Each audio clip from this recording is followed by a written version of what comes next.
Delicate Ink, Montgomery, Inc. Written by Carrie Ann Ryan. Narrated by Gregory Salinas. Chapter 1. If you don't turn that fucking music down, I'm going to ram this tattoo gun up a place no one on this earth should ever see. Austin Montgomery lifted the needle from his client's arm so he could hold back a rough chuckle. He let his foot slide off the pedal so he could keep his composure. Dear Lord, his sister Maya clearly needed more coffee in her life. Or for someone to turn down the fucking music in the shop. You're not even working, Maya. Let me have my tunes. Sloan, another artist, mumbled under his breath. Yeah, he didn't yell it. Didn't need to. No one wanted to yell at Austin's sister. The man might be as big as a house and made of pure muscle, but no one messed with Maya. Not if they wanted to live. I'm sketching you, dumbass, Maya sniped, even though the smile in her eyes belied her wrath. His sister loved Sloan like a brother. Not that she didn't have enough brothers and sisters to begin with. But the Montgomerys always had their arms open for strays and spares. Austin rolled his eyes at the pair's antics and stood up from his stool, his body aching from being bent over for too long. He refrained from saying that aloud, as Maya and Sloan would have a joke for that. He usually preferred to have the other person in bed, or in the kitchen, office, doorway, etc., bent over. But that wasn't where he would allow his mind to go. As it was, he was too damn old to be sitting in that position for too long. But he wanted to get this sleeve done for his customer. Hold on a sec, Rick, he said to the man in the chair. Want juice or anything? I'm going to stretch my legs and make sure Maya doesn't kill Sloan. He winked as he said it, just in case his client didn't get the joke. People could be so touchy when siblings threatened each other with bodily harm, even while they smiled as they said it. Juice sounds good, Rick slurred, a sappy smile on his face. Don't let Maya kill you. Rick blinked his eyes open, the adrenaline running through his system giving him the high that a few patrons got once they were in the chair for a couple of hours. To Austin, there was nothing better than having Maya ink his skin, or doing it himself, and letting the needle do its work. He wasn't a pain junkie, far from it if he was honest with himself, but he liked the adrenaline that led the way into fucking fantastic art. While some people thought bodies were sacred and tattoos only marred them, he knew it differently. Art on canvas, any canvas, could have the potential to be art worth bleeding for. As such, he was particular as to who laid a needle on his skin.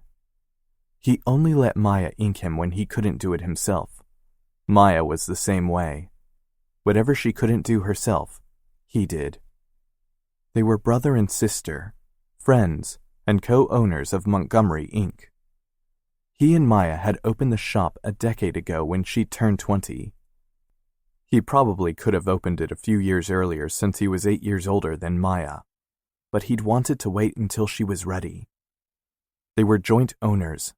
It had never been his shop while she worked with him. They both had equal say, although with the way Maya spoke, sometimes her voice seemed louder. His deeper one carried just as much weight, even if he didn't yell as much. Barely. Sure, he wasn't as loud as Maya, but he got his point across when needed. His voice held control and authority. He picked up a juice box for Rick from their mini-fridge and turned down the music on his way back. Sloan scowled at him, but the corner of his mouth twitched as if he held back a laugh. Thank God one of you has a brain in his head, Maya mumbled in the now quieter room. She rolled her eyes as both he and Sloan flipped her off, then went back to her sketch. Yeah, she could have gotten up to turn the music down herself, but then she couldn't have vented her excess energy at the two of them. That was just how his sister worked, and there would be no changing that. He went back to his station situated in the back so he had the corner space, handed Rick his juice, then rubbed his back. Damn, he was getting old. 38 wasn't that far up there on the scales, but ever since he'd gotten back from New Orleans, he hadn't been able to shake the weight of something off his chest. He needed to be honest. He'd started feeling this way since before New Orleans. He'd gone down to the city to visit his cousin Shep and try to get out of his funk. He'd broken up with Shannon right before then. However, in reality, it wasn't as much as a breakup as a lack of connection and communication. They hadn't cared about each other enough to move on to the next level. And as sad as that was, he was fine with it. If he couldn't get up the energy to pursue a woman beyond a couple of weeks or months of heat, then he knew he was the problem. He just didn't know the solution. Shannon hadn't been the first woman who had ended the relationship in that fashion. There'd been Brenda, Sandrine, and another one named Maggie. He'd cared for all of them at the time. He wasn't a complete asshole, but he'd known deep down that they weren't going to be with him forever, and they thought the same of him. He also knew that it was time to actually find a woman to settle down with. If he wanted a future, a family, he was running out of time. Going to New Orleans hadn't worked out in the least, considering at the time Shep was falling in love with a pretty blonde named Shay. Not that Austin begrudged the man that.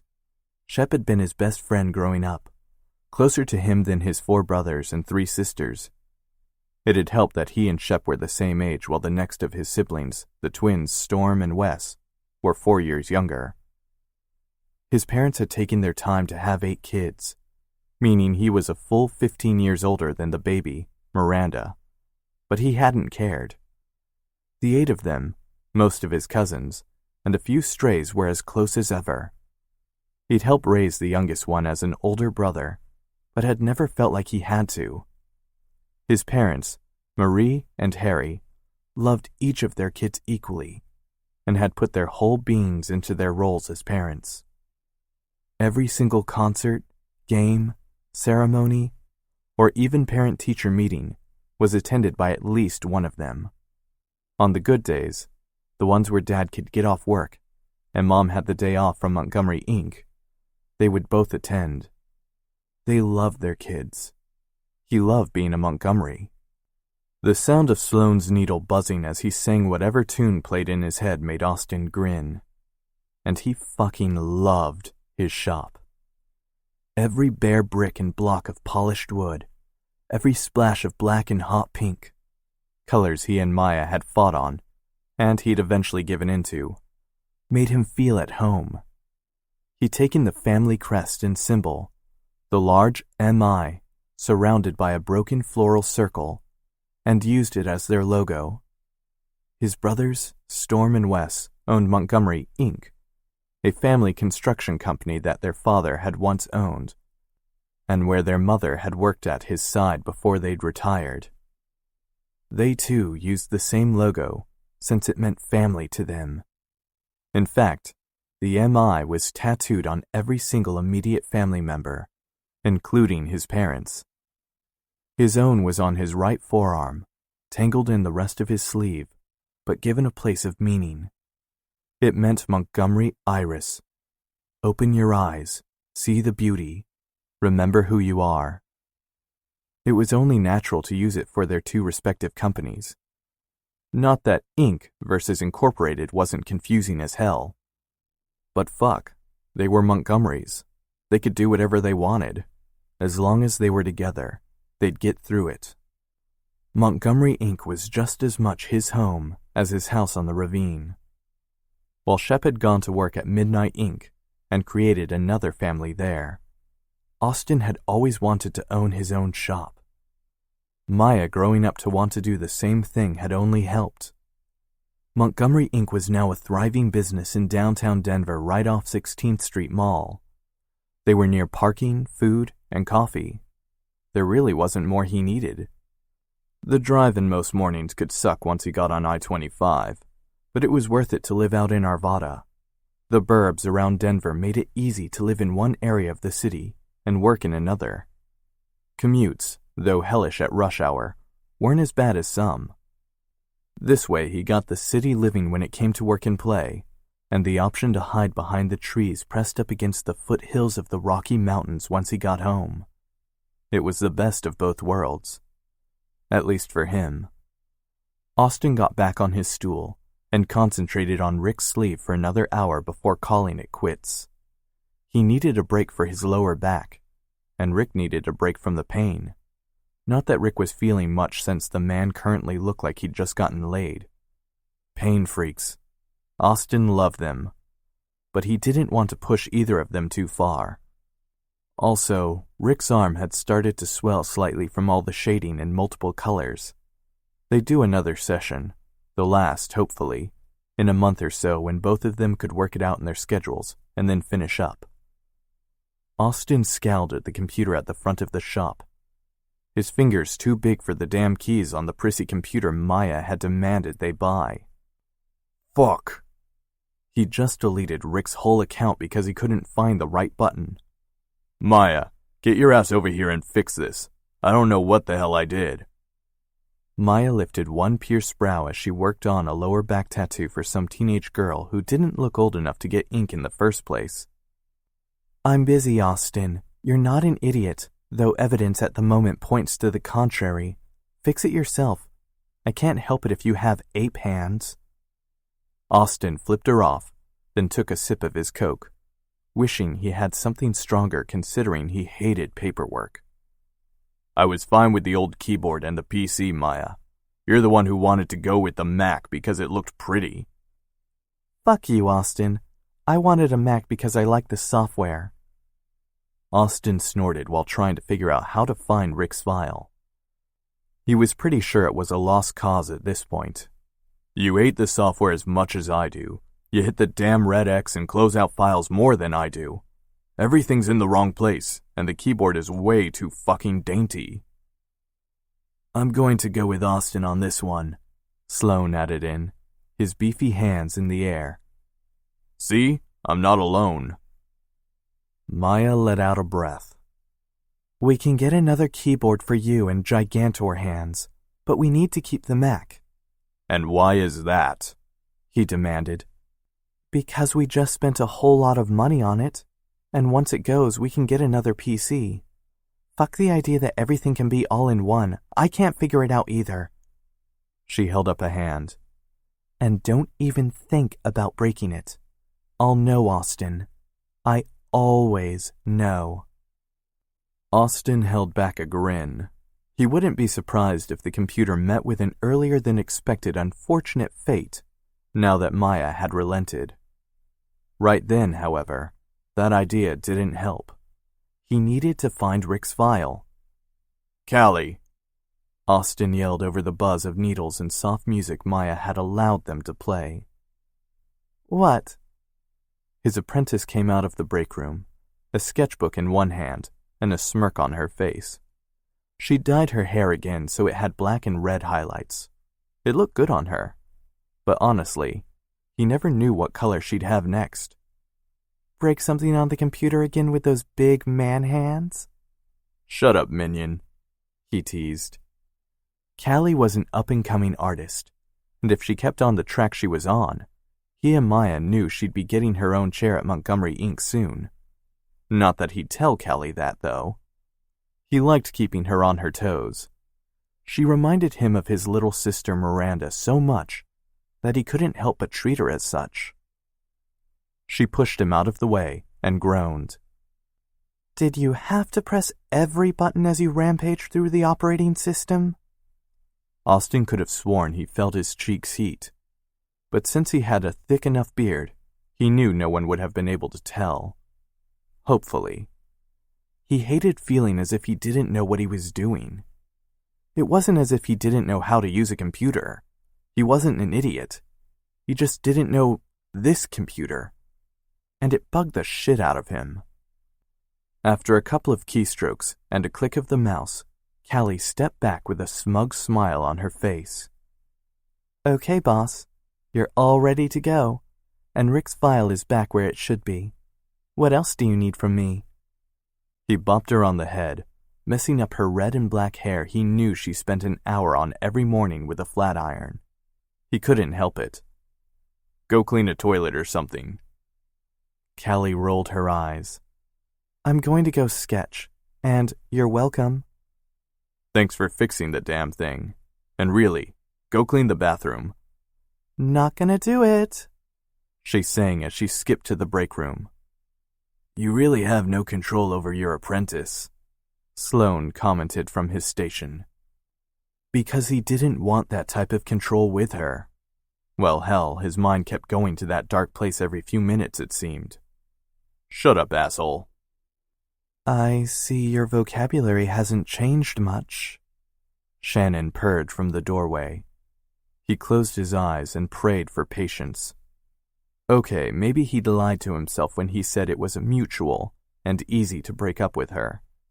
The damn woman kept showing up. He didn't think she wanted him, but she didn't want him to forget her either. He did not understand women, especially this one. What do you want, Shannon? He bit out, needing that drink now more than ever. She sauntered over to him and scraped her long red nail down his chest. He'd liked that once. Now, not even a little. They were decent together when they dated, but he had to hide most of himself from her. She'd never tasted the edge of his flogger or felt his hand on her ass when she'd been bent over his lap. That hadn't been what she wanted, and Austin was into the kind of kink that meant he wanted what he wanted when he wanted. It didn't mean he wanted it every time. Not that Shannon would ever understand that. Oh, baby, you know what I want. He barely resisted the urge to roll his eyes. As he took a step back, he saw the gleam in her eyes and decided to head it off at the pass. He was in no mood to play her games, or whatever she wanted to do that night. He wanted to go home, drink a beer, and forget this oddly annoying day. If you don't want ink, then I don't know what you're doing here, Shannon. We're done. He tried to say it quietly, but his voice was deep, and it carried. How could you be so cruel? She pouted. Oh, for the love of God, Maya sneered. Go home, little girl. You and Austin are through, and I'm pretty sure it was mutual. Oh, and you're not getting any ink here. You're not getting Austin's hands on you this way, and there's no way in hell I'm putting my art on you. Not if you keep coming back to bug the man you didn't really date in the first place. Shannon cut herself off as Austin glared. Nobody called his sister a bitch. Nobody. Goodbye, Shannon. Jesus, he was too old for this shit. Fine. I see how it is. Whatever. You were only an okay lay anyway. She shook her ass as she left, bumping into a woman in a linen skirt and blouse. The woman, whose long honey-brown hair hung in waves down to her breasts, raised a brow. I see your business has an interesting clientele. Austin clenched his jaw. Seriously the wrong thing to say after Shannon. If you've got a problem, you can head on right back to where you came from, Legs. He bit out, his voice harsher than he'd intended. She stiffened, then raised her chin, a clear sense of disdain radiating off of her. Oh yes, he knew who this was, Legs and all. Miss Elder. He hadn't caught a first name, hadn't wanted to.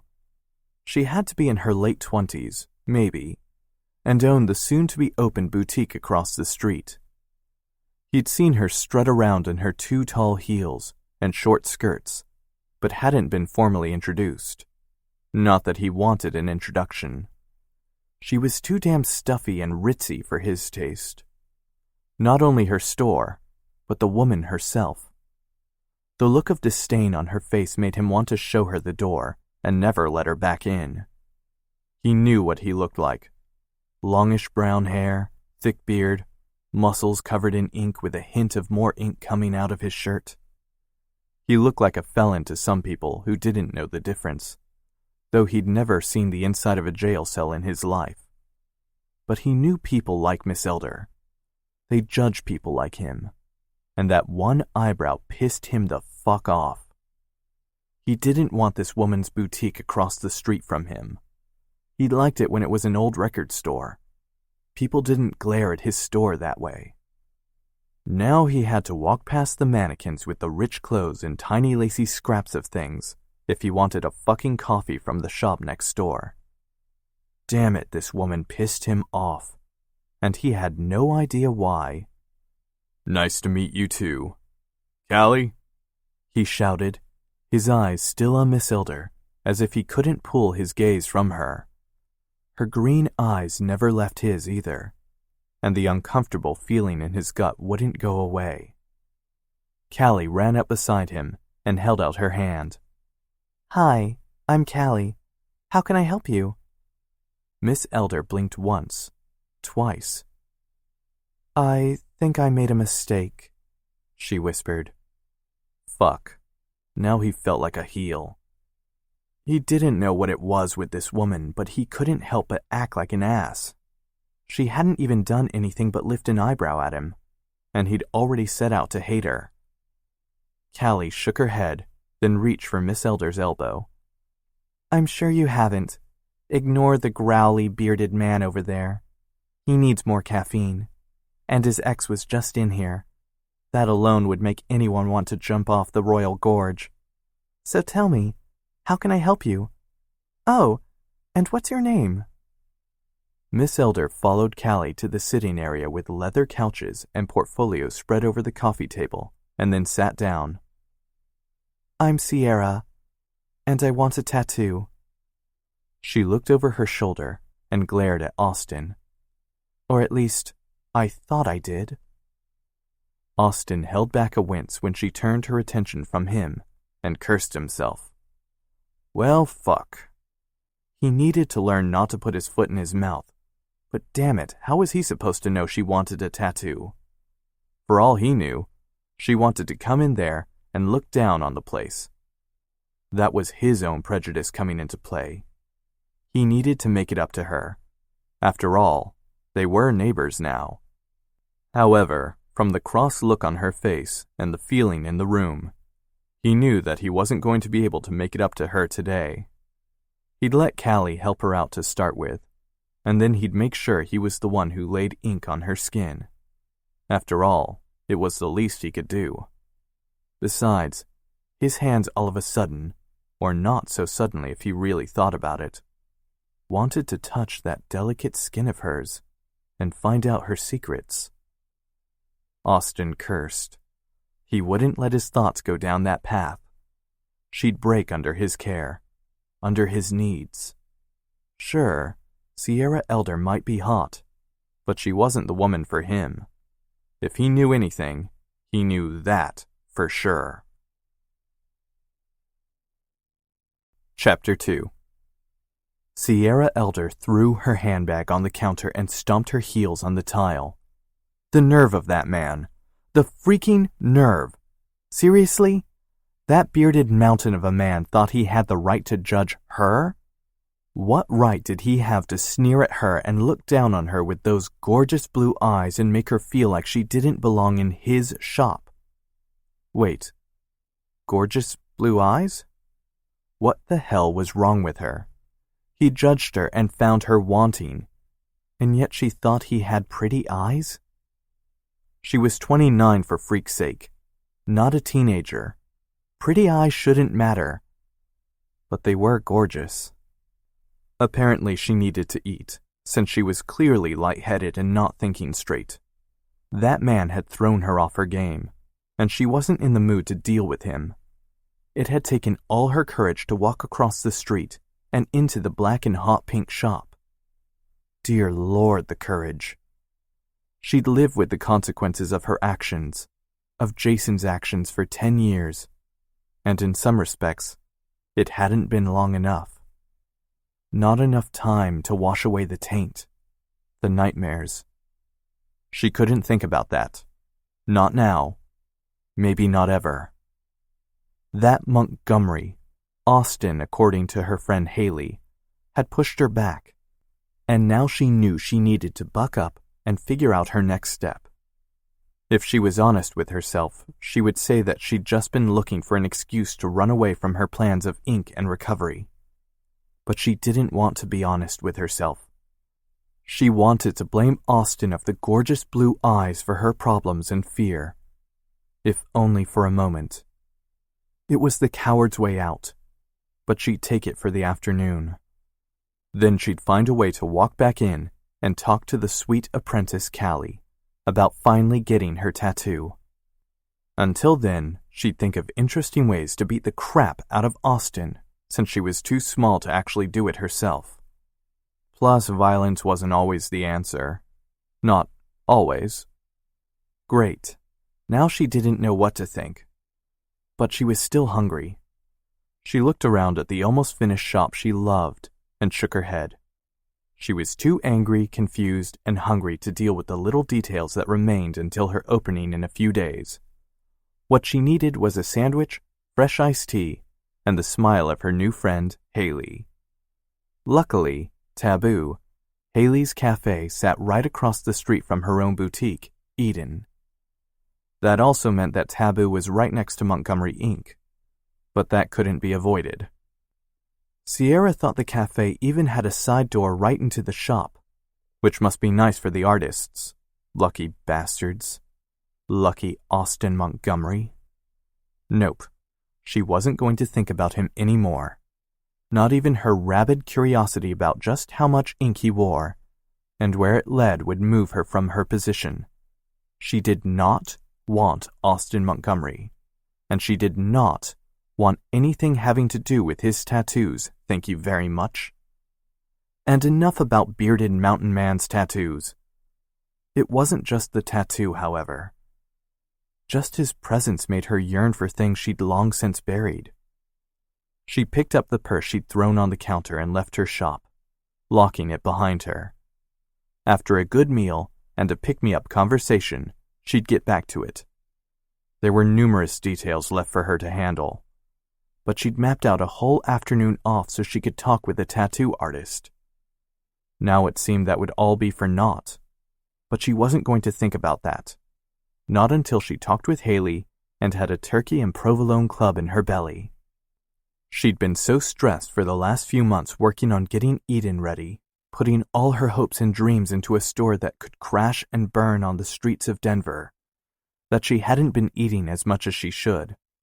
Luckily, Haley took care of Sierra and made sure that she had food in her system, at least when she was downtown. Sierra didn't have the curve she'd always craved when she was younger. She might have filled out some from her all limbs and flat-chested youth, but not much. She still had harsh angles and barely a handful of breasts, though Jason had never complained. No, she wasn't going to think about Jason. Not twice in one day. There was only so much she could take without trying to find a drink before 5 at night. She had standards and rules after all. She purposely kept her gaze from the front of Montgomery Inc.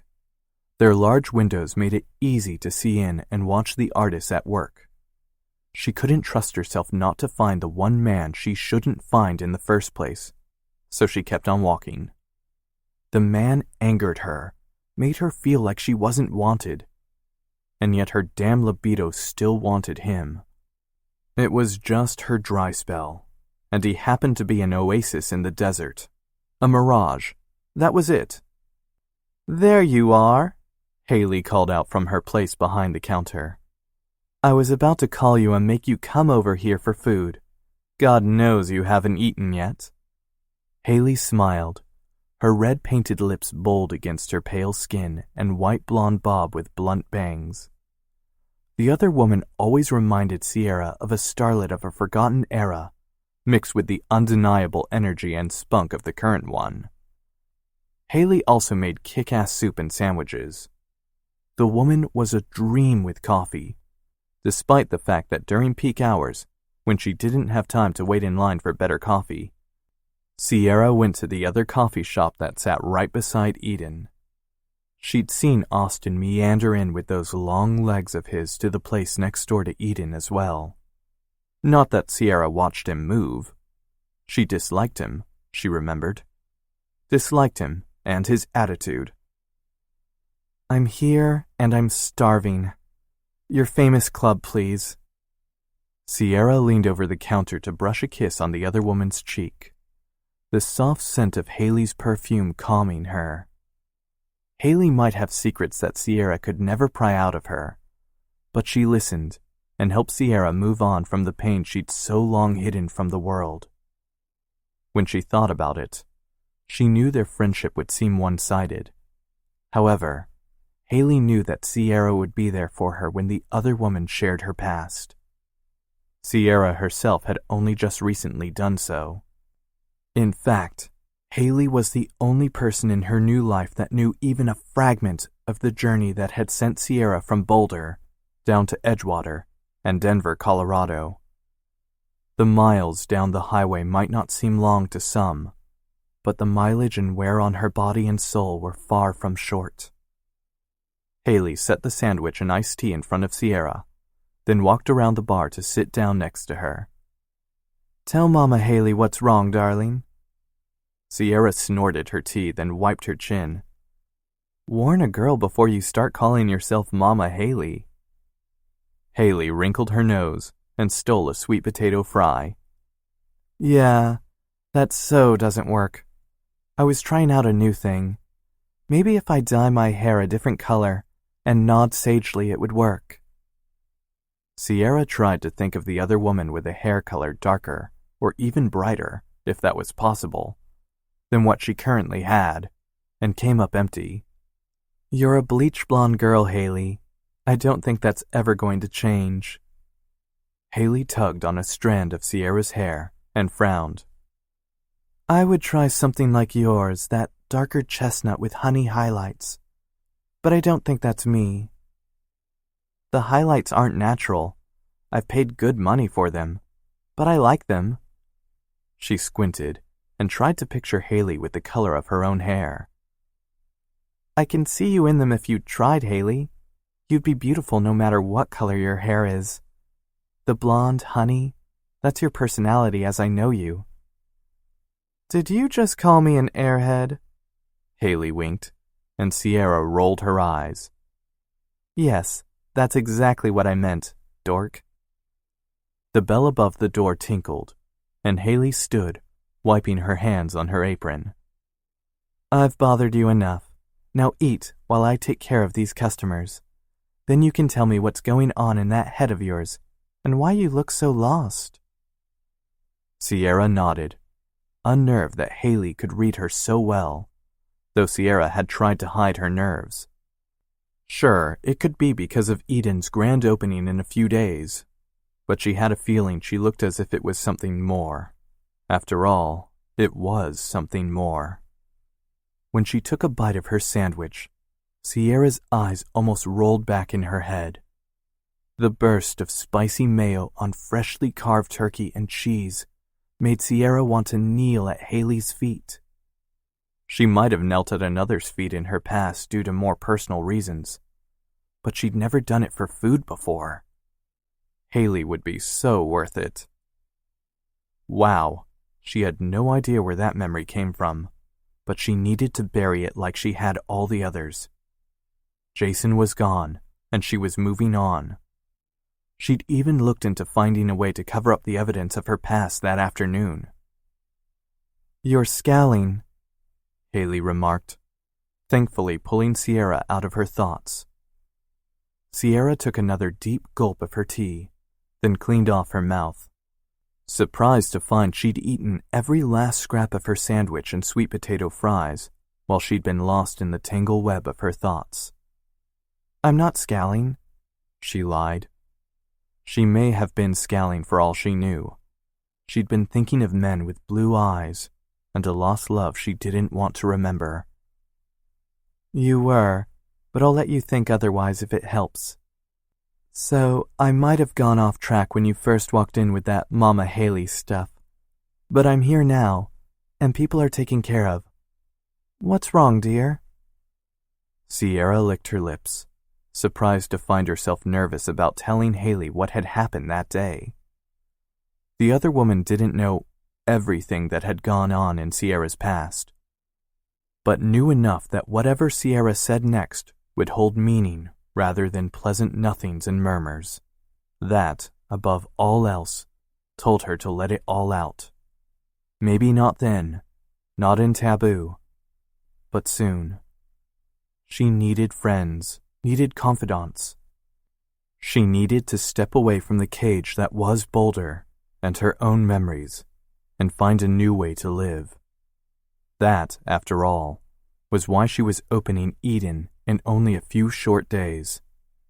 I went into Montgomery Inc. for a tattoo and met that oaf of a man, Austin. She hurried through her sentence and looked over Haley's shoulder to ensure the door between Taboo and the tattoo shop was indeed closed. The last thing she wanted was for that bearded, crazy man to walk through and listen to her speaking of him. Thankfully, the door hadn't opened, and she was in the clear. A tattoo? Really? Haley squeezed her arm, once again bringing Sierra's thoughts out of delicious scruff and into the present. Maybe she needed more caffeine. What are you going to get? Sierra blinked. So we're just glossing over the oaf of a man part of my statement? Haley narrowed her eyes as she pursed her lips. If you want to only talk about Austin, we can do that. I don't quite think of him as an oaf, so you'll have to elaborate. He's a rude, inconsiderate oaf. And she wanted to crawl up his body. Damn it! She would not allow herself to think like that. Not again. Haley frowned. What did he do? Do I need to go kick his ass? I might work right next to him and have known him longer, but that doesn't give him the right to be rude. What did he do? She repeated. Sierra closed her eyes, annoyed at herself for even bringing it up. Haley was a good judge of character, and if she hadn't had a problem with Austin before, it was probably just Sierra. Oh, goody. She just brought out the best in people, didn't she? I went in for a tattoo, something I'll talk about with you later, when I'm ready. Haley gripped her hand, and Sierra opened her eyes to the other woman's knowing gaze. I promise. It took enough for me to even walk over there and try. I'll explain it all eventually. That's if I go through with it. As soon as I walked in, Austin was there glowering at a woman talking about their sex life. I mean, really. Though she didn't want to press it, that odd kernel of something akin to jealousy had rankled her. That was why she'd been as rude as she had at first. She hadn't meant to talk poorly about the shop. No, she'd heard great things about it, so that wasn't her intent. The woman with the sultry walk and plump lips had annoyed her. Before Sierra had opened her mouth, she'd seen the same emotion running through Austin's eyes. Not that she'd give either of them time to understand it. Crap. Maybe it was all her fault that Austin had acted like that, dismissing her without just cause. To him, her careless words could have been construed the same way. Damn it. She wasn't going to apologize, not when Austin was worse. She might apologize to that nice girl, Callie, but that was it. She didn't need to speak to Austin, ever. That would be Shannon, Haley said, then raised her brow. The woman talking about their sex life. They broke up months ago, and from what I hear, it was mutual. Then why is this Shannon walking into his place of business discussing the lack of flair in their sex life? Haley snorted, her grin wide. Oh, really? She said that? That's a whole different tune than what she was singing when they were going out. It was all, Austin's hung like this, and Austin can get her off in 2 seconds flat. Sierra's eyes widened. She said that? To you? Haley stood and cleared off the counter, a spring in her step. Hell yeah. She said it to any woman who'd listen. After all, she was with the Austin Montgomery. He's a the? She could see that. No, No, she couldn't. Damn it, that man needed to get out of her fantasies. Haley looked over her shoulder and smirked. Oh, honey, he's the.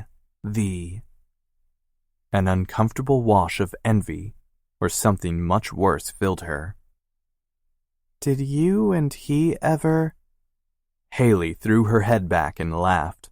Oh, God, no. I wouldn't say he's like a brother to me, not like he is with Callie or his 3 sisters, but he's like a first cousin or something. So not on my radar like that. An odd look crossed her face, and Sierra perked up. Is someone else on your radar that I should know about? Haley was notoriously single and quiet about it. Sierra just wanted her friend happy. After all, one of them should be. Haley shook her head, stopped, and then shrugged. Maybe. It doesn't matter anyway. Her gaze went to the closed door between the shop and Taboo. Sierra's interest sparked. So it was someone at Montgomery Inc. that had captured Haley's heart.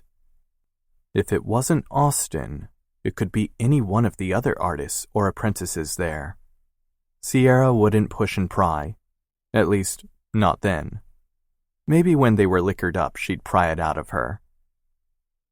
Also, we were talking about sexy Austin, Haley said, her eyes too bright, her smile too wide. Yes, there was something there, something that Sierra would do her best to help with when she could. Sexy Austin? That bad boy biker look had been in her past, and she thought she'd gotten over it. Apparently she hadn't. Not by far. Don't tell me you don't see it. I saw your eyes light up even when you called him an oaf. But I digress. Back to Shannon. The 2 of them broke up, and I thought everything was fine. Shannon, from what I can tell, doesn't like to let anything go. She probably went along with the breakup because she thought she could find someone with deeper pockets or a bigger cock. It looks like she didn't find it. Sierra's mouth hung open at the description, then laughed with Haley. Well then, that's good to know. Is it? Haley teased. Blushing, Sierra stood up and left money on the counter. Shut up. And take the money, Haley. You can't keep forcing me to keep my money and not pay for my meal. Haley curled her lip in a snarl. If I want my friends to eat for free in my own shop, then I should be able to. You need the money for Eden anyway. True, but that wasn't the point. You need the money for Taboo as well. Just come over and buy a sexy bra and panty set when we open. Haley raised a brow. It seems to me that's quite a bit more than a sandwich.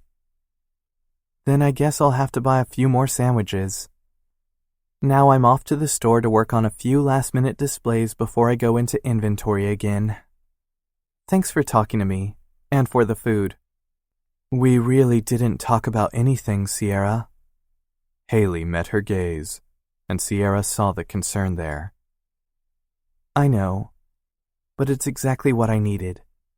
I'm going to work my tail off for the next few days to make Eden ready for the best opening ever. Then I will go back into Montgomery Inc., Austin Montgomery or no, and get my tattoo. That's the spirit. And when you do get yours, let me know, and I'll hold your hand. You're not alone, Sierra. Sierra nodded, then left on her way to Eden. Haley might be in her corner, but Sierra knew the other woman was wrong.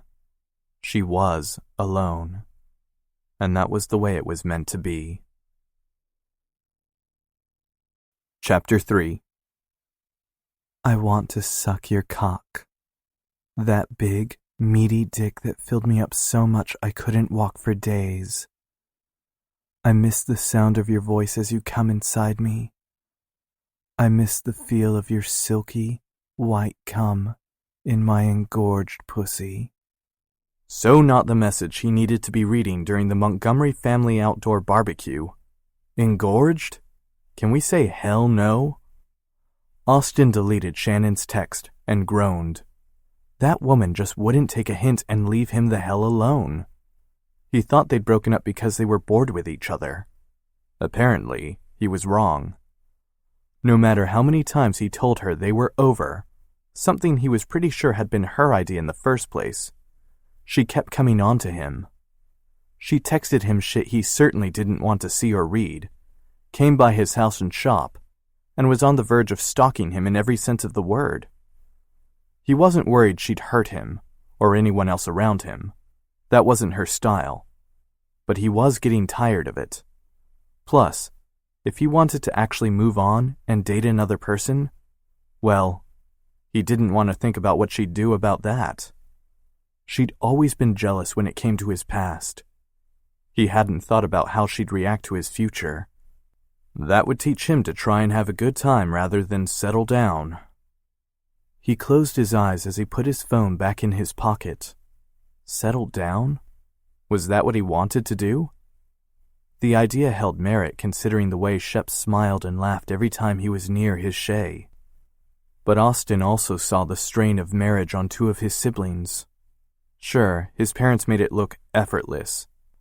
But Alex's and Miranda's respective marriages never made it look like it was something he wanted to do.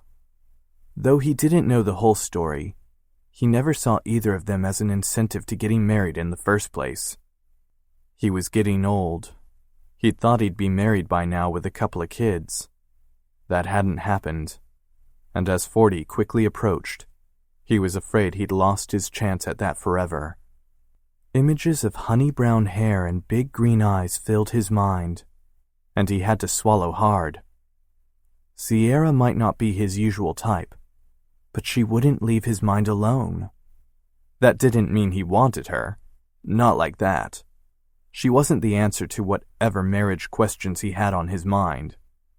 She was just a woman who might want a tattoo, and probably thought he was some dirty biker tattoo artist. That was fine with him. Why do you look like you just smelled something rank? Wes, his brother closest in age, asked him. Wes might have been only 3 minutes older than Storm, but he used that small time frame like no other for the past 3 or so decades. One word. Shannon. Wes raised a brow and tucked his hands in his dress pants. Though they were at their parents' house in Westminster, Wes hadn't changed into jeans and a t-shirt like the rest of his family. He still wore a long-sleeve button-down and his work attire, but he'd at least taken off the tie.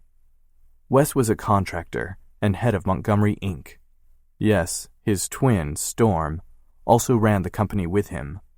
But Wes was the idea man. Storm liked to hide in the background. If anyone asked the two of them, they'd say their administrative assistant, Tabitha, was the glue that held them together. But that was another story altogether. Did someone say Shannon? Storm asked as he walked to the two of them, 3 beers in his hands. He handed them off and took a sip of his own. Wes and Storm were identical twins. Years and personalities had made them easy to tell apart. Storm had the rugged look down pat with his long hair, never quite shaved face, worn jeans, and bulkier frame. Both men were strong as hell to do their jobs, but Storm had filled out more over time. It didn't matter that he was the architect of Montgomery, Inc. He used his hands more often than not. Yeah, she keeps texting me and shit, Austin explained after he took a sip of his beer. Storm had brought Fat Tire to the party, and Austin couldn't have been more grateful. Nothing like a Colorado beer to make him feel better. I told you she'd be trouble, Wes said sagely. Austin flipped him off, then leaned against the side of the house, his back aching from a 6-hour session on his client's back piece. Maybe he'd get a massage from the spa down the street. He'd long since given up on the idea it was sissy. They worked wonders on his back, and nothing else, unlike what his brothers teased him about, so he could work long days and do what he loved. Maybe if he was lucky, he'd find a woman to massage him at home as well. He closed his eyes, cursing himself. Dating just for the moment was what got him into this mess with Shannon. He needed to keep a tighter rein on his dick, it seemed. Maybe he'd head to the club with Decker and find a sub to help. That might relieve the tension. But even as he thought it, he knew it wouldn't be good enough. He wanted long-term, though he'd never admit that out loud at this stage. Helping a sub for only a night or two wouldn't be enough for him. "You never said Shannon would be trouble," Storm argued. "You said she would wrap Austin around her little finger and fuck him over." His brother grinned at Austin. "Well, maybe that means trouble after all." "You're a laugh riot, both of you.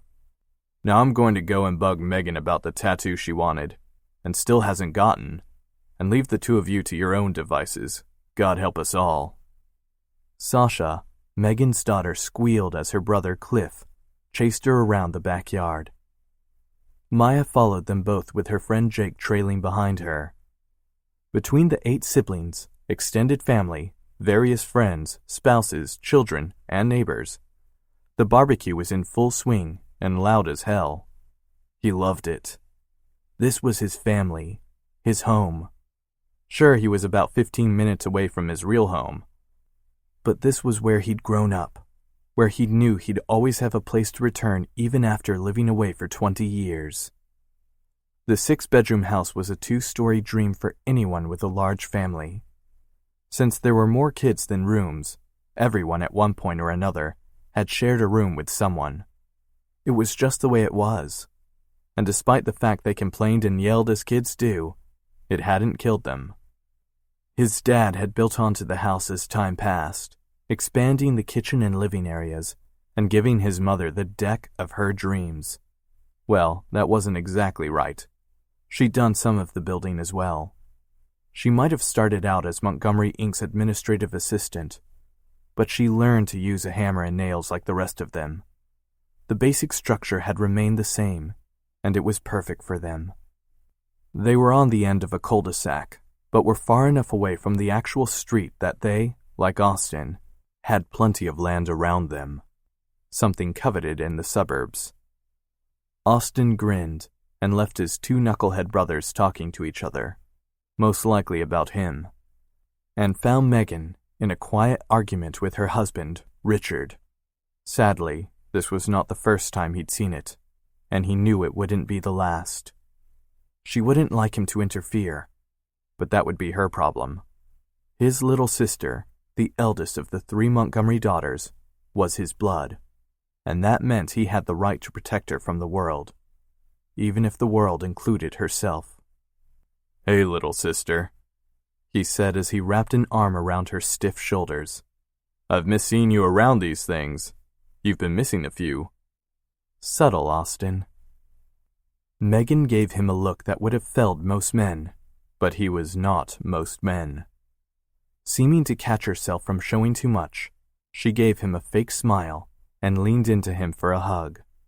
She was the tallest of all the M&Ms, the nickname their father had given his 3 daughters, Megan, Maya, and Miranda, but still didn't come up to his nose. "Cliff's soccer practices and Richard's business parties have happened to be running at the same time as the folks' barbecues, so we've been missing a few, but we're here now." She gave her husband a pointed look that didn't seem to help the situation. Richard smiled coolly at his wife before nodding toward Austin. "Yes, we're here at the Montgomery clan barbecue. As you have enough of them, I assumed it would be fine to miss a few. Plus, we're Warrens now. It's okay to not show up to all of them." Austin clenched his teeth at his brother-in-law's words. The bastard had been married to Megan for 8 years, and yet Austin never learned to like the man. What was there to like? A smile too fixed, hair too gelled, a look of disdain that never quite went away. In fact, Richard blatantly looked down on tattoos, blue-collar workers, and anything that remotely resembled honest manual labor. Not that Austin would give the other man a piece of his mind. He was the father of his niece and nephew, and husband to one of the women in his life Austin loved more than anything. It wouldn't do any good to beat the shit out of the man. It might help Austin's mood, so he'd put that off as a maybe for later. Once a Montgomery, always a Montgomery. Austin shot back with a bite. Megan elbowed him in the gut, and Austin let out an oof. She was stronger than her slender frame implied. Can you give Richard and me a moment, Austin? We were just finishing up a discussion. Her eyes pleaded with him, and he leaned down to brush a kiss over her brow. Anything for you, Megan. Remember that. He glared at Richard as he left, and nodded at Maya and her friend Jake on his way over to Griffin and Alex. Griffin was the quietest one of the Montgomery clan, but since he was a Montgomery, he wasn't all that quiet. Alex had recently been giving Griffin a run for his money in the quiet department. Austin didn't know how to fix that. As the oldest Montgomery sibling, Austin felt it was his duty to take care of and protect his brothers and sisters, no matter the cost. What are you two doing on the sidelines of all the action? He asked in a greeting. Alex just shrugged, his gaze off in the distance. A tumbler of whiskey in his hand rather than a beer. It was just shy of 5 o'clock. But considering the day his brother could have had with his job as a photographer, and his wife, who hadn't even bothered to show up, Austin wasn't going to judge. Yet. We're just watching the action, Griffin responded, taking a drink of his own beer. Where's Jessica? Austin asked, speaking of Alex's wife. Alex's jaw tightened, but he still didn't turn to meet Austin's gaze. Not here, as you can see. Austin raised a brow, and Griffin just shook his head slightly.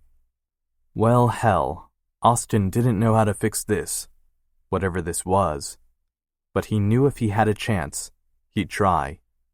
He didn't like to see this cold version of his brother, the only one who looked alone in a sea of people, which, when she was there, included his wife and high school sweetheart. Well, look who just showed up, Griffin said with a smile. Austin turned to see their friend, Griffin's best friend in fact, Decker, stroll into the backyard. His beat-up leather jacket looked like it had seen better days, and his hair brushed his collar. He wasn't a Montgomery by birth, but he was one by heart. Decker! Marie Montgomery ran across the backyard and jumped into Decker's arms. Decker's face broke into a smile and caught her with ease. Austin couldn't hear what they said to one another, but Austin knew it was only for the two of them. His mother loved Decker like one of her own, and when Decker's father had been in prison, he stayed with the Montgomerys more often than not. Sure, Decker's mother was still alive. Barely, it seemed, after Decker's father got through with her, but she hadn't been strong enough to raise a boy on her own. The Montgomerys had taken him in when the law allowed, and if they could have, Austin was sure they'd have adopted him to make 9 instead of 8. Did someone say Decker? The youngest sibling, Miranda, asked as she came up to Austin's side. Austin automatically lifted his arm so she sank into his side like they'd done since she could stand. Even before then, he'd placed her on his hip and taken her around the house, the age gap between them creating a stronger bond. Mom found him, so don't worry. He'll have food in his belly soon, Griffin teased. He works for Montgomery Inc., so I don't know why you're acting like you haven't seen him in ages, Alex grunted. Miranda stuck her tongue out at Alex, acting like they were children again, rather than grown and out of the house. He's been out of town for 6 weeks working on that satellite project for Wes. Now he's back. Plus, I'm finally back from school and starting my new job.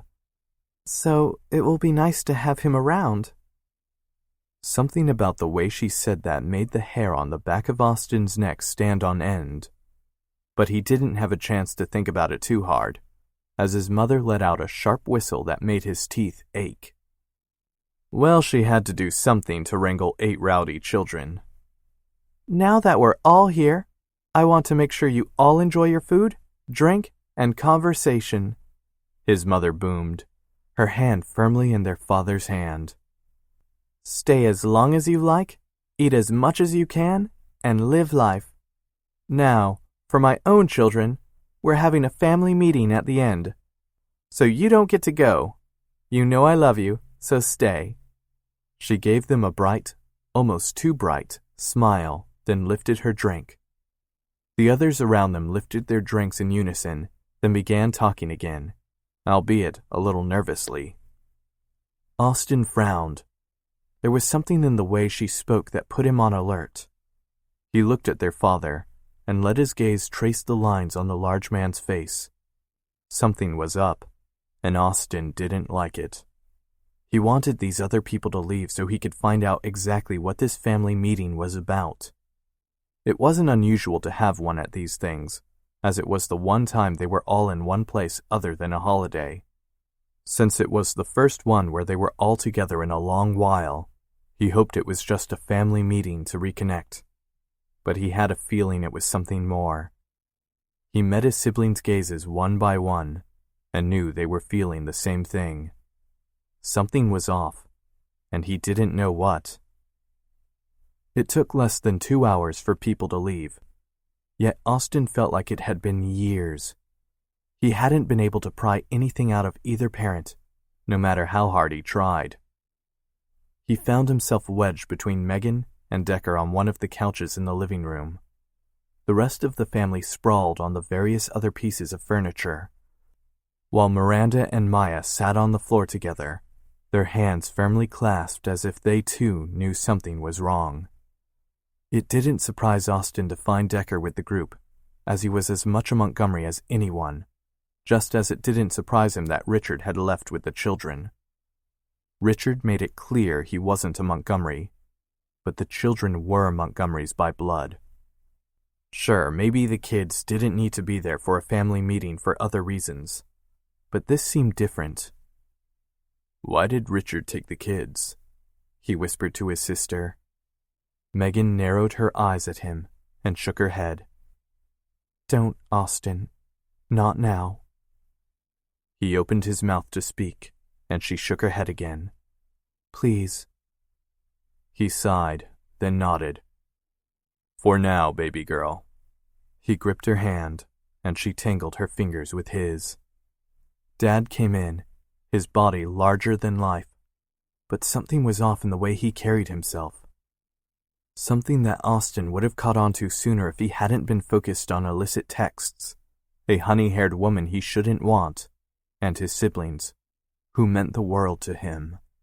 Harry folded himself into his armchair that had been part of the house for as long as Austin could remember. Mom followed quickly, concern in her gaze, then sat in her own chair right beside her husband. "What is it, Mom?" Maya asked. "You're scaring us." Murmurs of agreement sounded around the room, and Megan's pressure on Austin's hand tightened. Marie gave them a sad smile. "I'm so happy to have my babies home." Austin swallowed hard. "Tell us, Mom." Harry cleared his throat, then leaned forward, his hands clasped in front of him, his forearms resting on his thighs. Both of his parents were forces of nature. Neither would let the other stand alone. They either took turns in the lead or led together. That's what made their marriage as rock solid as it was. The fact that they both looked uneasy and couldn't form words made Austin want to bolt. He wasn't sure he wanted to hear what they had to say. Harry met each one of his children's gazes, one by one.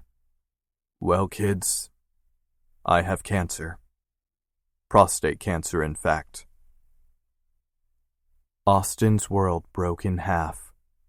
The silence in the room an overwhelming vacuum of confusion, pain, and loss. "What?" he breathed, or he thought he had. No sound came out, and from the lack of voices around him, his siblings were as shocked as he. It couldn't be. This strong man, this man who had raised them with a strong back and open heart, couldn't have cancer. Cancer killed. He knew that. Cancer couldn't take his dad. Not now. Not ever. What's the prognosis? Decker asked, his voice devoid of emotion. Austin looked over as his friend leaned down and ran a hand over Miranda's hair. His sister leaned into Decker's hold, tears streaming down her face. In fact, there wasn't a dry eye in the room other than his and Decker's. He didn't know why he wasn't crying. It didn't make sense.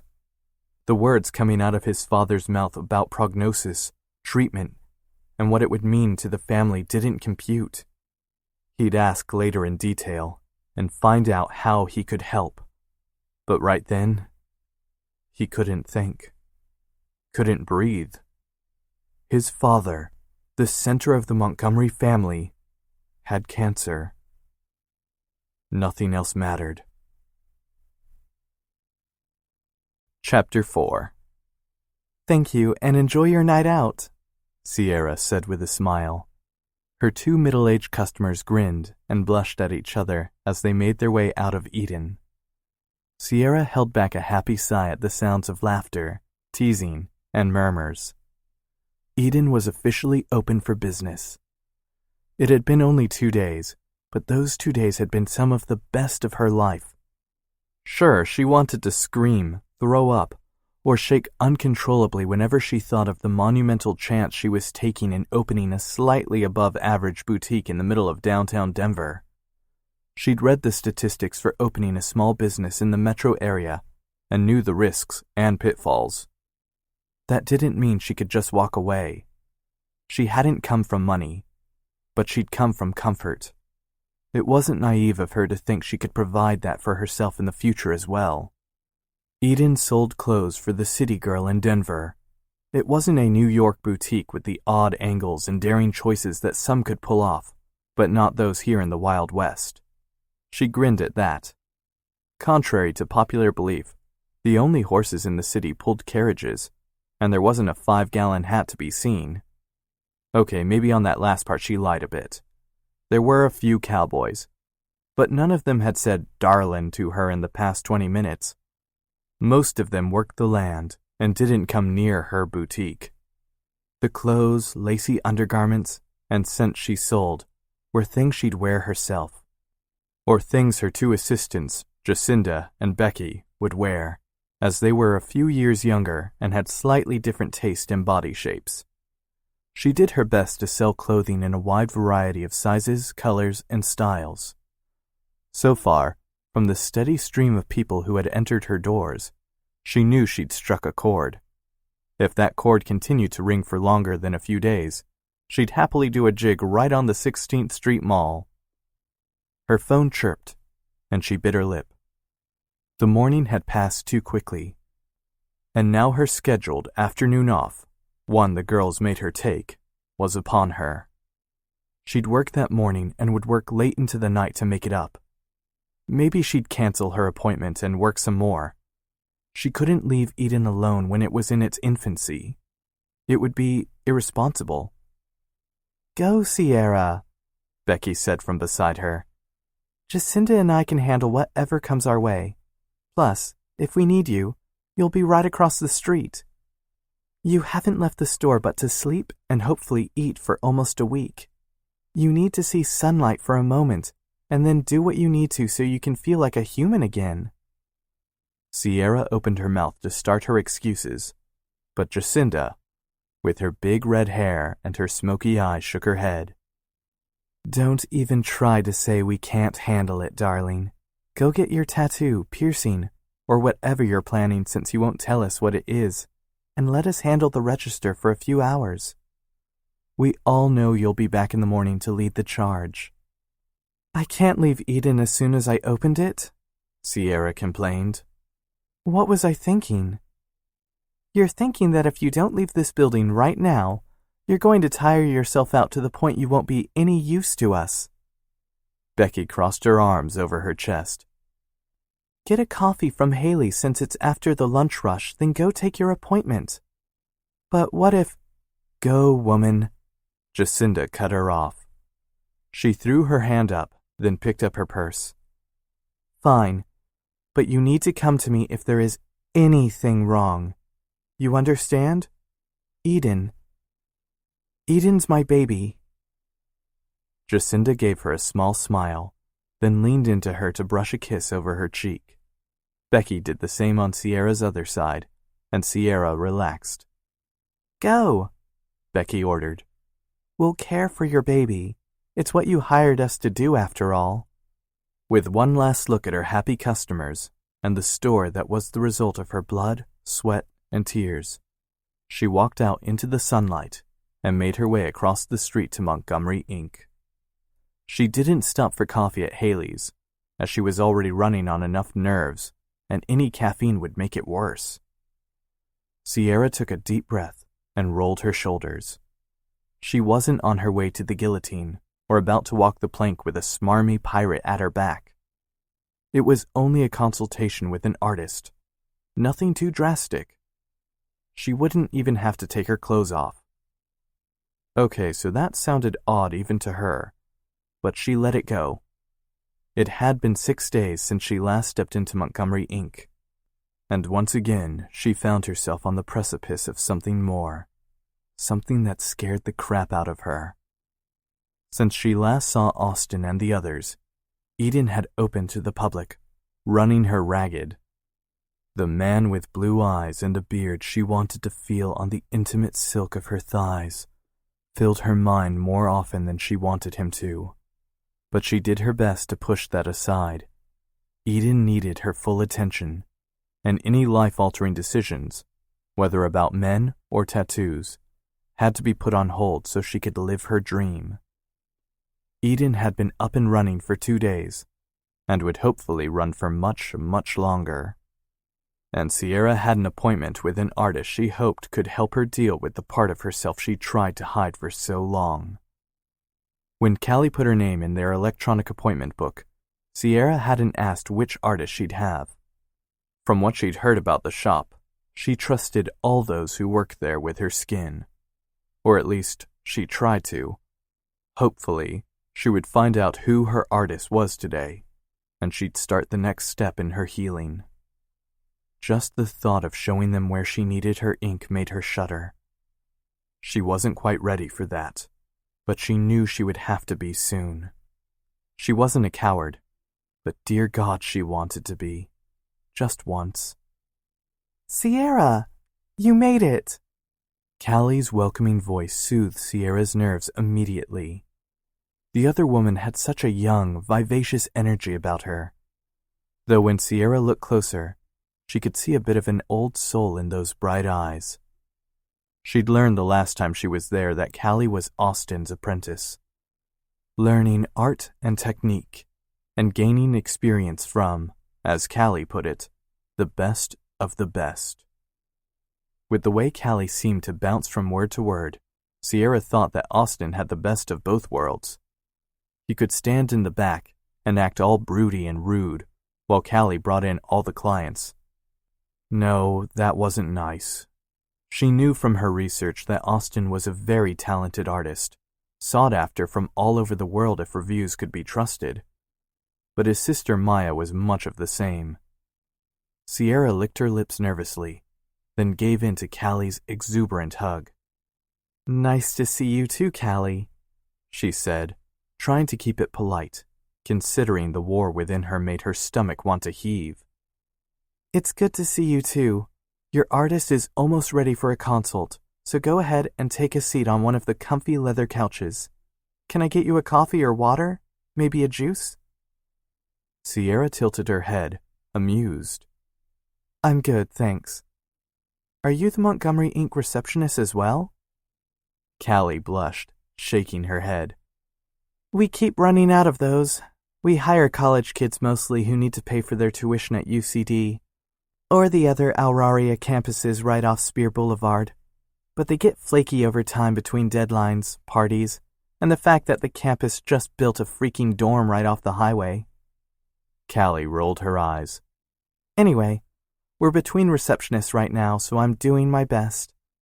Hopefully, Austin and Maya will hire someone soon so they don't have to deal with the Mac of Doom. Sierra's eyebrows rose. Mac of Doom? Callie gestured toward the computer on the corner desk, leaning over to whisper. Maya bought that because she wanted everything on the desk or whatever instead of a whole tower, and now no one knows how to use it. If you ask me, you should say goodbye soon because between Sloane and Austin, there might be an accident. Sierra snorted, then took a seat. Poor guys. Hey, poor me. I'm the one who has to fix whatever they mess up. Now, if you're sure you don't need anything, I'm going to go work on a sketch for tomorrow's client. Your artist will be by in a bit. It wasn't lost on her that Callie still had not mentioned the artist's name. Maybe it was an artist temperament thing. Sierra's gaze traveled over the large room where 8 stations sat against walls filled with artwork, photos, paintings, sketches, and a few ceramics and metal sculptures. There were a couple of people Sierra didn't immediately know. She'd seen Sloane and Maya around enough to know them by their faces. Each of them was working intently on their client. Sloane had his head down over a middle-aged man's thigh, working with a red color that mixed with his blood. The sight made Sierra a bit queasy, so she turned her attention to Maya. Austin's sister flicked her tongue ring in and out of her mouth as she focused on the line work on her client's foot. Just the thought of someone digging a needle into her foot made Sierra wince. No thank you, not for her first tattoo. First? Was she planning on getting a second or third? Maybe she should just focus on getting through the first one without passing out or weeping uncontrollably. Callie, she asked before the other woman headed off completely. Who is my artist? That would be me. Sierra's heart sped up, and she clamped her thighs together at the deep rumble of Austin's voice. Oh no. Austin couldn't be her artist. She wouldn't know what to do with herself if this man had his hands on her. She didn't want him to see exactly where she wanted her ink. That was too personal. Too personal for a man that invaded her space by just breathing. She also reminded herself she didn't even like him. He was a rude, overbearing oaf. It didn't matter that her body seemed to want him. Her mind did not. Okay then, I'll leave you both to it. Callie ran away, and Sierra narrowed her eyes at the woman. Oh, Callie knew exactly what she was doing. Great. I thought you told me to leave, she whispered. She hadn't meant to whisper, but it was all she'd been able to force out. Austin nodded, his eyes full of pain. Pain she hadn't seen before in those deep blue eyes. She would have remembered. I apologize for the way I acted before. Shannon, the woman who was leaving as you came in, put my back up, and I acted harshly. Surprised he admitted to his rudeness, she could only forgive him. After all, she wanted, no, needed, to know what had put that broken look on his face. She wasn't vain enough to think it was about her and his need to apologize. No, this was about something far deeper. I'm sorry for my words when I first walked in. I've heard great things about Montgomery Inc., and I want a tattoo, not to judge who gets one. There, she'd said it. Austin nodded, but didn't smile. Didn't do much of anything. Come on to my station in the back. We can talk about what you'd like. Again, his voice was devoid of emotion. No, that wasn't quite right. There was something there. Something that made her yearn to reach out to him and make it better. She took a seat on the bench he offered her as he sat down on a stool, picking up a sketch pad and pencil. Tell me what you'd like. Sierra searched his face, unable to focus on any type of design. What's wrong, Austin? What's put such sadness in your eyes? She cursed herself for asking such a deeply personal question of a man she didn't know. But there was something there, a connection she had no right feeling. Austin blinked, then swallowed hard. Her gaze traced the long line of his throat and his beard. "What do you mean?" She shook her head. "I'm sorry, I shouldn't have asked. You just look so sad, and I wanted to know if there was anything I could do. Silly, right? I don't even know you." Austin set down the sketchpad and pencil, resting his forearms on his thighs. "I'm not in the right frame of mind to draw anyway. Or rather, I'm in the perfect mindset if you think about it. I know you came here for a consult, and I'll get to that. Soon, okay?" He met her gaze, that agony a sharp slice across her heart. "My dad has cancer. He told us the day after you walked out of here, and I haven't been able to deal with it. I don't know if I can." Sierra sucked in a breath and gripped his hand, the shock of the connection surprising her, but she pushed past it. Thoughts of Austin's family in the forefront of her mind. "I'm so sorry, Austin. Oh God, I had no idea it was something like that. I know my words are paltry, but I'll be thinking of your father and the rest of you.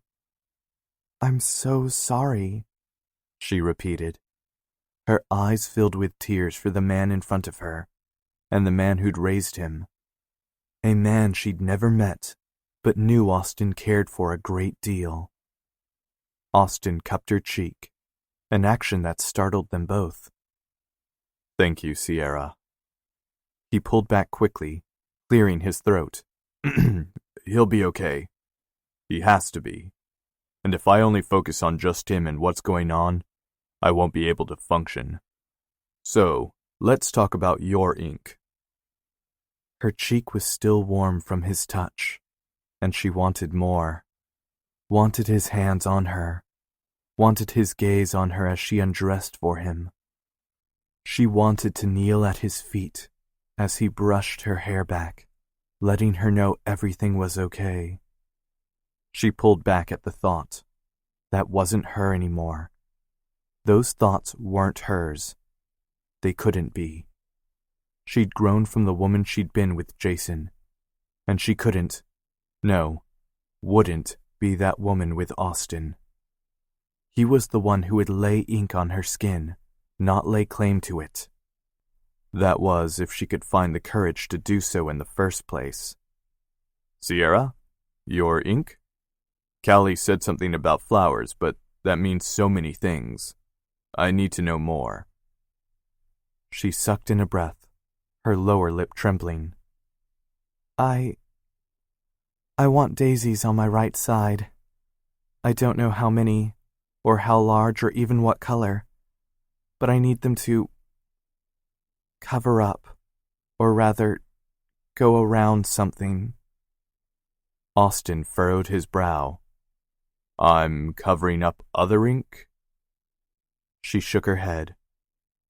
"This is my first tattoo." Austin gripped her hand softly, his touch soothing, calming, an anchor. "What am I covering up, Sierra?" His voice had lowered, as if he was talking to a frightened lamb on the edge of a precipice. Though that was an apt description at the moment, she didn't want to be that person. Not anymore. "I have a couple of scars." Oh, what a lie. But she'd tell the whole of it soon. She'd need to. I'm not ready to show them to you yet, so I know you can't design anything." Austin squeezed her hand, and she cursed herself. Jesus, she was an idiot. "I'm wasting your time today, Austin, and I'm sorry for it. I thought I'd take it one step at a time, but that was stupid. You need to see my side so you can design." Austin nodded, then pulled back. "If you're not ready to show me, then we can take it one slow step at a time. I don't mind, Sierra. I will say that doing a cover-up on scars isn't possible, not in most cases. It's an art form in itself that we don't do too much of here, unless we know the scars and can trust your ink won't fuck up in the future because of them."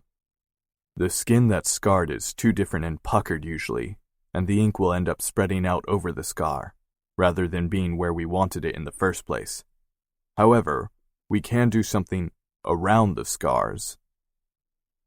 I researched that, but your time is valuable. So is your recovery and healing. Touched, she blinked up at him, licking her lips. Then what can we do today? He grinned at her then, his eyes filling with a touch of laughter for the first time since she'd walked in. That alone made her feel as if coming in that day was worth it. If it's okay with you, I'll trace your side so I can get an idea of the size of canvas we'll be working with. Then I'll work on a few daisy types and show you the next time you come in. Hopefully by then, I'll be able to see exactly what you mean by scars, and then we can move on to the next step. Her hands shook, but she nodded, knowing in order to fully do what she wanted, she needed to show him. It was a no-brainer, but it still didn't make it any easier. That sounds like a plan then. I can tell you on ink, Sierra. If you didn't, then we wouldn't be sitting here. I don't mind waiting until you're ready. And when we do start actually tattooing, and even when you show me your scars, I'll put up the curtain we have so it's just you and me. No one else. What do you say? That idea appealed more to her than it should have, and she nodded readily. Okay then, stand up and lift your arm. Show me exactly how large you're thinking, and then I'll trace you. Like I said, I won't know exactly what I'll be doing until I see everything. Even if this is just for show today, it's still a step, you know? He met her gaze. That means I'll have to put my hands on you. You okay with that? More than okay. Instead of saying that, she nodded again and stood. She turned so her side faced Austin, and she wouldn't have to meet his gaze. As soon as he put his hands on her, she jumped. Steady, legs. I'm not going to bite, he teased. Well, not unless you ask me to. Despite herself, she snorted. Stop calling me legs. It was insulting, and made her want to dissolve in a puddle at his feet. Damn the man. I like the look of your legs, so I'm going to keep doing it. Now, how big are we thinking? Big, thick, and long. Wait, that wasn't what he was asking. Austin gave a deep chuckle. I can see from your face where your mind went, and yes, big is a good word for it. However, I was talking about your tattoo. Sierra refused to meet his gaze, but lifted her chin. Confident of yourself, and I'm thinking the entire rib cage, side of my stomach, and down over my hips. Her scar covered most of that, but since she would have to ink around it, she wanted something to remember, something that was worth the pain and memories. That's big, but I think with your curves there, it's going to look great. So hold tight, let me trace you. The pencil traced over her side, and his hand brushed the underside of her breast. They both gasped, but neither commented. They needed to stay professional for both their sakes. His callous fingers pressed through her shirt, and she held back a sigh. She had recovered most of the feeling in her side, and his hands were so large, so male, that she knew she'd never forget his touch. Ride with me. Sierra turned, confused. What? Austin gazed into her eyes, intense. Ride with me. On my bike, in the mountains. Sierra broke out into a cold sweat. Visions of flames, the squeal of tires, and the smell of burnt flesh caused her knees to give out. Shit, baby, I'm sorry, Austin murmured, his hands on her hips, then her cheeks. You don't have to ride with me, not if you're going to react like that. You don't have to tell me why, but you can if you want. I'll listen. She sucked in a breath, embarrassed for reacting like that. I'm sorry. Don't be, Sierra. Damn it. She didn't want to be locked away in her past, unable to take a step into any kind of future. Eden had been a step, as had coming into Montgomery Inc. But it wasn't enough. Not yet. She needed to be a big girl and learn to breathe again. Her gaze met Austin's concerned one, and she swallowed hard. Yes, Austin. Yes, I'll ride with you. He looked like he didn't believe her, but she'd show him. She was ready to move on, even if she had to force herself. She wouldn't be hidden and caged. Not anymore. If Austin could help her, well, then she'd take that step, finally. Chapter 5. Shep Montgomery ignored the dagger eyes aimed at him, taking it as par for the course with this particular client. When Lizette came in for any ink, her man, Matthew, came with her. And by came with her, Shep meant guarded her like a pit bull and practically growled at Shep for daring to touch his woman. With a roll of his eyes, he cleaned off leftover ink and plasma so he could finish the shading on the koi fish. Lizette had come in with those flirty eyes of hers and her easy smile, begging Shep to draw a koi surrounded by a field of flowers and cool water over her hip and thigh. Shep loved working with her since she was so easy to please once they got the right design. Shep guessed that Matthew would cheerfully rip Shep's arm off for where he had to place his hands during the process. And Shep knew his own wife, Shay, would probably do the same thing if anyone touched him like that. Actually, Shep might hurt anyone who thought they could ink Shay too, so he didn't blame Matthew in the slightest. You feeling good, Lizette? Shep asked, his attention on his final shading and not on the man looming over the both of them. Seriously, Matthew is one big motherfucker. She hummed, and Shep had to smile. He loved it when his clients fell into the bliss that was tattooing, rather than tensed up the entire time. Lizette was a pro at this. He added one last stroke, then wiped the area, sitting back to appreciate his work. All done. You need help to see it in the mirror? I've got her, Matthew grumbled. Shep held back a brighter smile.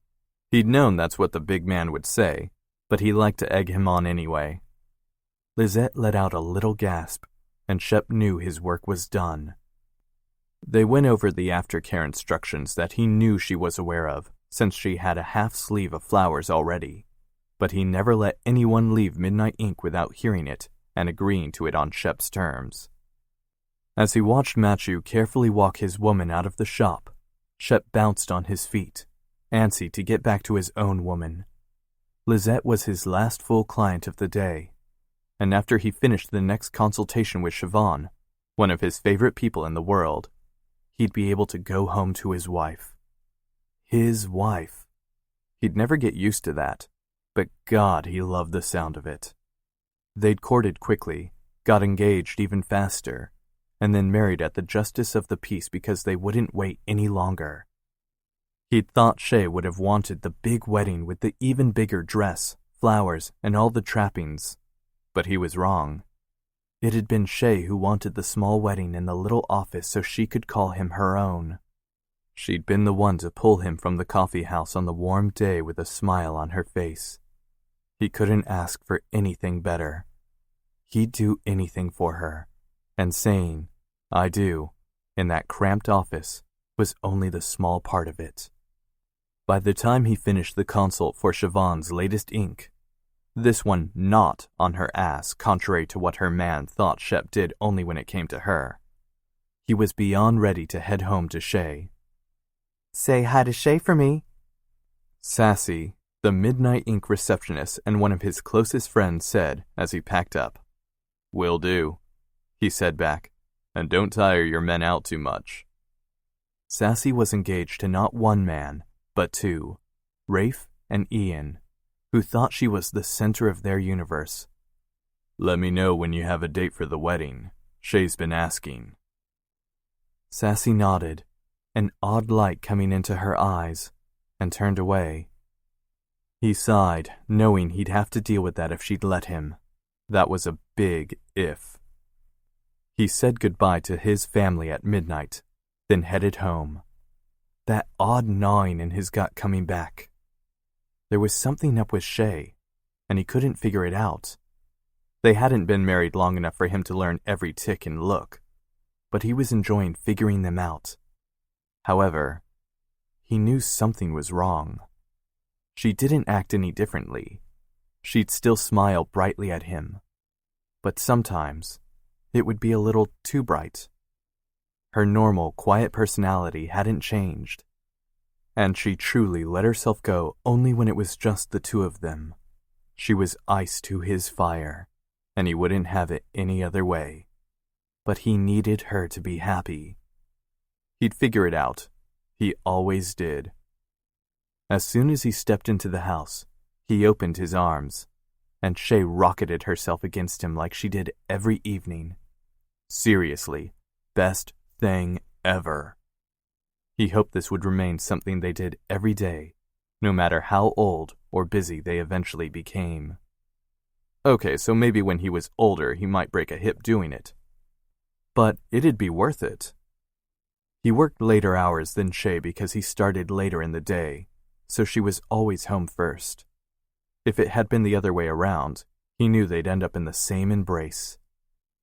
He inhaled that sweet scent of hers, crushing her to his body, then slanting his mouth over hers. She tasted of tea and grapes. God, I love you, Shay Montgomery.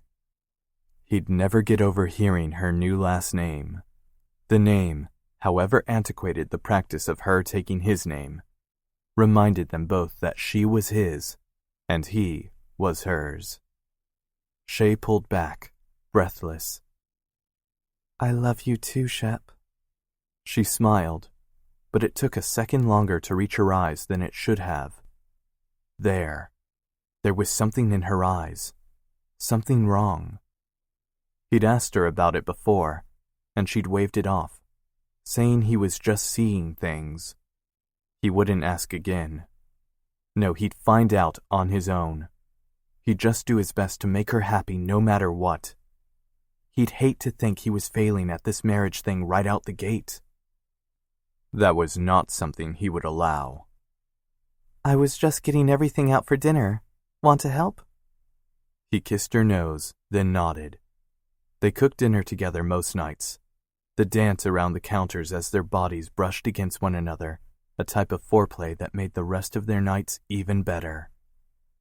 His phone buzzed in his pocket, and he took it out, one arm still around Shay. It's Austin, he said after looking at the screen. Answer it, Shay said.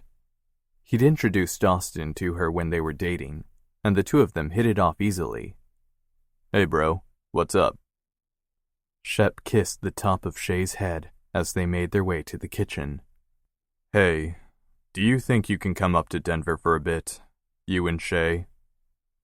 Shep froze, squeezing Shay's arm at Austin's tone. The other man's voice didn't sound like the warm yet broody man he'd grown up with. Something was off. Shay looked up at him at his touch, worry in her gaze. What's wrong? He asked, his throat choking up. Austin sighed. Shit. I don't know how to say this. Damn it, I shouldn't have to say this at all. It's not fair. He took a deep breath, while Shep held his. Dad has cancer, man. Shep staggered back, using Shay as support. What? You're serious? As serious as it gets, Austin said softly. He's starting treatment soon, and I think he'd like you there. You and Shay. He's never met her, you know? He said, stating the obvious.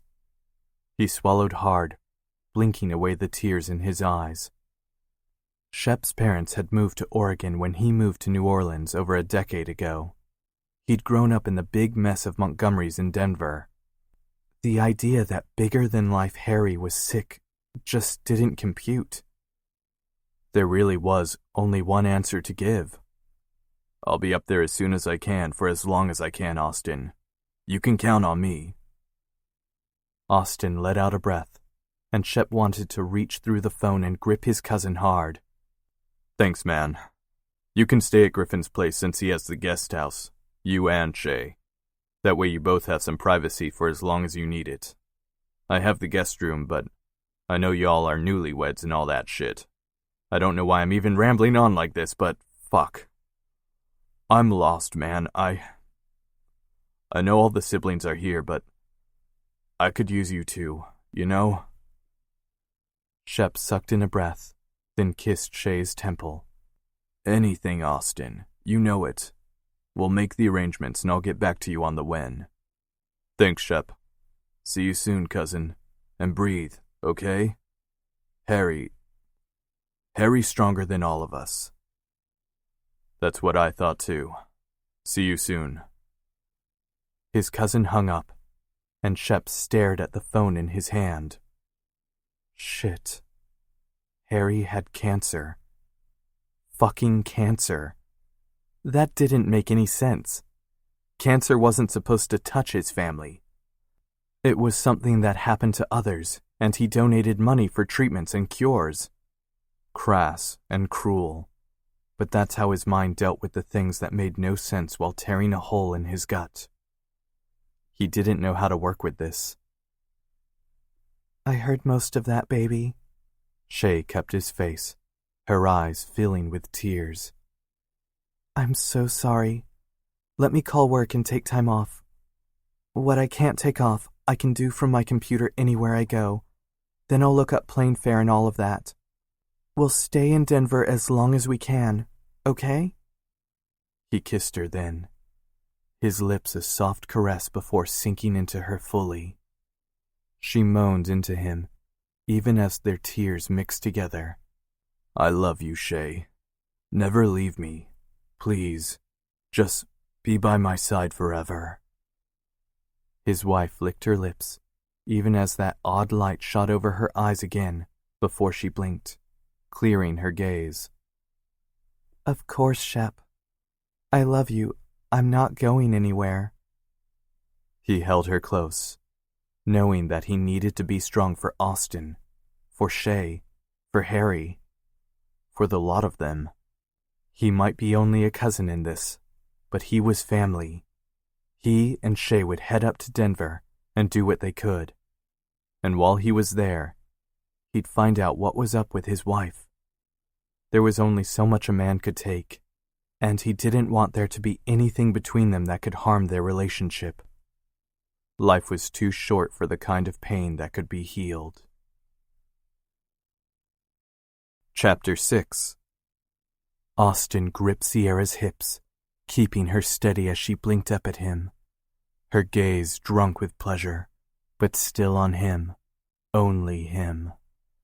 He licked his lips and could practically taste her sweetness on his tongue. God, he couldn't wait to have that sweet cream on his taste buds. I'm going to fuck you hard, legs, he growled, his body shaking as he fought for control. Take me. She lifted her chest, her breasts standing out like a succulent feast.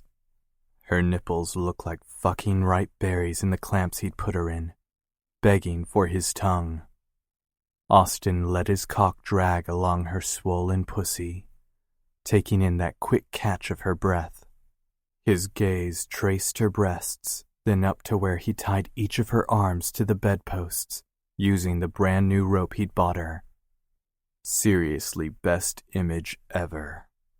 He couldn't wait to plunge deep within her and have that tight pussy of hers clench his cock, milking him down to the last drop. Just as he pulled back, his eyes opened, and he cursed himself. Great. A dream. Another fucking dream. And he spent on his stomach before getting to the good part. Austin rolled out of bed, his body groaning from a restless sleep and vivid dreams.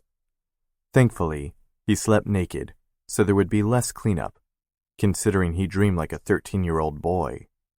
He staggered back, his body not quite awake and in desperate need of coffee.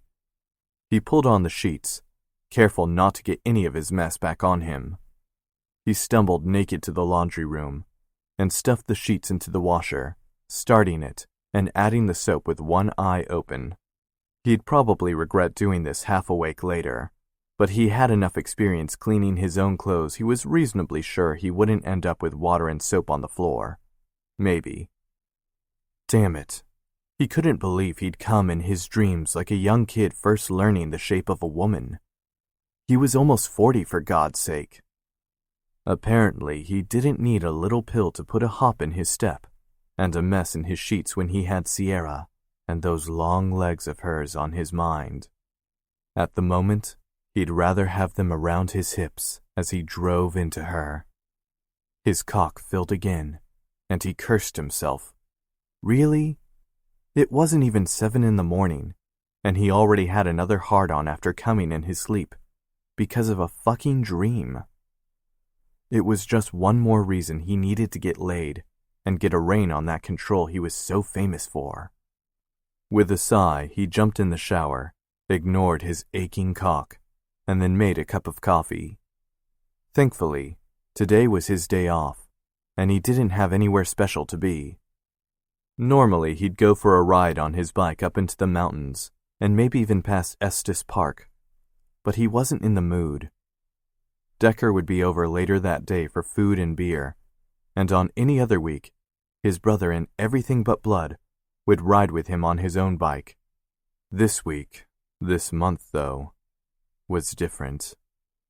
Neither of them had gone riding since they'd heard about Harry's cancer. Shit. Cancer. Austin still couldn't wrap his head around that. He'd buried his head in the sand, actually. While the rest of his family had either tried not to leave his folks' sides or done as much research as they could, Austin had stayed away, saying he'd be there if anyone needed him. Fuck. That made him an ass.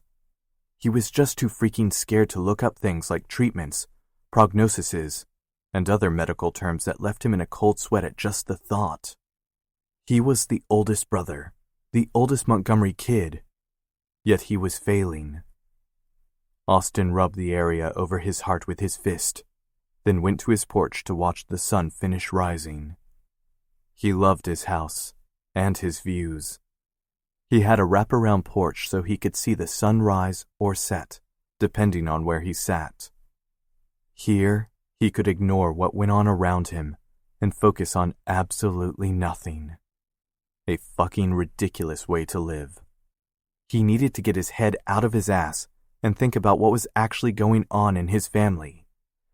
He needed to stop dreaming about a woman who looked so scared at having anyone touch her skin, she practically bolted like a frightened rabbit at his gaze alone. Austin sat there for another hour, finishing his coffee and feeling the cool mountain air slowly warm as the sun rose higher. His phone buzzed on the corner table on his deck, and he picked it up, his heart racing. What if it was his parents telling him something worse? Shit. Thinking about what was coming rather than actually putting together a plan was making him crazy. First thing after Decker left, or maybe even when the man was there, he'd do his research. It wasn't like him to be so out of it when things mattered. He hated himself for putting himself into this situation in the first place. There was no point in worrying himself sick over nightmares with no evidence. He had a feeling that once he really went into it, he might have even more nightmares. His father deserved every ounce of Austin's strength and determination, however, and hiding in his house wasn't what Austin had been raised to do. Without looking at the screen, he answered the phone and immediately regretted it. Austin, baby. He was so over this. So fucking over. Shannon, stop calling. I tried to be nice, but we broke up months ago. A mutual decision, I might add. I'm not normally such an asshole, but if you don't stop clinging and practically stalking me, I'm going to have to take action. calling the cops for a stalker? Not what he wanted to do. But Shannon wouldn't leave him the hell alone no matter what he'd done to stop her. He'd never fight with a woman physically, so he'd have to give up and have someone else deal with it for him. We had something, baby. Please don't leave me, sugar. Austin closed his eyes and pinched his nose. No, we didn't, and we both know it. You love me even less than I loved you, which was next to nothing. Harsh, but the truth. Find yourself someone you can actually love and care for, and find that future you want, Shannon. It's not me. At her silence, Austin sighed. Goodbye, Shannon. He pressed end on his phone, but he had a feeling he wasn't through with whatever she wanted. He just hoped she didn't take it any further than she already had. His morning even more tainted now, he got up off his chair on the deck and made his way inside. His house was situated on the edge of a small ravine. Even though he couldn't really see his neighbors, they were there. He actually lived on a cul-de-sac with a dirt road at the end that led to his 2-story house. Well, 2 stories and a full basement that could be seen on the back end, since his house was on a slope. The entire 2 top floors on the back end that faced the ravine were all glass so he could see a closer foothill, some of the Rockies, and any wildlife that found themselves walking about. He loved it. He got city and country all in one with just his house.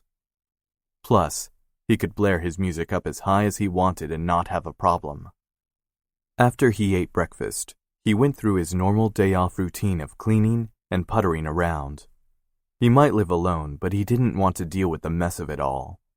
He wasn't as much of a clean freak as some of his family members, but he liked to be somewhat clutter-free. As he checked his mail, he put the bills aside for later, then went through the rest of it, throwing out the junk mail that seemed to accumulate faster than even the bills. On top was a thick envelope from a company he didn't recognize, and he frowned. A lawyer? Maybe it was for the shop, or even Montgomery Incorporated. Given all the Montgomerys, sometimes people sent things to the wrong addresses. Luckily, his immediate family lived close enough that it wasn't a problem to hand the mail to whomever it belonged. Austin, you around? Decker walked in without knocking, and Austin set the mail aside. He'd deal with whatever it was later. I'm in the kitchen. You want coffee? Decker strolled in, wearing his worn jeans low on his hips and a black cotton t-shirt that looked like it had seen better days. Austin looked down at his own clothes and snorted. Apparently, they'd be twins that day. Black t-shirts and worn jeans were their uniforms, days off or no. Coffee, please. I only had enough for 1 cup at home and wasn't about to spend $5 on bitter coffee on the way here. Austin rolled his eyes.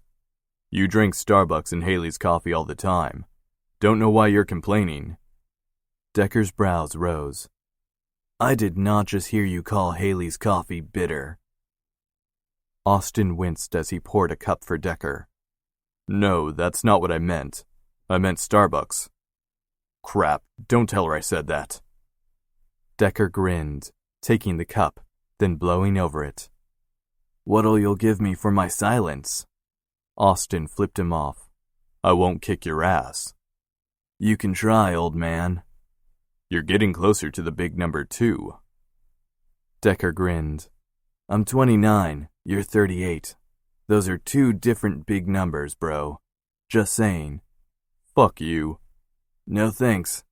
I prefer my bedmates with a little less chest hair. Austin grinned. Only a little less? Is there something you should tell me? You know we'd all love you no matter your preference. Decker groaned. Shut up. Austin rolled his eyes, then went to his living room, knowing Decker would follow when he wanted. There would be a game on, so they'd relax and do nothing. Maybe research if he got up the nerve, but nothing too taxing. In reality, Decker was Griffin's best friend, but Austin got along with the younger man just as well. Decker had been living with his family off and on for most of his teens, so he'd become close to every Montgomery. As evidence from that conversation that had changed their lives, he was included in family meetings as well, without a second thought. "So I hear Shep and Shay are on their way to Denver," Decker asked after a few moments of peaceful silence. "Yeah, I called him up and asked for them to come."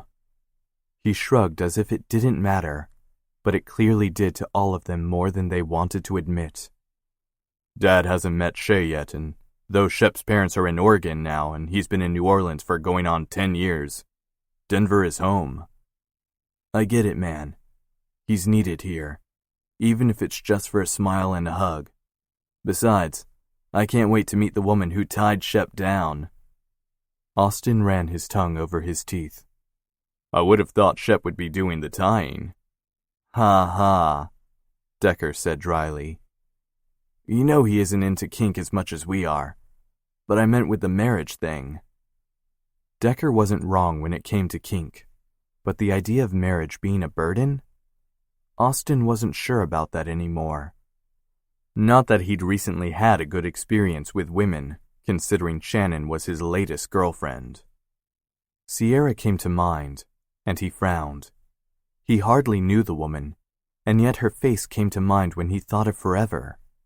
Not something he wanted to think too hard about. Or did he? "What's that frown for?" "Just thinking." "About?" "Marriage, I guess." Decker whistled softly. "Thinking about giving up the single life, then?" Austin slid Decker a look. "You're complaining a bit much about marriage if you ask me. Don't tell me you're planning on living the single life forever." Decker shrugged, then looked away uncomfortably.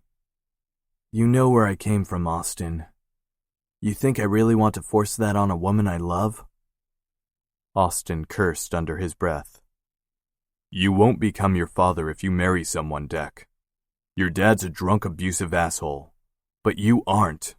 You've never raised your hand to a woman, and you never would." Decker shook his head. "And that's the crowning example of what a man I am? Or why I should be married? Mom always said Dad never hit her when they were dating. It came afterward." Austin stood up, towering over Decker. "You've got to be fucking kidding me. Your dad was always a mean son of a bitch, and you know it." "You weren't there." "No, I wasn't. But you don't just grow into that kind of mean overnight." Austin sighed, then gentled his voice. "You're not your father, Deck." Decker met his gaze. "And you're more yours than you know. Have you talked to Harry since he told us he was sick?" Austin looked away, the twisted ball of guilt in his stomach rolling at the change of subject. "No," he muttered. "Fuck, Austin, talk to him. He's going to be okay, damn it. We aren't going to lose him to this. He's starting treatment in 2 weeks since they had to wait until the next cycle started and had to get him ready for it. He's not alone, not with all of us around him. But you can't hide from him. Got me?" Austin nodded, then went to the couch, resting his head in his hands. "What if he doesn't make it, Deck? What if he's not strong enough?" "He's the strongest man we know." "Yeah? Did you see him in that living room? I've never seen him look like that. He looks so small." Decker let out a breath as they sat there in silence. Austin hadn't voiced his fears to anyone yet, though he'd almost done so to Sierra in the shop when she'd begun to voice her own. Decker would listen to him and not rail on him too hard, or maybe just hard enough for what he needed. If Austin spoke to any of his siblings about his thoughts, well, he wasn't sure what would happen. He needed to be the strong one like he'd always been, and right then, he wasn't acting like it, and he hated it. "Don't kill your father, Austin. He's not dead. He's not going to fucking die. We're going to beat this, and then we're going to kick your ass for putting him in the grave before you even talk to him." "Fuck you, Decker. I'm not killing him. How could you even say that?" Decker met his gaze, A fire in his eyes Austin didn't quite understand. You're thinking about the worst before letting what's in front of you happen. That's a kind of killing in my book. Austin ran his hand over his face. I'm an idiot. Yes you are. But you're also a scared idiot. What do you say for dinner we head to your folks? You know they won't care if we just show up. We can talk to them about plans and things. You know they'll want to see you, and I'll be there if you need to run. Austin raised a brow. I'll call Mom just in case. They might not care if we show up, but she'll like us better if we give her notice. Sounds good to me. So you want to tell me what else is going on? You're wound tight like a spring right now. Austin shrugged. I'm fine. You're not fine. What's up? Is it that Shannon woman? She's still giving you shit? He groaned, thinking of her phone call that morning. That's part of it. She won't take a hint. Hell, that's not right. I've given her more than a hint. I don't know what her problem is. She didn't like me this much when we were dating, and the fact that I have to keep telling her no is making me feel like an ass. You are an ass. He flipped his friend off. Shut up. She'll find someone else she actually likes and get off my case soon. I just don't like feeling like I did something to hurt her when we were dating, when we all know that wasn't the case. She's just bored, and we all know it, Decker added. You said she was only part of it, so what else is there? Oh, wait. Is it that honey-browned hair woman who opened... What's the name of that shop? Eden? At Austin's arch look, Decker grinned. Maya was telling me about her. She said while you started off as your normal, overbearing self, the second time this woman came in you were all soft growls and soothing words. Your words or Maya's? He didn't like the idea of Maya talking about him and Sierra as if there was a him and Sierra. Thankfully, his sister didn't know about the date or ride or whatever they had called it coming up. For some reason, he wasn't ready to share Sierra. That made him a bit uneasy, but he'd live through it. Maya's, of course, and from the look on your face, you're not ready to talk about her. Well, shit. I had planned on coming over here to talk to you about the scene, and now you're in knots over a woman. Very cool. I'm not in knots over her. Lies, but he wasn't about to tell Decker that. And what about the scene?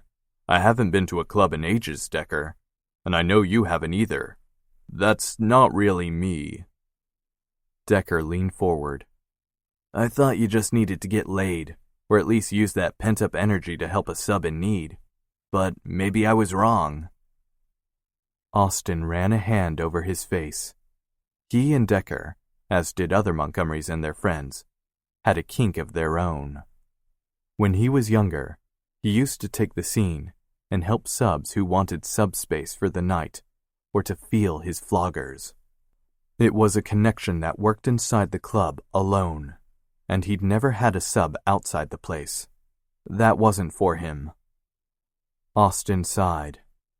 I'm not the club guy. I'm not a dominant in my everyday life.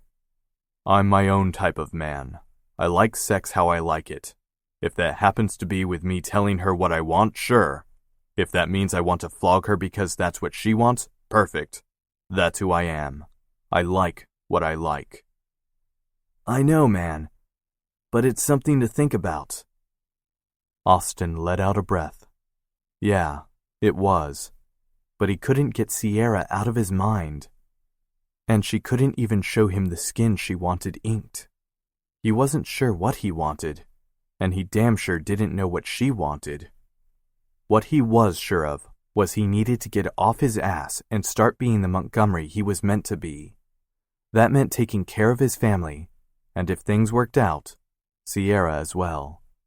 He had a feeling she wasn't going anywhere, and for some reason, Austin perked up at that thought.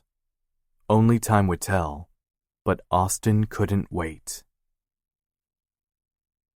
Chapter 7. The dream started out like it always did. In each instance, Sierra knew when she was dreaming, just like she always knew she'd never be able to pull herself out of it.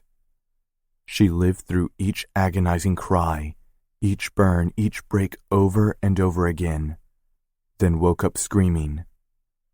Her dream self wrapped her arms around Jason's waist, her head resting on his back. Her helmet blocked the feel of him from her cheek, but that was okay. She could still feel his warmth through their leather jackets. That alone calmed her. It shouldn't have. Sierra knew that. The dream never ended well. He reached down with his free hand and squeezed her hands clasped on his belly.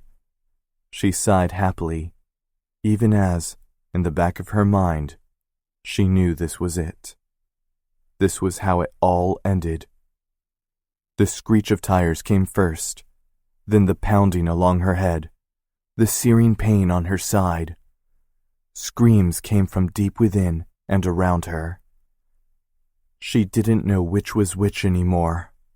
Fire licked across her skin, and even though this was a dream, the memory of each nerve ending bursting in pain came back, and she felt it all again.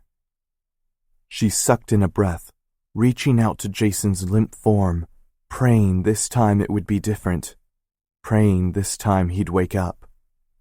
Only it wouldn't happen. It never did. Two figures stood above her, their faces in shadow.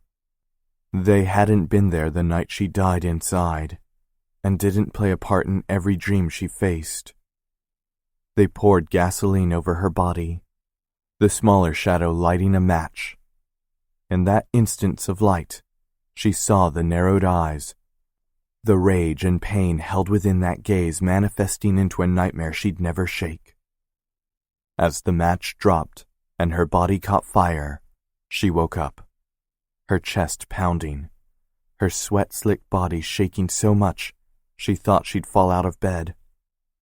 On unsteady legs, she made her way to the bathroom. She barely had time to flip open the toilet lid before she emptied her stomach, the acid burning up her throat. By the time her nerves settled, she was sure she'd lost any food she'd had the day before, and the only thing she'd do next was dry heave. God, how she hated that. She flushed the toilet, wiped the lid with a bleached wipe she had on hand, then stood on somewhat steadier legs. After she brushed her teeth and washed her face with cool water, she was finally ready to wake up fully. The nightmares had plagued her for years, with the latter part of the dream showing up more often than not recently. Those shadows had been the reason she'd left for Edgewater and Denver to begin with.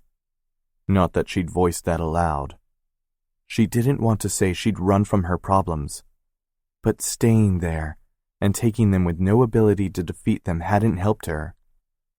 It had only made things so unbearable she'd been unable to heal fully. Not that she was sure she'd ever be able to heal. Her fingers skimmed the puckered skin and pale white lines along her side.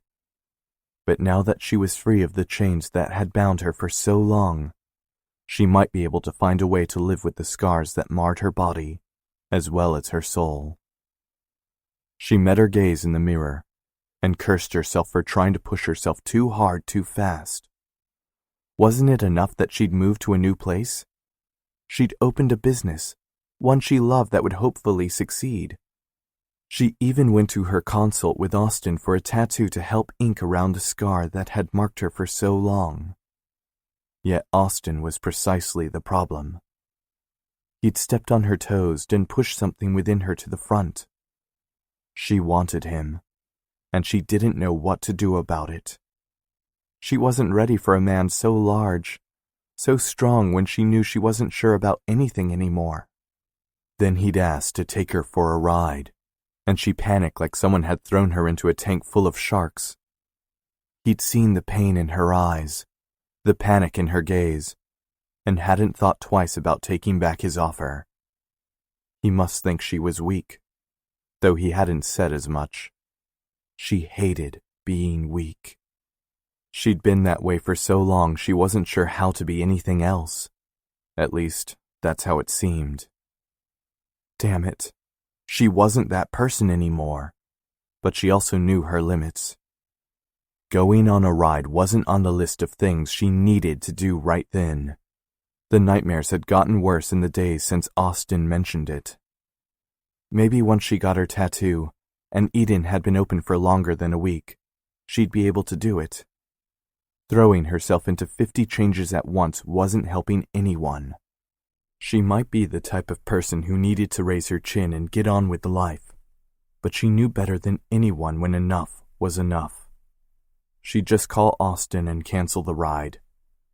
The sliver of disappointment that slid through her surprised her. Was it the idea of riding itself that she wanted? Or the fact she'd have to wrap herself around Austin's strong body in the process? Her breasts ached at the thought, her nipples hardening.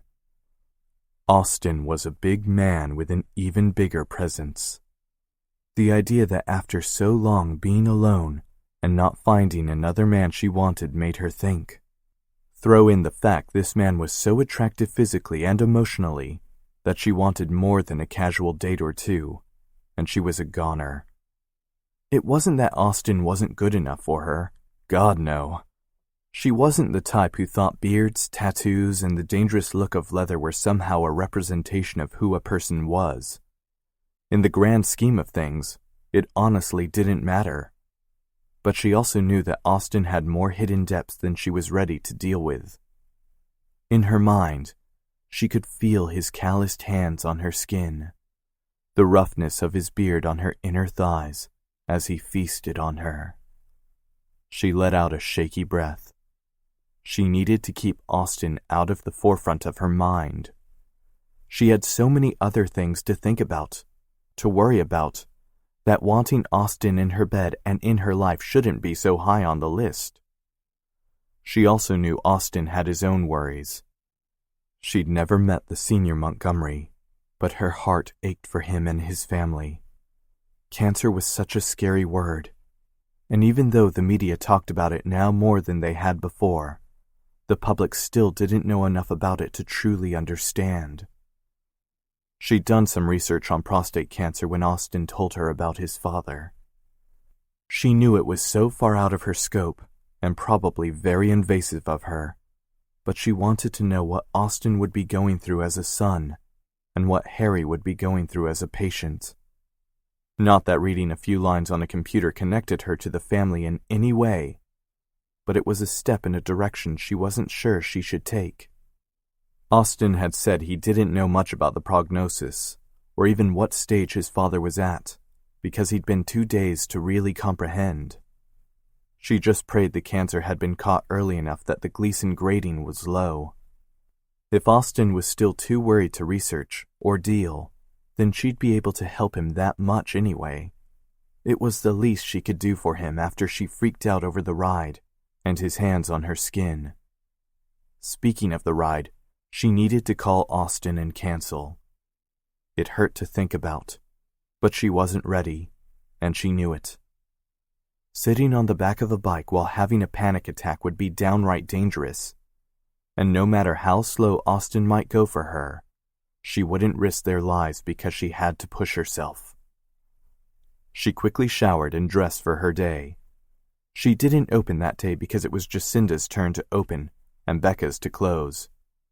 But Sierra never had a true day off from Eden, even in the planning stages, and she loved it. It gave her purpose. She glanced down at her phone, then stuck it in her purse. Instead of calling, she'd tell him face to face that she couldn't go. He deserved that much, and then she'd be able to see him. Damn it. She needed to stop acting like a dreamy-eyed schoolgirl. Once she finished her makeup and put her hair up in a bun at the base of her neck, she headed out to Eden. She lived in Edgewater, a little square burb of Denver that sat right against the city proper. If she stood on her street, she could even see downtown easily. While the small burb was nice, her apartment wasn't. In fact, The building was run down, sketchy, and full of drug dealers who were very nice to her for some reason. But it was cheap. She'd put her heart, soul, and bank account into Eden, and the rent in Edgewater was all she could afford. Hopefully, after the 1-year lease ended, she could find a better place to live where she didn't feel the need to lock her windows at night, even when the air conditioner was broken. By the time she made it to downtown and parked in the special lot behind Montgomery Inc., how they'd lucked into that she'd never know. She had convinced herself she'd meet with Austin for 2 minutes and leave without feeling anything special. She didn't want him. She didn't have time for that. She barely had time for her daily life to begin. Instead of heading directly to see Austin, she went to Eden first. She talked to him during the lunch break the girls forced her to take daily. That way she had an excuse to rush back afterward and not get caught up in his gaze. Not that she would get caught up in his gaze. She was stronger than that. Maybe. The girls weren't surprised she was there an hour earlier than scheduled. A couple hours passed quickly as she rang up purchases and helped customers find their perfect outfit or special nightie. Her goal was to be as personal as she could without freaking her guests out. She had a gift, as the girls called it, to find out exactly what someone needed, whether it be a scarf, a cocktail dress, or a special push-up bra that a woman's partner could take off with their teeth. Sierra could usually find the perfect match. There was nothing better than watching a pleased customer leave her shop with a hop in their step. That meant not only were they happy, but they might come back and shop again. Perfect. Her phone chirped quietly, and she excused herself from the counter, where Jacinda was ringing up a purchase. She'd set the alarm to force herself to go over and speak with Austin. Jacinda had already taken her break while Becky had just arrived, so it would be Sierra's turn. She said her goodbyes, telling them she'd be right back. From the looks on her girls' faces, she had a feeling they knew exactly where she was heading first. How they could possibly know that, Sierra wasn't sure, but she ignored them. She had a job to do. First, she'd say no to Austin as calmly as she could and back out of their date. Because it was a date.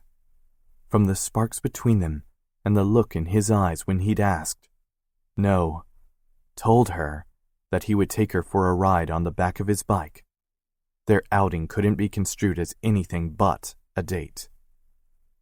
The bell over the door rang as she walked in. Callie sat on a stool behind the computer, a sketchpad in her lap, her head bent over her drawing. She looked up with a scowl that turned into a bright smile. "Hey, Sierra! Austin is in the back sketching. He just finished with the client, so he should be free for you." "He's free," Maya said on Sierra's other side. Sierra studied Austin's sister and couldn't tell if Maya was happy he was free or not. The woman didn't smile, but smirked, her eyes twinkling. Sure, that could be happiness in there. Or maybe she wanted to push Sierra over a bridge or something. The other woman came off as abrasive, but from the way Austin had spoken of her, Sierra knew there was more to her than the piercings, tattoos, and attitude. "I'll just head on back then," Sierra said coolly. When she didn't know how to act in a certain situation, she always reverted to the Ice Princess. It never failed to keep people at a distance. Well, almost never failed. Austin was another matter altogether. "Do that then, princess," Maya said, just as coolly. Well then, Sierra knew exactly where she stood, and honestly, she didn't care. "Stop being a bitch, Maya," Callie called out. "You're just in a mood because Jake is out of town." "Is Jake your boyfriend then?" Sierra asked, and could have immediately smacked herself. Why was she asking personal questions of a woman who clearly didn't want Sierra to have anything to do with her brother? "He's just a friend," Maya said with another smirk. Jake and I don't need to have sex to be in the same room, unlike some people I know. Bitch, Callie sneered, then smiled. Go on back, Sierra. He's just in the office. Sierra looked between the two women, then made her way to Austin. She didn't know exactly what was going on, but she had enough on her plate as it was. When she made it to the office, she stopped and held back a sigh. Austin had his head bent over his sketch, his forearm flexing as he drew. His side was to her, and she could see the long lines of his body bunched in the chair, a lion ready to strike. His head whipped around to face her as she let out that sigh. When his gaze reached hers, he smiled, and another bit of that sadness that had been present in his eyes when he told her of his family went away. If she could do that for him, then maybe it would all be worth it. Hey, I didn't know you were stopping by today. He stood up, those long legs of his stretching out his jeans nicely. Not that she was staring at his jeans. Much. She licked her lips, holding back a blush as his eyes darkened when she did so. Damn it. She wasn't some naive virgin. Oh, hell no. The things she'd done. The things she'd craved. Well, she wasn't an innocent. She shouldn't be blushing at a man when he stared at her. She was stronger than that. Centering herself, she rolled her shoulders back. I just came by to say in person that I don't think I'll be able to ride with you. Why hadn't she done this over the phone? It would have been so much easier. But she wanted to do it face to face so she wouldn't be rude. Plus, she wanted to see him because she couldn't get his face out of her dreams and his presence out of her system. Damn Austin Montgomery. Austin frowned, moving toward her. She forced herself not to take a step back. She wouldn't run. Not anymore. But she didn't know if she could keep up the denial if he got any closer. He ended up standing right in front of her, so close she could feel the heat of his body. The act reminded her of her dream of Jason, and she held back a shudder. It wouldn't do her any good to compare the two men, her past and her... whatever this would end up being. His hand came up so he gripped her chin. He searched her face, and she just stared up at him, unsure of what to do or say next. He hadn't spoken, and it threw her for a loop. Okay, Sierra, he said finally, his voice low, deep, so deep it went straight to her core, and she had to keep from sighing, again. If you don't feel like you're ready to ride yet, then we won't. She let out the breath she wasn't aware she'd been holding. Thanks, Austin. I'm sure we'll see each other around then. What was she doing? That hadn't been the plan. Or had it? Honestly, she didn't even know what her plan was anymore. She wanted him. She was clear on that much. But she wasn't sure she could handle more. This wishy-washy thought process wasn't doing her any favors. She needed to buck up and either give in fully or step back. Taking half steps would only hurt her in the end. Didn't she know that? Hadn't she lived that? Oh, really? I don't think so. That's not how this is going to play, Legs. Excuse me? The ice was back in her voice, but she didn't know how to control it. Not when he was so large and... Austin around her. You don't want to ride? Fine. I get that you aren't ready, and I don't want to force you into something you aren't comfortable with. Hopefully you'll be able to talk about it soon, and we can figure out how to get you on the back of a bike. Because, Sierra, you want to. I saw the look in your eyes after the fear. You want to ride again, and we'll figure out a way to make that happen. She narrowed her eyes. So you know what I'm thinking, do you? She didn't like it when people made decisions for her. Not at all. Yeah, in this case I do. I'm not saying I know everything. Far from it. But I get this. Now on that note, just because we aren't riding doesn't mean you're out of my life for good. You get me? We're going to date or whatever, or find a way to see each other again because I want you, Sierra. And from the way you licked your lips and looked at me when you first walked in, you want me too. I get that, right? Bastard, she mumbled. I don't like this alpha thing. He brushed his thumb over her lips. Yeah, Legs. Yeah, you do. Now I'm going to pick you up tomorrow for lunch. Sound good? A real date and all that shit. So romantic. Yet she didn't pull away. Couldn't pull away. You think you can just tell me we're going on a date? He grinned at her. I asked you, didn't tell you. I could have told you, and I think from the look in your eyes, you might have liked it just as much. How could he see that deep inside? How could he know what she'd been in the past? It had to be just her imagination. That wasn't who she was anymore anyway. Fine. Dinner. I'll text you my address. He smiled full out then, leaving her breathless. Damn man. Good, baby. Good. He lowered his head. She knew what he was going to do. And she let him. His lips brushed hers, once, twice. She closed her eyes, melting into him. He reached up and cupped her neck and the back of her head. She moaned, parting her lips. His tongue dangled with hers as he deepened his kiss. This kiss, this man. Oh, God, was he potent, dangerous. He pulled back when she would have begged for more. Only the promise in his gaze stopped her. We'll do that again soon, Legs. I promise you. That was exactly what she was afraid of. Chapter 8.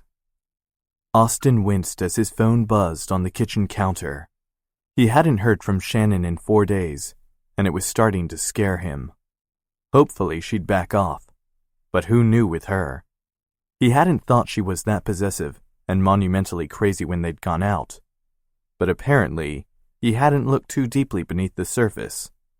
A mistake he wouldn't be making again. He looked at the readout and saw a text from Miranda letting him know that dinner was off because she had a date. A date? Seriously? Who the fuck was dating his sweet, innocent baby sister? She was only... Wait. She was 23. He didn't even want to think about what he'd been doing at 23. But shit. Miranda shouldn't be dating. He closed his eyes and prayed for patience. Megan was married and had kids. Maya was out and doing only God knew what since she was proud of her body and sexuality. Her words, not his. He should get over it and let Miranda date. Not that she needed permission, per se. Austin rolled his tongue over his teeth. Nope, not gonna happen. He quickly texted back that no, that would not be okay, and she should cancel her date. He didn't add that she should cancel all dates, but that would be implied. He was a force to be reckoned with, and authoritative. She would listen. When his phone buzzed again, and he looked at the response, he cursed. No can do, big brother. I'm dating. Get over it. Love you. XOXO. Didn't his sister know anything? He was the eldest brother. His sibling should listen to him. He closed his eyes and knew it would be a lost cause. Plus, now he could see if his lunch date with Sierra could turn into something more.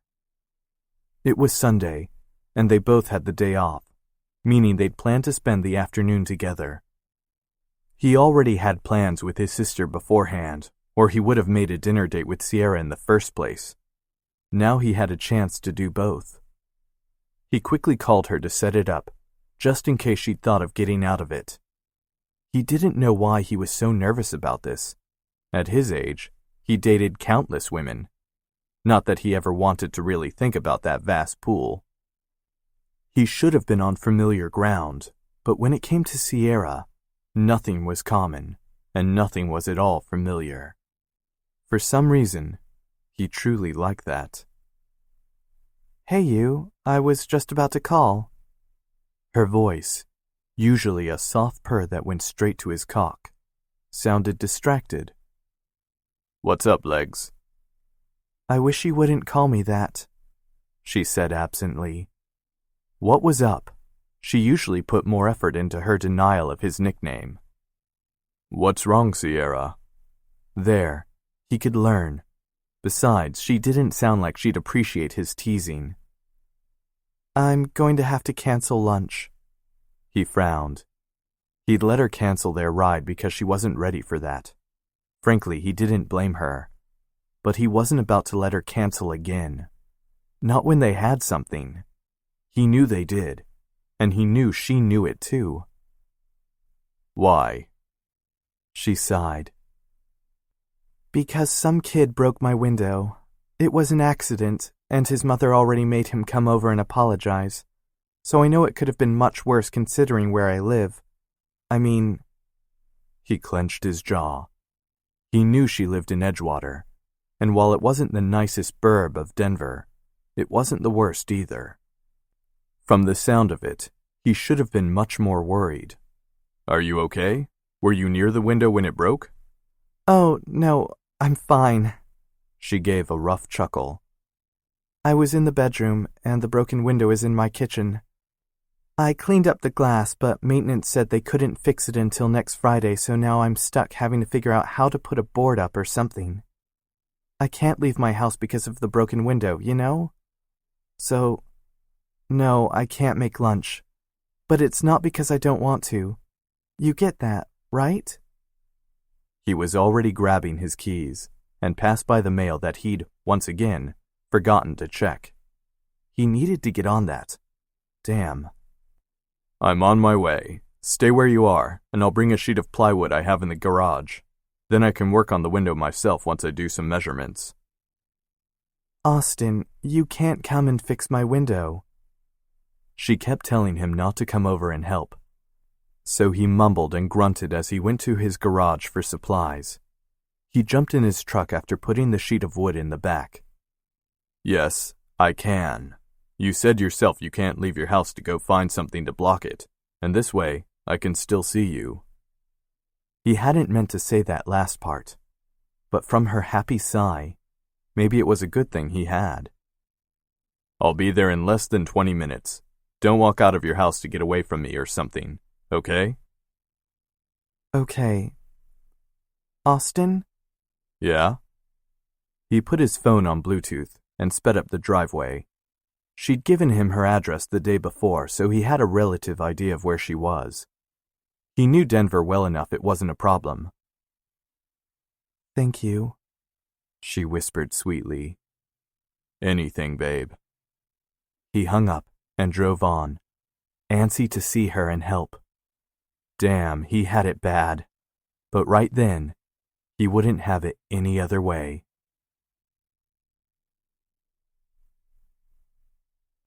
When he pulled up, he wanted to curse, then pick up Sierra, pack all her shit, and head back to his place.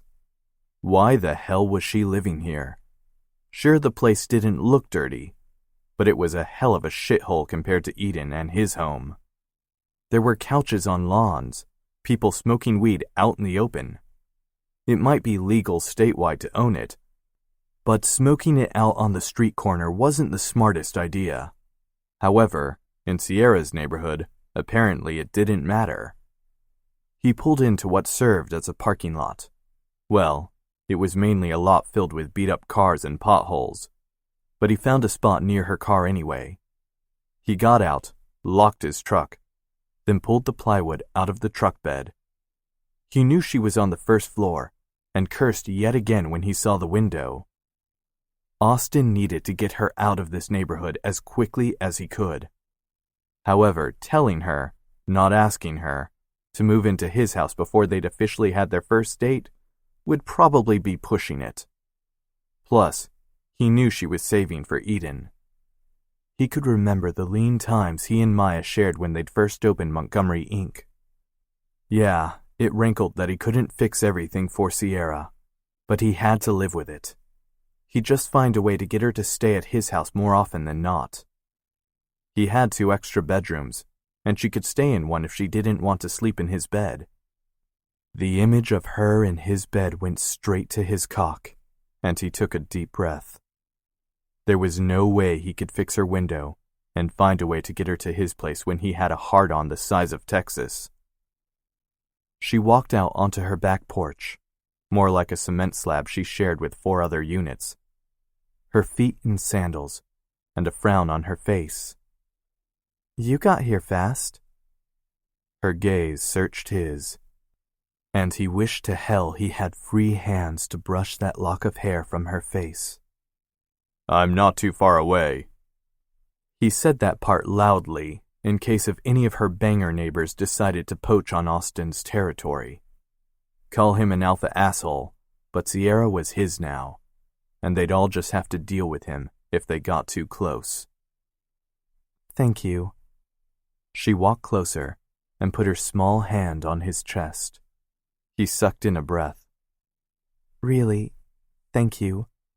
I honestly wasn't sure what to do since I don't even have a vehicle to put the wood into anyway." There was a dirty joke in there somewhere, and if Sierra had been one of his siblings, he would have been the first to call it, but he held it back. From the way Sierra's eyes widened, she thought it too. Oh, whatever. Now what can I do to help?" Austin grinned. "I've got this. It's pretty easy here. Just make sure all the glass is cleaned up since you'll be walking around barefoot in your house, I presume." Unless he got her to move in. Nope. He had to stop thinking along those lines. "It's all cleaned up. Are you sure there isn't anything I can do?" "We're good. My brothers are contractors, remember? They do this for a living." He started to work, grateful the board was the right size, so he wouldn't have to cut it down with the tools he had in the back of his truck. "Yeah, they are. You're a tattoo artist." He looked over his shoulder and scowled. "You saying I can't fix something like this? I learned with them, right alongside Dad. Just because I went into ink doesn't mean I can't work with my hands." She blushed hard then, and Austin's cock filled. Again. Damn, Dick. "You're great with your hands?" "Oh, shut up, I get it. Hands, sex, whatever. You're an artist, Austin. I don't want you to hurt your hands and not be able to work." He finished up quickly, shaking his head as he did so. "If I bang my thumb, it won't kill me. I'm good at what I do." "Don't I know it?" she mumbled, and Austin grinned again. "Want something to drink?" "Sounds good to me." He followed her into her small apartment, not surprised that she had nice furniture in a shitty place. From the way she walked and talked, he figured that she hadn't always lived in a place like this. They drank in silence for a bit before she finally let out a breath. "I just don't want you to get the wrong idea about me asking you here." Austin tilted his head. "Wrong idea? I asked you on a date, and I came here to help you on my own accord. Not sure what wrong idea I can get." "I don't know what you're looking for here. Relationship-wise, I mean. I don't even know what I want." He set down his glass on the high counter, then brushed his lips over hers. "One day at a time, Sierra. One day at a time." "What does that even mean?" She scowled, then set down her own glass.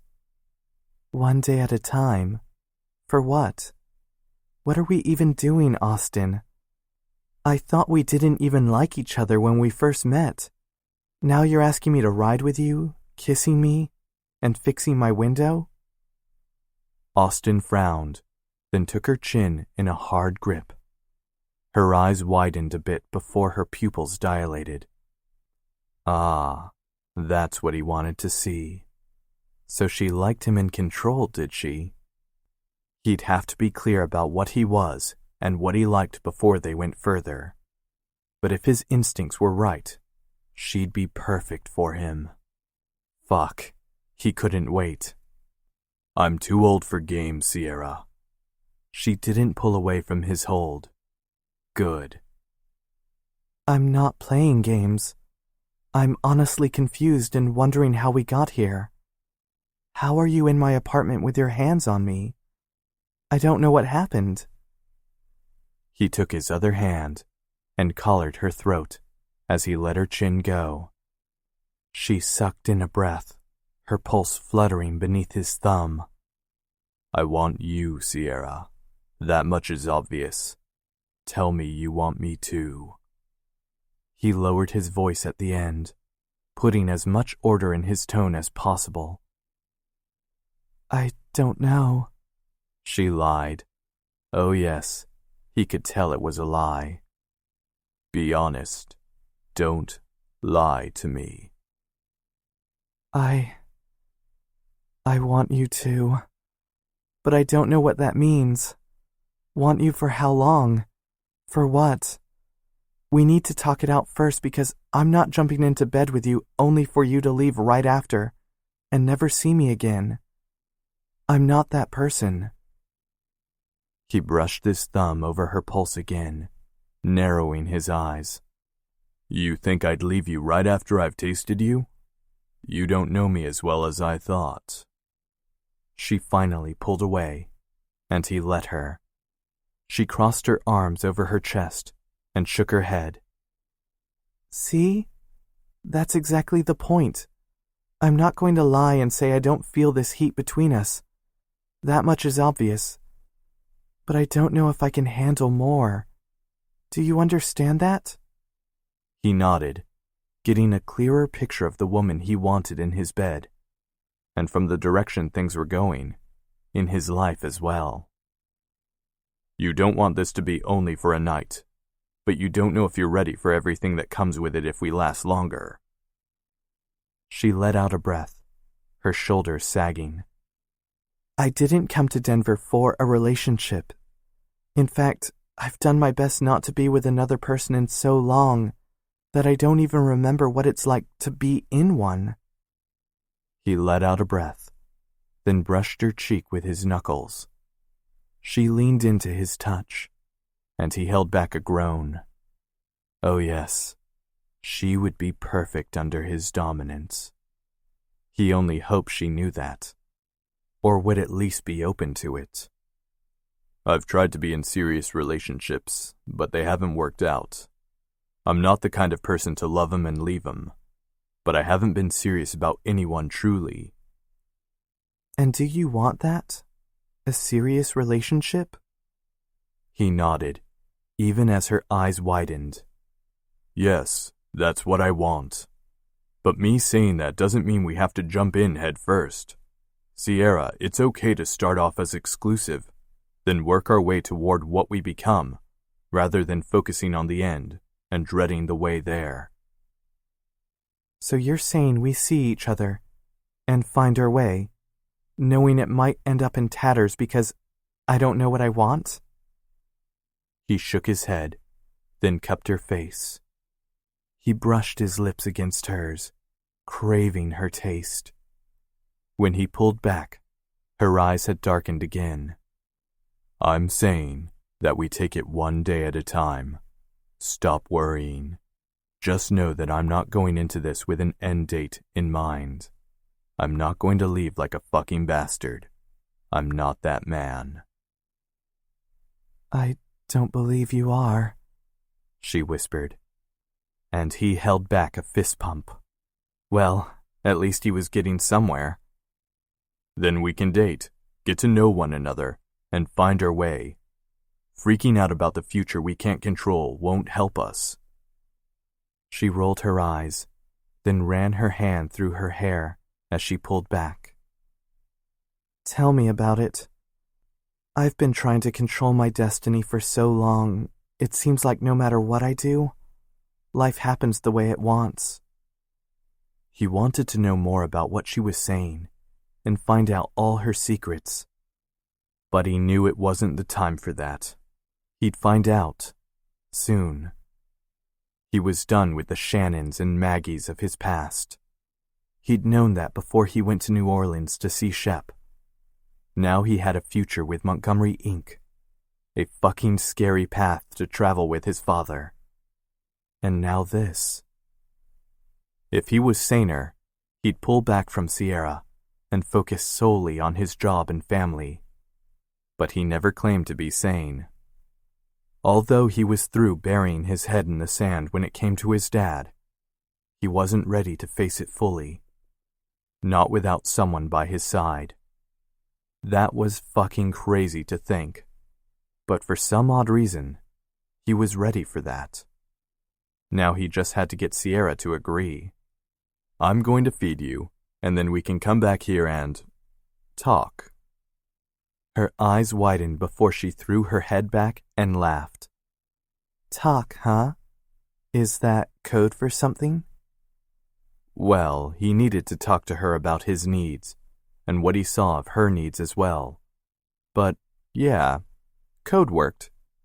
He didn't answer, merely kissed her again, this time a bit harder. He nipped at her lip, and she sighed and flowed into him. He nibbled at her jaw, wrapping her hair around his fist so he could tilt her head to gain better access. She shivered in his hold, her breasts pressing against his chest. Her nipples pebbled, and he held back a groan. He couldn't wait to feast on them, biting and licking until they reddened. Maybe she had darker nipples that would fill to a nice plum color. As soon as he could, he'd make a study of her breasts and explore every inch of her. Austin damn sure needed to know the color of her nipples, the color of the blush of her pussy. He couldn't hold back a small groan at that thought and pulled back, his chest heaving. Sierra breathed hard as well, her cheek resting on his forearm since his hand was still tangled in her hair. We need to do that again, she whispered, and he chuckled deeply. Yeah, we really do. He pulled back, releasing her hair. The tousled look made her look even sexier. He couldn't wait to see what she looked like after a long night of him buried deep inside her. Lunch? Austin blinked, his gaze moving from her mouth to her eyes, which were filled with need and humor. What? Lunch. Take me to lunch, and then we can come back and talk. He grinned then. Lunch it is. He took her hand, and she stepped readily into his space. This could be good. Fucking good if he let it. He just hoped when they talked for real, his needs didn't screw it all up. He might not need to be in control every time he was in bed, but with Sierra and this connection, he knew he couldn't ignore it. Only time would tell, and from the way his cock tinted his jeans, he knew lunch would be a fucking long one. She smiled up at him, even as she raised a brow at his hard-on. Yeah, the wait would be worth it. Chapter 9. Lunch at Gregorio's was surprisingly relaxed. Sierra had expected to sit through an achingly long lunch while shifting in her seat. She'd been aroused, yes, her body begging for release even from the small touch of Austin's hand on her chin, her neck, her lips. But Austin made lunch pleasant. He hadn't touched her under the table beyond tangling his legs with hers.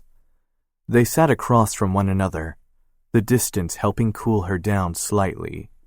Not that she'd ever been completely cool when she was around Austin.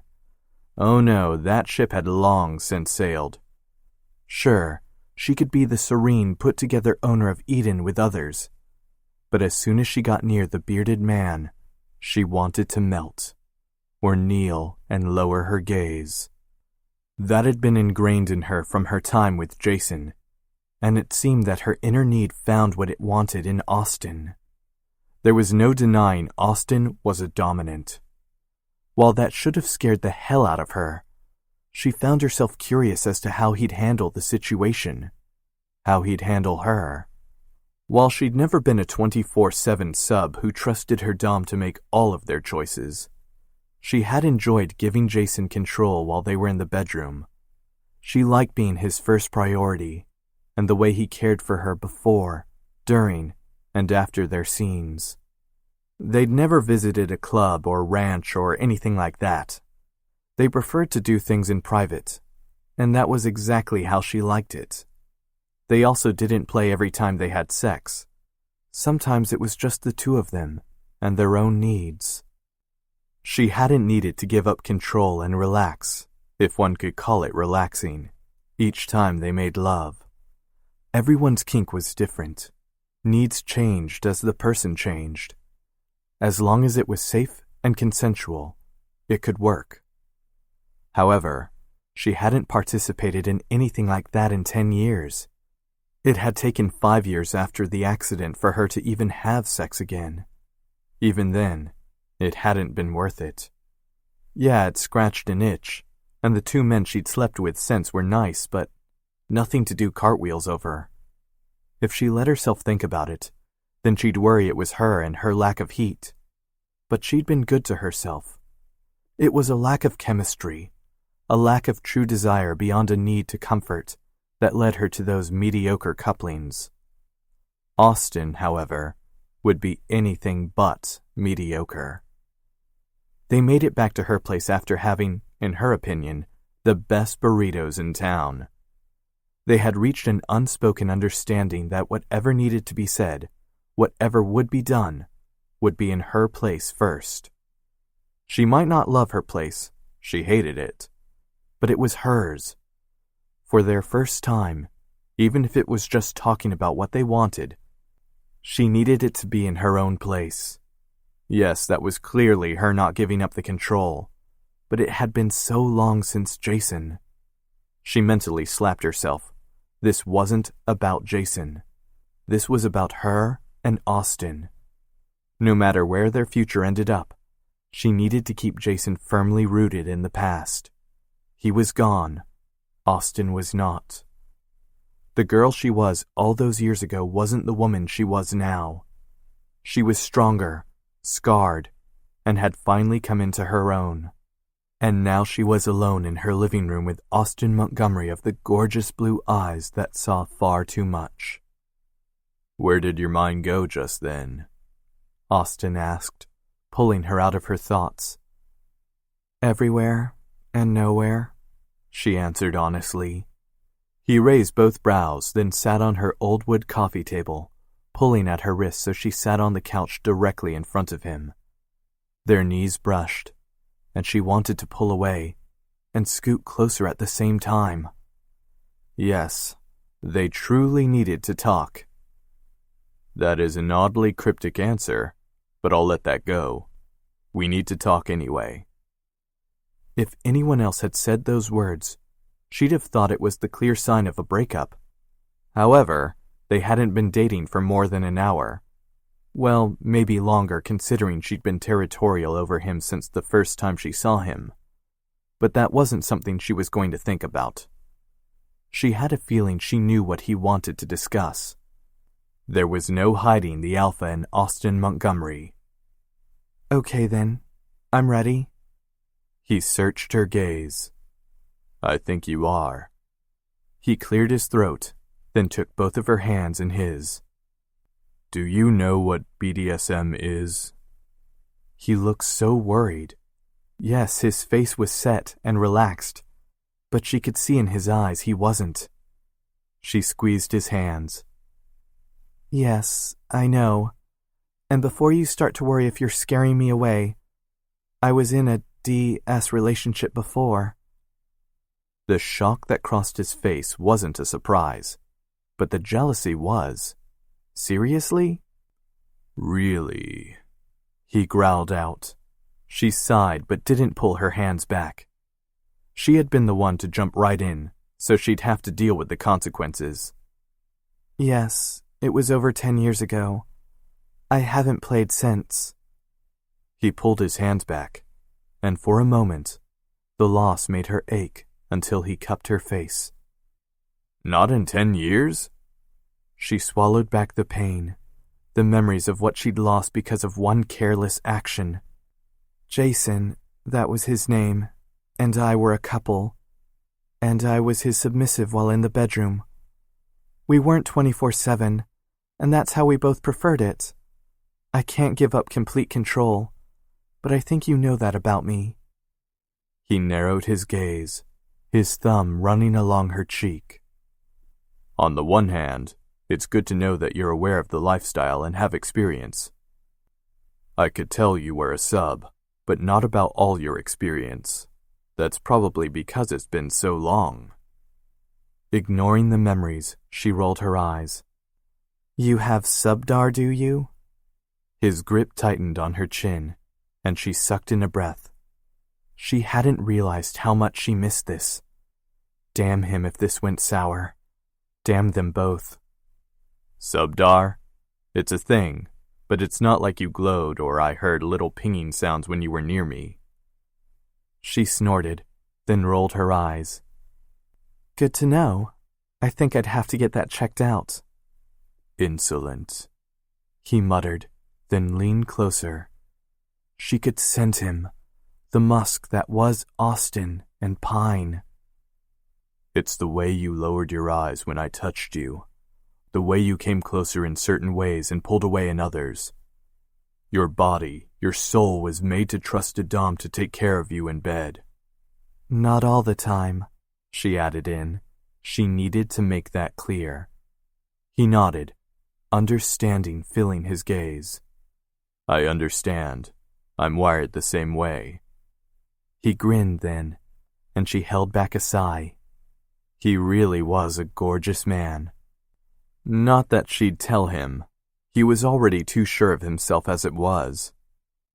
So it seems we're on the same page, she whispered.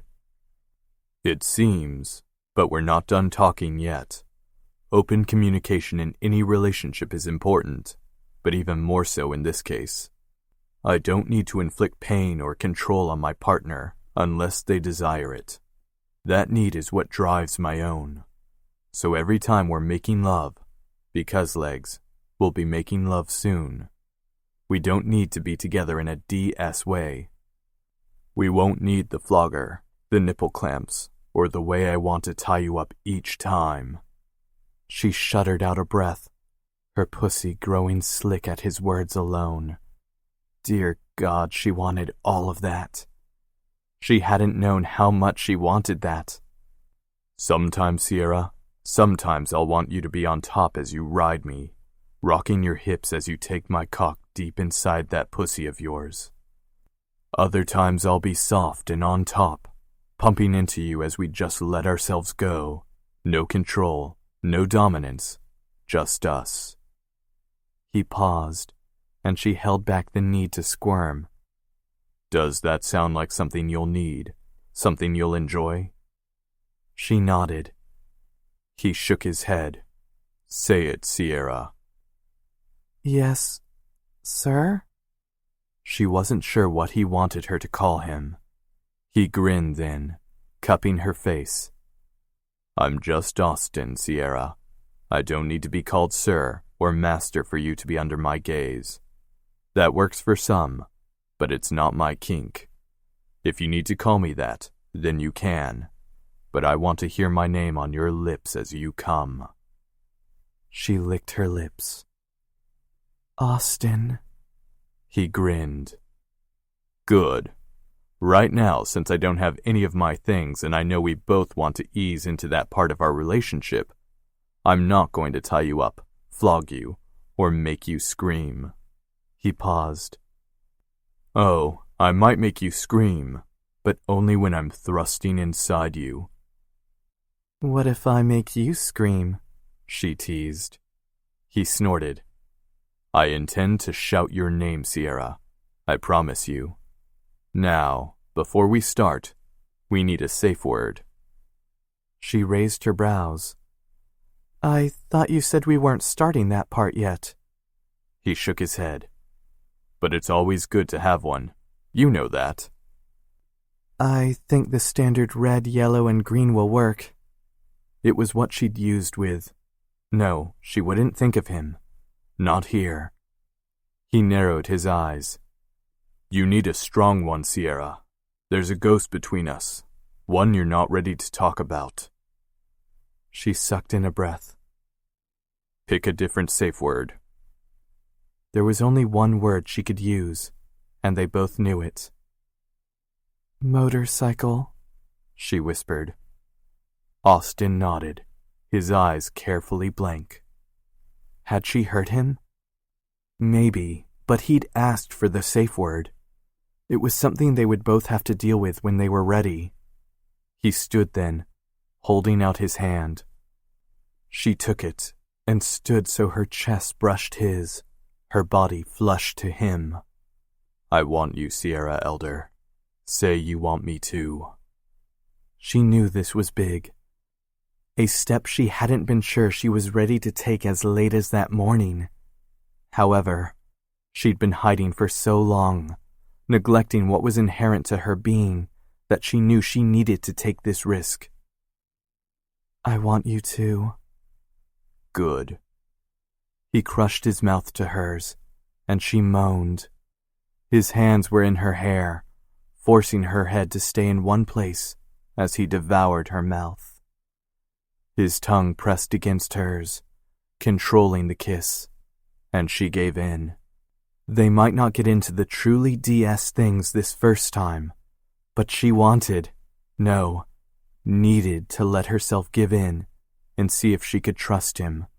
Not fully, not yet, but soon. His lips trailed along her jawline, and she closed her eyes, reveling in the feel of his lips, teeth, and tongue on her skin. He bit her earlobe, then placed small kisses right behind it, sending delicious shivers down her spine, her knees going weak. Austin, she whispered. Yes, that's my name. He growled against her neck, one hand on her head, the other on her lower back. You're going to be saying it over and over again soon. Before she could respond, his mouth was on hers again as he cupped her breast. She gasped as he rolled her nipple hard between his thumb and forefinger. It didn't matter that she still wore her shirt and bra. The exquisite pain and sweetness went straight to her core, and she shuddered. Oh, how she missed this. I want to suck your nipples, learn their taste. He pulled up her shirt, and she lifted her arms, letting him strip it off her head, leaving her in her tank and bra. Earlier I was mesmerized by the thought of them. I wanted to know their color and what they'd look like after I'd sucked and nibbled on them. Then my thoughts went to your pussy, and I wanted to know what you'd look like swollen and wet, ready for my cock. If you don't stop talking like that, I'm going to come without you touching me. He grinned and sucked her bottom lip between his teeth. That would be fine with me. After this first time, I need to see you.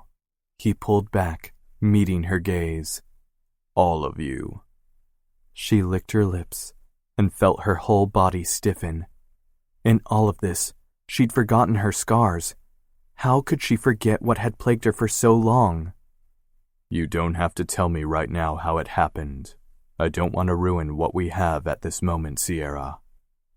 He pulled up the bottom of her tank, and she let him, knowing if she didn't do it now, she'd never do it at all. No matter what scars you have, Sierra, you'll always be beautiful. No amount of ink or scars will make your skin anything but perfect to me. Tears filled her eyes at the beauty of his words, and she refused to close them as he looked down at her side. She sucked in a breath as his fingers gently traced the puckered scars and fine white lines that used to be so much worse. He knelt before her, and she choked on a sob. That this man would kneel before her.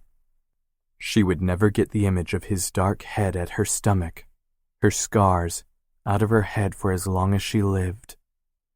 His lips brushed the nearly numb areas on her skin, and a tear slid down her cheek. Her hands rested on his shoulders as he kissed every inch of her marred skin, caring for her in a way no other had ever done before. He finally looked up at her, his eyes dark and full of promise. "Beautiful," he breathed, and she was lost. He stood then, cupping her face so he could kiss her. He tasted of warmth and strength, and she wanted more. Oh, how she wanted more. His denim-clad erection pressed into her belly, and she grinned at the size of it. Yeah, it would hurt at first, but she couldn't wait. She wanted it badly. Austin pulled away from her mouth, but didn't let his lips leave her body. Instead, he gently set her down on the couch so he could kneel between her legs. At some point, he'd pushed the coffee table back so he had more room. How had she missed that? His lips moved to her collarbone, her sternum, then over each breast through her bra. She sucked in a breath as he licked along the lacy edge of her cup. "Let's see what color your nipples are, shall we?" His hands expertly undid the clasp at her back, and he slid the straps off her shoulders. His gaze met hers as he removed her bra, letting it fall to the floor at her feet. She swallowed hard as he lowered his eyes, his gaze on her nipples. As if they knew they were the center of his attention, they hardened into sharp points, ready for his tongue. He reached out and caressed her breast. The globe slightly filled his palm.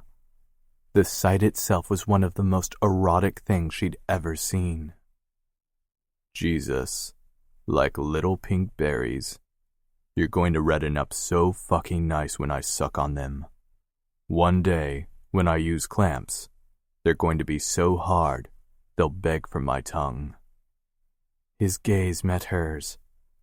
Are you going to beg for me, Sierra? Beg for my tongue, my cock? You want my dick between your tits as I fuck those, then your mouth? She licked her lips, squirming for release. I love your voice. It was so deep, so rough, it went straight to her clit. And she knew if she tried, she could get off on the sound of it alone. Don't move, Sierra. Save your clit for me.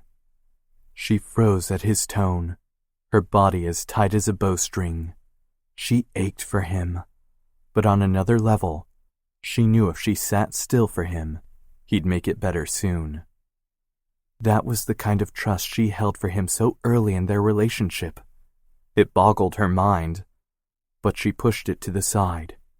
She wanted this, wanted it right then. Good girl. Then he pinched her nipple, hard.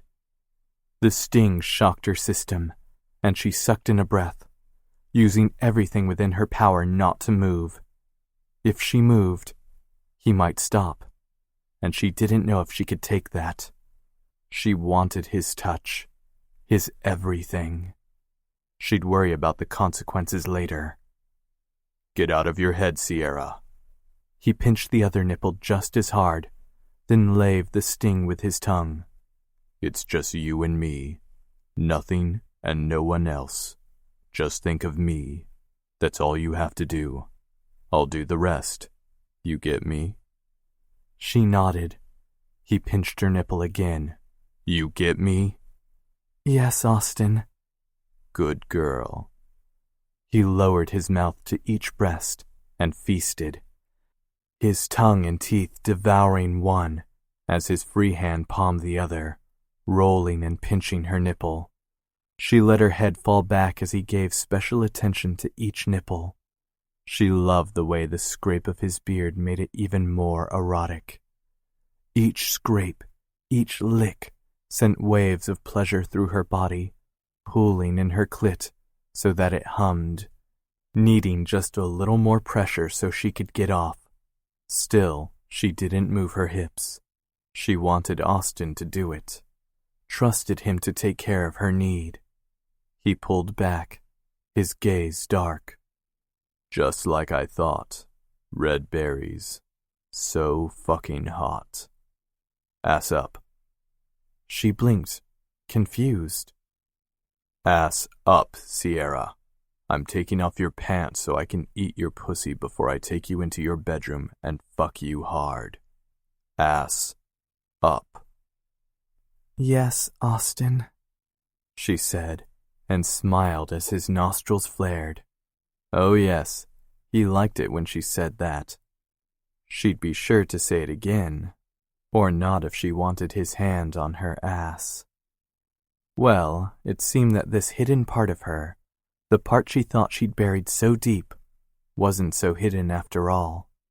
She lifted her hips and bit her lip as he undid the button on her jeans and slowly unzipped her zipper. Then he gripped her jeans and panties in his fists and pulled.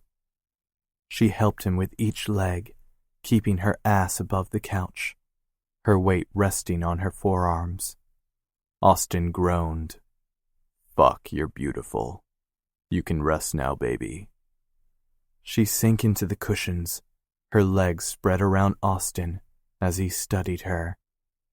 She could have felt self-conscious, but she didn't, not with the look of pure pleasure and thirst on Austin's face. Gorgeous, he whispered, before lowering his body and licking the long line of her pussy straight up to her clit. Her body rocketed off the couch, and he clamped his arm over her waist. You were doing so good, baby. Don't move. She licked her lips. I need to, Austin. I need... His gaze met hers. I know what you need, and if you keep still, I'll give it to you. Well, now, that was incentive. With that intensity of his, he lifted the hood, then lowered his head again, sucking her clit into his mouth. She almost moved off the couch toward his face, but stopped herself.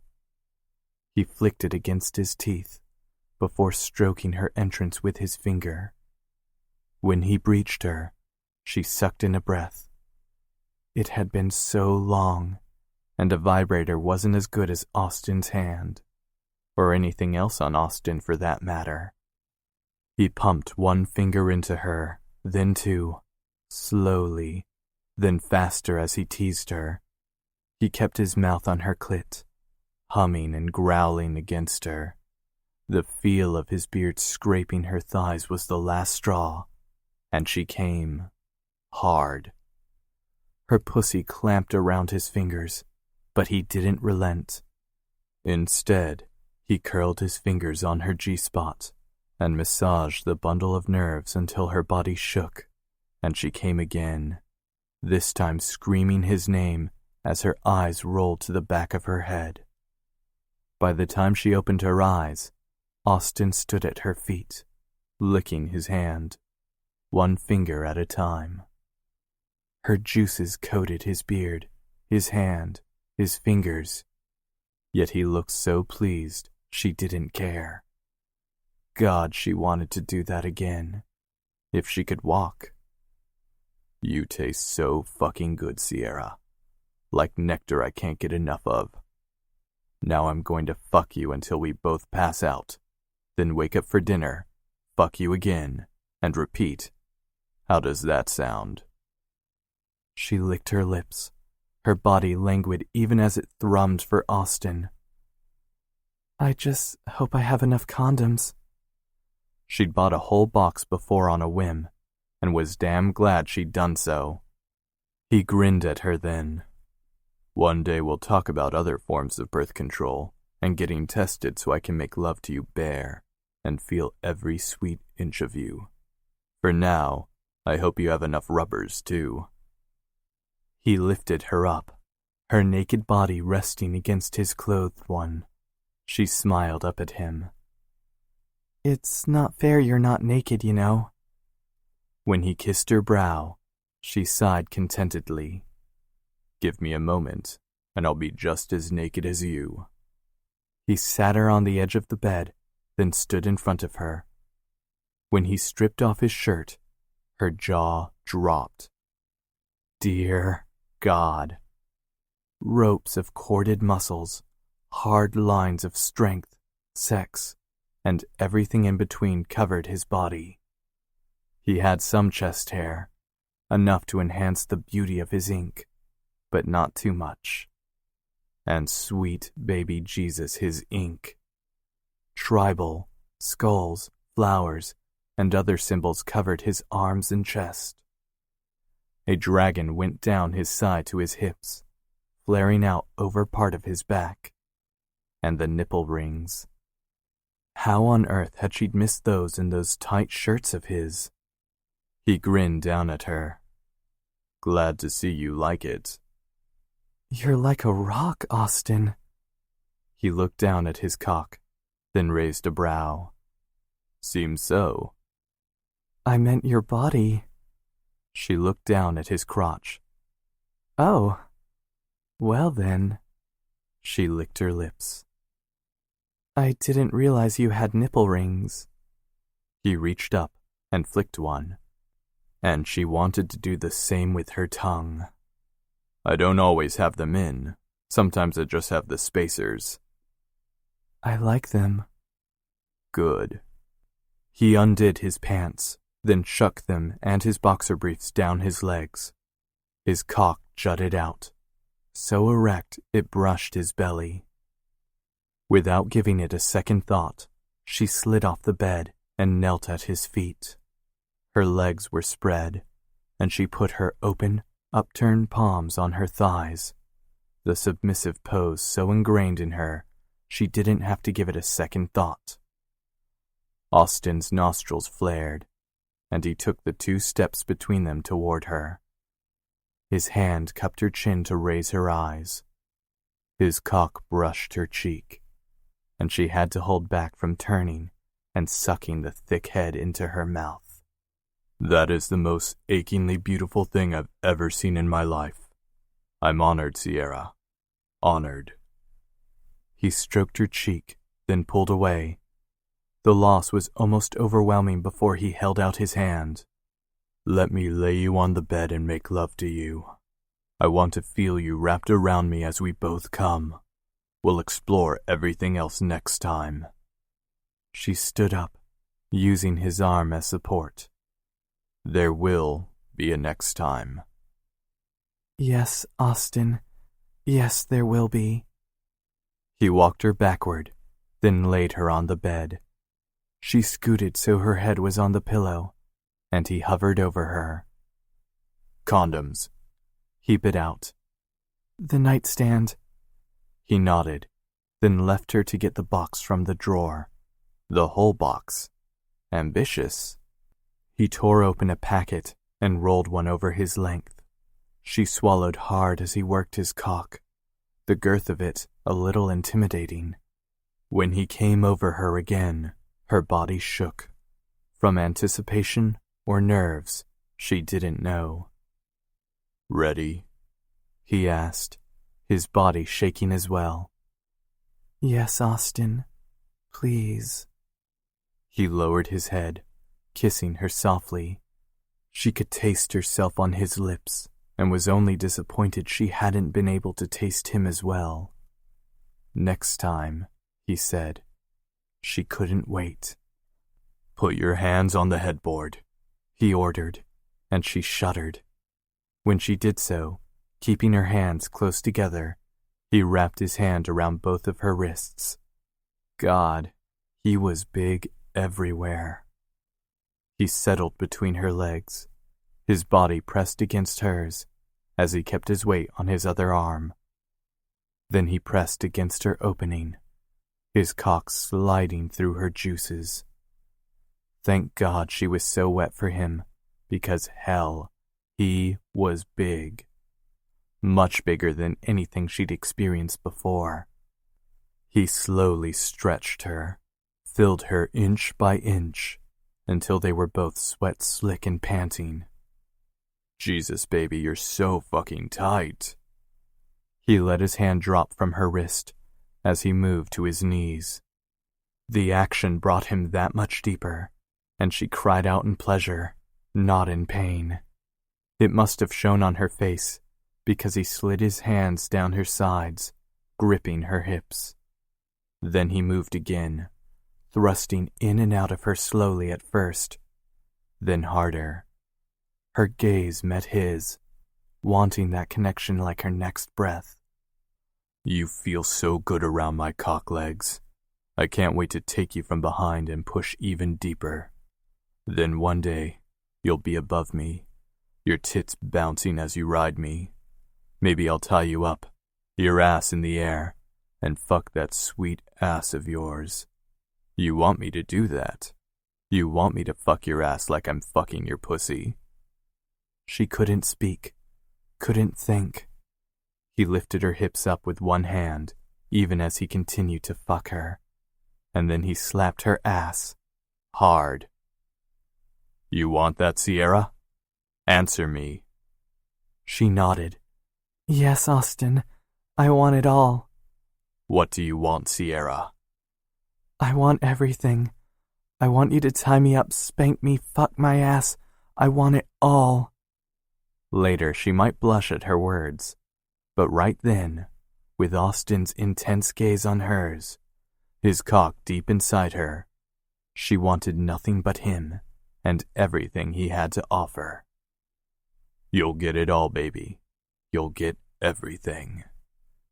He lowered himself again, his body resting over hers as he put his weight on his forearms. He kept thrusting in and out of her, the sensation of his cock hitting her in just the right place, sending her over the edge, even as she stared at him. She couldn't breathe, but she could see him, see the way his jaw clenched, and then he growled her name as he came, filling the condom. He kept thrusting, pushing them both over the sweet edge of ecstasy into the warm comfort of afterglow and contentment. More than contentment, so much more. When they became more aware of things around them, he pulled out, took care of the condom, and came back to bed. He wrapped his body around hers, pulling the sheet over the two of them.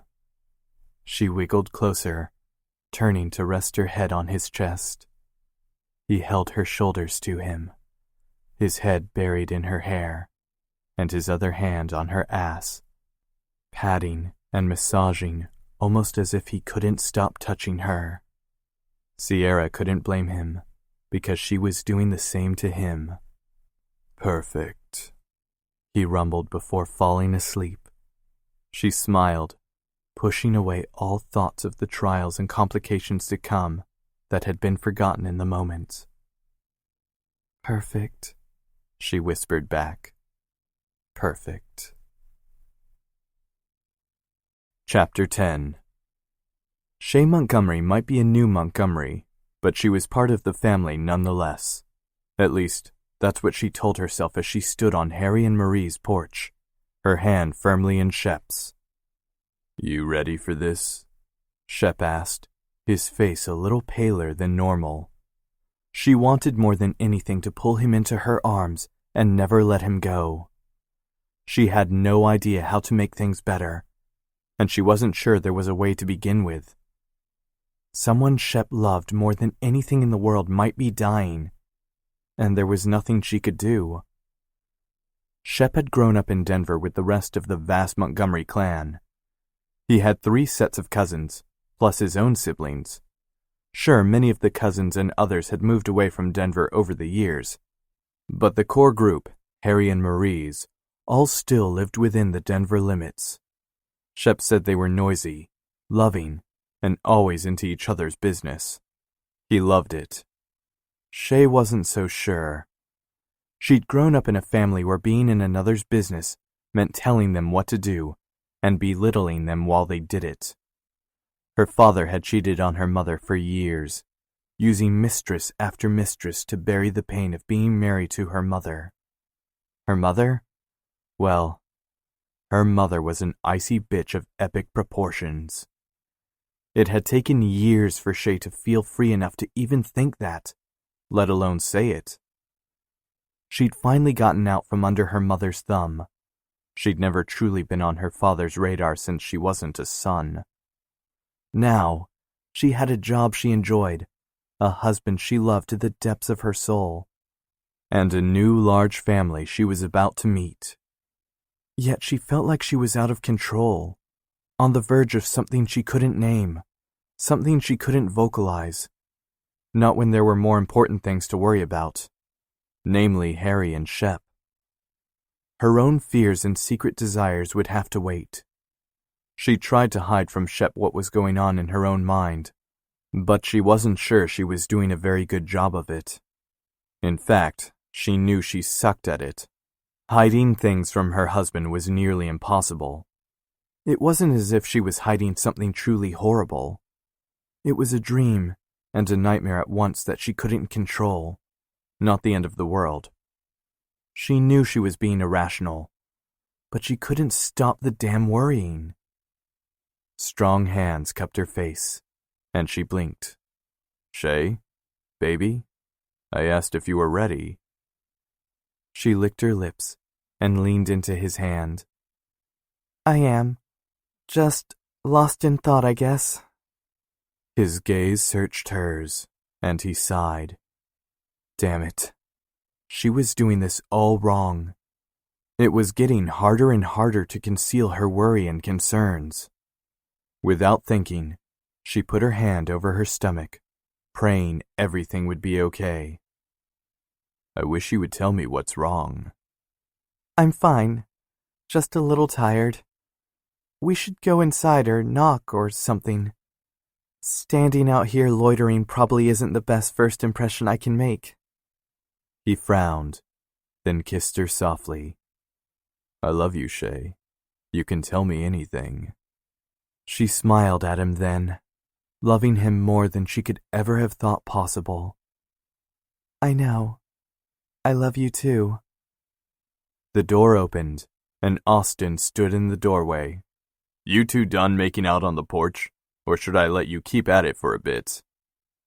Shay turned in Shep's arms, blushing, with a small smile on her face. Austin grinned at her, his expression lighter than she'd ever seen it. Something had happened to him since his time in New Orleans. Something good that might not completely outweigh the bad, but good nonetheless. "It's good to see you, Austin," she said as she slid from Shep's arms into his cousin's. He wrapped his arms around her, hugging her close. Austin was the only Montgomery she'd met, and she liked the fact that he'd be a familiar face in what would surely be a sea of people, whose names she would never get right. He kissed the top of her head, then moved back, his arms still around her waist. "It's good to see you too. I don't know why you didn't let me pick you up from the airport." Shay rolled her eyes as Shep shrugged, then went in for a hug with Austin. Shay moved away for them to embrace in a hug that wasn't one of those male hugs where they clapped each other on the shoulder and all that crap. No, this one was one between brothers and cousins who were both in pain. "We wanted to rent a car since none of you have an extra one," Shep explained. "We have all our crap in the back, so we'll just head to Griffin's place after dinner with the folks." Her husband looked as exhausted as she felt, and she sighed. This was going to be a very tiring trip, but they needed to be there. Austin had asked, and they had come with no second thoughts. It didn't mean it would be easy. "Are you going to make them stand in the doorway for the rest of the night, or are they allowed to come in?" Shay turned to see an older version of Austin, sans beard and visible tattoos, walk toward them. He didn't look sick. That surprised her. Austin had told Shep that Harry looked smaller than he had before, sicker. That could be the case, But Shay didn't see that. She saw a man who looked vital and ready to fight. Good for him. Harry held his arms out with a smile on his face that didn't quite reach his eyes. There. That was what Austen must have been talking about. Well, okay. She'd do her best to be there for all of them. They were her family now, and she'd be damned if she'd be the weak link. Well, girl, come here to your Uncle Harry and give him a hug. She couldn't hold back her smile as she did as he asked. He wrapped his arms around her just as Austen had, holding her tight. The man might be in his 60s and in the early stages of cancer, but he hadn't lost his strength yet. You look good, Shay. He smiled down at her when they pulled apart. I'm sorry we couldn't make it to the wedding. She bit her lip. It had been her idea not to wait for a large wedding and forego having family there. She just wanted Shep to be her husband, and he hadn't complained. She thought now that she might have made a mistake. Hey, don't look like that, dear, Harry said as he tilted her chin up. You get married for yourself and your partner. You don't do it for others. We didn't need to be there, but you're here now. That's all that matters. He cleared his throat, and Shay held back tears. You're here now, he whispered. Shay pulled away as Shep said hello to his uncle, blinking quickly so she didn't cry. Shay, honey, I'm so glad you're here, Marie said as she came into the room, wiping her hands on a towel. She set the towel down on the side table, then opened her arms as Harry had. Shay sank into the other woman, the softness over a steel will not surprising her in the least. Marie was a mother of 8 and countless strays. It was no wonder she was so strong. As Marie ran her hand down Shay's back, Shay relaxed, that little ball of anxiety in her belly soothing. God, was this what it should have been with her own mother? A hug that took out some of the sting, some of the pain? She was officially an emotional mess, but at least she held back her tears. So far. Well then, darling, Marie said as she wiped her own eyes. Now that we're here, let's have some food, get settled, and then we can visit a bit. That sounds like a plan, Shay said. Is there anything I can do? Marie shook her head. No, I've got this down to a science. It's on the table, and we're ready to go. Shep came over and took her hand, leading her into the dining room. Soon, she was eating a generous helping of roast chicken stuffed with oranges, plus mashed potatoes and lemon asparagus. She hadn't been eating enough recently, and in the mornings had been having trouble keeping things down. Right then, she ate every bite and relaxed for the first time in weeks. Shep ran his hand over her knee, and she leaned into him. Yes, she'd tell him what was going on soon. But first, she needed to figure out what was wrong with herself emotionally and how to help Shep's family. As dinner wound down, they made their way into the living room. She sank into the couch, her body relaxing against Shep's. Austen sat on the other side of her, as if he knew they all might need the comfort. So, we're here, Shep started, running a hand over his face. You're here, Harry said. You're here because Austen asked that of you, and I'm grateful. He met Shay's eyes, then Shep's. As you know, I have prostate cancer. We caught it early because my wife makes me go to the doctor to catch things like this. He let out a breath, then gripped Marie's hands. Shay let a tear fall. It would be no use holding them back now. Can you tell us more about it? Shep asked. Where you're at? What treatments? I want to make sure we understand so we can help out and know all we can. Harry nodded. I'll tell you everything I can. I don't want to hide this from you, nor do I want you to go in thinking the worst, or even the best. I'm in the very early stages of the disease with a slow-growing, low-grade tumor. That's good, right? Shep asked, and Shay squeezed his hand. Shit, I mean better, not good. There's nothing good about this. He caught it early, and that's a good thing, Austin said quietly. Yes, son, that's exactly it. It's low grade, as I said. That means we're looking at external beam radiation therapy, and not a radical prostatectomy. However, if the doctors think I need that, then we'll do it. I'm not going to risk my life and forego treatment because of cost. Not yet. Shay didn't think Harry meant the cost in terms of money. Sierra and I were looking at the types of radiation and how it would work while we were researching. Austin began, then coughed. I hope that's okay. For the first time, Harry looked truly bright. Sierra, is it? We're just starting out, Dad. Shay smiled as Austin squirmed in his seat. Why didn't she come tonight? Harry asked. She had to work at Eden, her shop across the street from Montgomery Inc. I'll bring her next time, okay?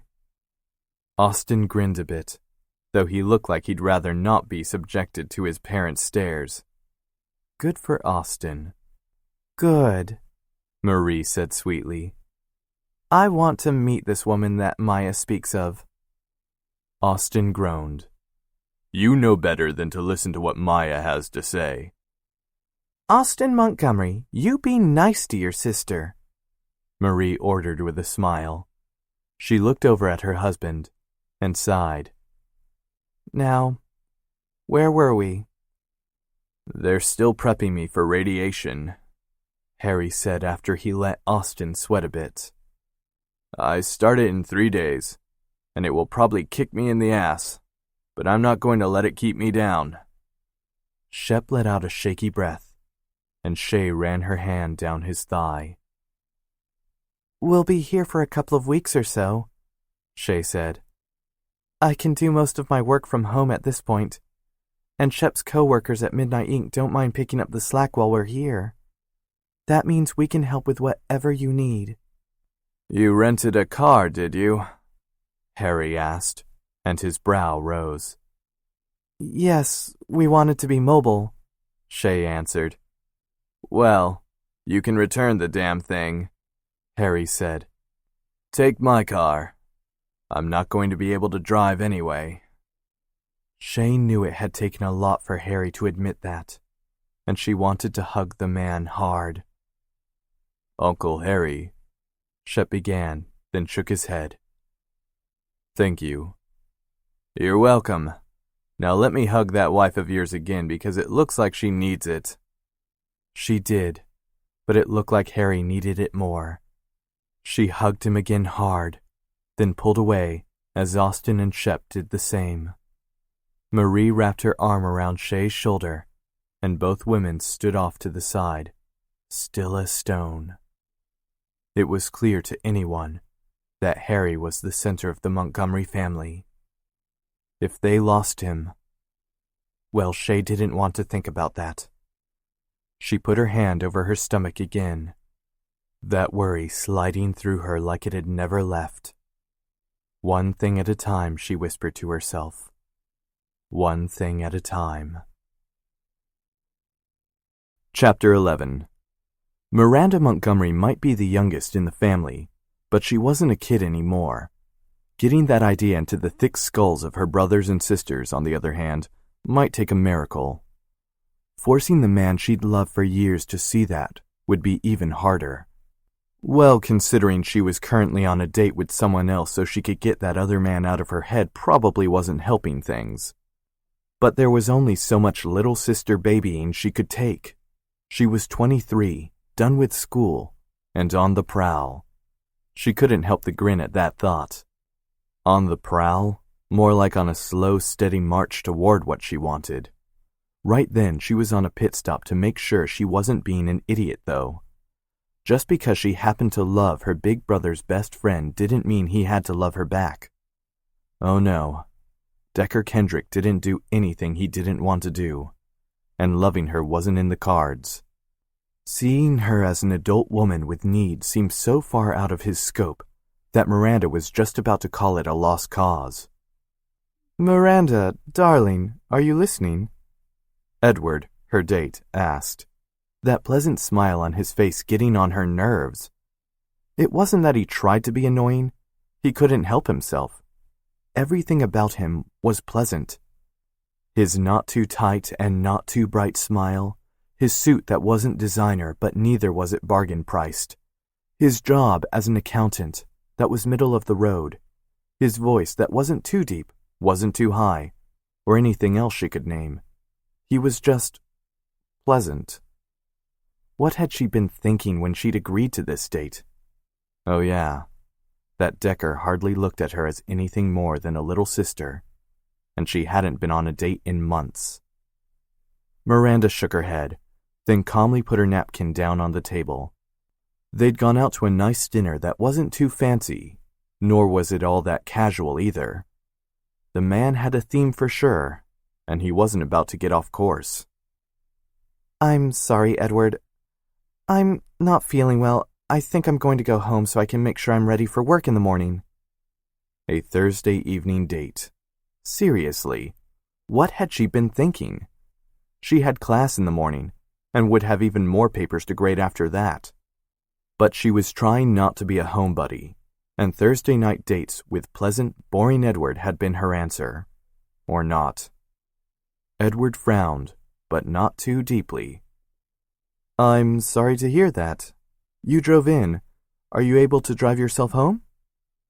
She'd driven in because she'd had a feeling she'd have to cut the date short. Also, her brothers would have killed her for going on a first date without an escape route. "I'm good. Thank you for the evening." She stood up, and he stood as well, gently kissing her hand. And nada. No spark. "Rain check?" he asked, his eyes hopeful. Instead of answering, Miranda gave him a small smile, then said goodbye. She wasn't about to crush his hopes in the middle of a restaurant, but she couldn't go out with him again, not when she was beyond bored. She made her way home, then kicked off her heels and flopped on the couch. She'd get out of her dress and makeup in a bit. It was only 7:30, so she had plenty of time. 7:30. Dear Lord, what a dull evening. Miranda shouldn't have said yes when Edward asked her out, but she wanted to get out of the house and get her mind off the torment that wouldn't go away. Her dad had cancer, and she didn't know how to deal with that. Others made lists, done research, made food and brought it over, even though Mom could cook just fine at the moment. Miranda had hugged her dad and said she'd be there no matter what. Just tell her what to do. It still scared the hell out of her. She looked down at her phone and bit her lip. Austin might be done with dinner at the folks' house with Shep and Shay. She'd just see how it went. Her big brother always knew what to do. She sent him a quick text asking how it went, and smiled as he answered right away. "Good, as good as it can get. We just got to the house now, and I'm settling Shep and Shay in for the long haul. They'll be here for a bit." Miranda had to roll her eyes. For a man with fingers as big as his, her brother sure did type a lot in a text. Even as she smiled, she warmed. Shep was Austin's age, so she hadn't grown up with him as a sibling. But he'd been in her life for the whole of it. He still joked that he'd helped change her diapers. Not something she liked to hear about, considering he once said it in front of her prom date. "I can't wait to meet Shay. You'll like her. She's tiny but powerful. We'll be around, hun. Get some sleep. You have school in the morning." Once a big brother, always a big brother. It didn't matter that she was the teacher in this case and not the student. School came early in the morning anyway. However, it wasn't even 8 yet, and she wanted to talk to her family. She dialed Megan's number, knowing the kids would be in bed by now, and she'd have a better chance of reaching her sister. Hey you, what are you doing on the phone? I thought you'd be on your date. Miranda sighed at her sister's words. Edward was dull and boring. I'm home now. Megan gave a soft laugh. Honey, his name was Edward. You told me yourself you only thought of the sad, sparkly vampire when you said his name. Miranda chuckled. He wasn't emo, Megan. He was just boring. Well, you're home now. I'm sorry it didn't work out. I'm not. Edward wasn't Decker, but Miranda wasn't about to tell Megan that. What are you up to tonight?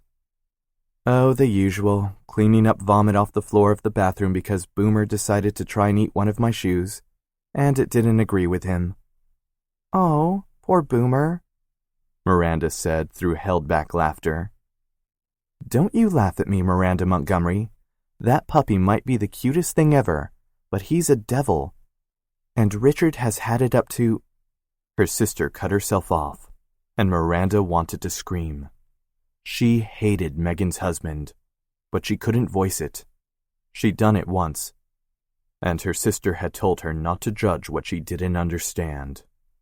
So she'd be the good sister, hold back, and be there for her no matter what. She'd just say bad things about Richard in her head, or to her other siblings. Someone yelled on the other end of the line, and Miranda winced. Crap, Richard just found another puddle. I need to go. Love you, honey. She hung up before Miranda could say it back. Damn it. She was worried about Megan just as she was about her dad. It sucked being the little sister where she couldn't help, only stand back and pray that things would work out, being there if needed. If only she was what Decker needed. No, she wouldn't think about that. Not now. She knew love was hard. She'd seen it her whole life. But she'd been in love just as long. What was one more day? Chapter 12. Sierra fell onto her back, her body sweaty, shaky, and sated. Her eyes threatened to close, but she forced them open. Morning sex, even great morning sex, meant she needed to get out of bed and rush to get ready if she wanted to make it to work. Morning sex with Austin. Well, thankfully, he woke her up early, pumping into her from behind. There was nothing quick and easy about the man. Don't fall asleep, Austin, she mumbled, her own body ready to rest again. She wouldn't allow herself to curl into him for petting and care because she needed to get up and get ready for work. If she hurried through her shower, solo, she'd have time to eat before she went. He sat up, running his hand over his beard. She blushed as she remembered the feel of his beard on her breasts and her pussy just a few moments before. Dear Lord, she loved that beard. His gaze caught hers, and he raised a brow. I thought you said you needed to be at work. If you keep looking at me like that, we aren't getting out of bed anytime soon. She tried to jump out of bed, but staggered since her legs were still a little jelly-like from that thorough wake-up call. Yes, keep your hands off of me. I can't think when you touch me. Aw, legs, that's one of the best compliments you've given me. Sierra rolled her eyes, then strolled naked to the bathroom, picking up her overnight bag on the way. She wasn't ready to leave clothes or anything else at his house, as they'd only been dating for a couple of weeks, and she wasn't ready for that step. Packing an overnight bag, however, was good enough for her. There was no use lying to herself and saying she wouldn't be sleeping over, and then dealing with the fact she wouldn't have any of her things the next morning. I'm going to jump in the shower and then blow out my hair. She narrowed her eyes. And no, you can't join me because I want to eat before work so the girls don't yell at me. And if we shower together, we'd take twice as long since you can't keep your hands off me. Austin grinned, then stood up. Naked and so freaking sexy, Sierra had to keep her mouth closed lest she start drooling. His cock was only semi-hard, considering they'd just finished coming less than 5 minutes ago. But damn, he was big. Lucky her. You know, we'd save water if we share. Think of the planet, Legs. She rolled her eyes even as she walked into the bathroom to turn on the water and get about her morning business. She closed the door behind her, but he walked right in. Well then, apparently they were past privacy in their relationship. That was fast. She jumped in the shower while he did his own business, and Sierra thought about where her life had been and where it was now. Here she was in a pretty freaking serious relationship, even though neither of them said it. And now she was sharing a bathroom with the man. By the way, Legs, the girls aren't the only ones who will be pissed if you don't take care of yourself and eat. I'm going to eat as soon as I get out. Promise. Her body warmed at the thought he cared for her in more ways than just in bed. They were slowly becoming more entwined in certain ways outside the bedroom. They ate lunches together during the day and had meals together at night. He'd fixed her window, and she helped him pick out curtains for, of all things, his living room. He made sure she ate, and she made sure he had a game plan when it came to helping his father deal with what was to come. They were a couple, and there was no way she could deny it. Not that she was sure she wanted to anymore. By the time she got out of the shower and blew her hair out so it was decent for work, Austin was in the kitchen, wearing only a pair of jeans and pouring oatmeal into bowls. She smiled, then walked up behind him, wrapping her arms around his waist. Hey, Legs, you smell good. He rumbled as he added fruit to hers and brown sugar to his. I figured oatmeal would be better than bacon and eggs. I don't have any yogurt, or I'd have made that for you. Sierra took the pot from his hands, set it down, and then stood on her tiptoes to cup his face. Thank you. His gaze traced her face. Then he lowered his lips to brush along hers. You're welcome, Legs. Now eat so we're not late. Don't you need to shower? She asked as she sat at the bar next to him. Yeah, but I can do that quick while you put on your makeup or whatever you need to finish up. They sounded so much like a married couple that Sierra had to take a step back. They hadn't been together that long, but they were sure acting like it. One day at a time, she reminded herself. She wasn't ready for marriage and babies. She wasn't sure she'd ever be. But sitting there that morning, she thought it could be a possibility. Did I fuck up the oatmeal? He asked, and she blinked. What? You just went pale for a second. You okay? She shook her head to clear it, then smiled. I'm fine. Really, she was. For the first time, she thought she could be. What are your plans? I have a couple consultations, then I have to work on a client's leg for most of the day. I'll be free at noon for an hour or so for lunch, and then we'll be busy until I get off work. You? She nibbled on a strawberry. I need to go over the books while I'm not up front. I'll have lunch off, but I'll probably be working late since books take forever. Austin licked his spoon, then stood up, taking their empty bowls to the sink. I should be done by 7 or so for a late dinner if you just want to come over here. I'll pick up Chinese and we can just relax. 2 nights in a row? She asked. You got a problem with that? He stood right in front of her, his body big, but his presence bigger. She thought about it, then shook her head. No, actually, I like it. Pull me out of the books when you get done, or I'll end up there all night. I'll have to stop by my house and pick up another change of clothes while you get the food. You know, it would be easier if you just left things here. She let out a breath. True, but I'm not ready for that, okay? He nodded, then kissed her again. Okay, I'm going to jump in the shower. I'll be quick. She smiled up at him and wondered how the hell she'd ended up here, and at the same time, didn't want to leave. By the time lunch rolled around, Sierra's nerves were fraying. It had been a non-stop morning with customer after customer needing one-on-one care. While that normally would have made her feel like she was on top of the world, her books were calling her name. Jacinda had the flu, and that meant Sierra was on her own for the day. Not something she could have handled if it wasn't for sheer perseverance. Lunch with Austin had been hurried since they both had to get back to work. She ignored Haley's pointed look followed by mouthing the word oaf over Austin's back. So Sierra had gotten it wrong before. Whatever. She'd judged, and so had he, but they were past it.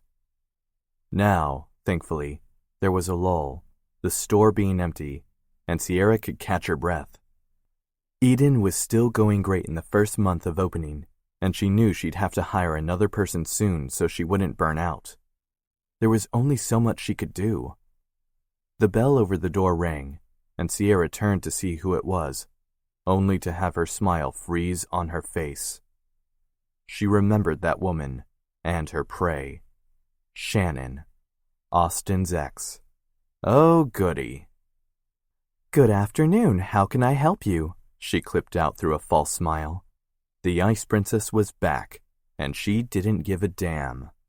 From the gleam on Shannon's eyes, the other woman wasn't there for a scarf or dress. No, she was there for another reason entirely. Whatever. Shannon lifted a lip, and what might have been a smile, but was more of a smirk. "I'm just browsing. I'm not sure you'll have anything that appeals to my taste and quality here." So it was going to be like that, was it? Good to know. Sierra really didn't like jealous women who gauged their self-worth by the men they snared in their web. Shannon was one of those who gave women a bad rep, and she had no use for her. "I'll be around if you need me then. Enjoy." Shannon lifted a red-tipped finger. "Actually, sugar, I have something to say." Sierra folded her hands in front of her. "Yes?" The other woman's eyes narrowed. Sierra wouldn't back down, though. This woman meant nothing to her other than being in Austin's past. In fact, if it wasn't for Shannon being who she was, and Sierra's muttered comment when they'd first met, she and Austin might never have met the way they did. Who knows what would have happened otherwise? "I don't know who you think you are walking into my town and acting like you're the shit, but you're not good enough for him. You'll bore Austin in another week or less, and then he'll be back to me. He always comes back to me." Well, that was a lie in so many ways that Sierra wouldn't even bother to contradict her. "If that's how you feel, you can keep thinking that, sugar. However, you're boring me, so you can go now if you're not going to purchase anything. Claim whoever you'd like, but you won't be chasing me away." She'd done enough running in her lifetime as it was. "You're an ice-cold bitch, you know that?" Sierra raised a brow. "I've heard that a few times in my life." From Jason's parents, actually, but she wasn't going to think about that. "If we're done, I have a business to run." Shannon snarled, then stomped out of the store. Well, that was dramatic and not worth her time.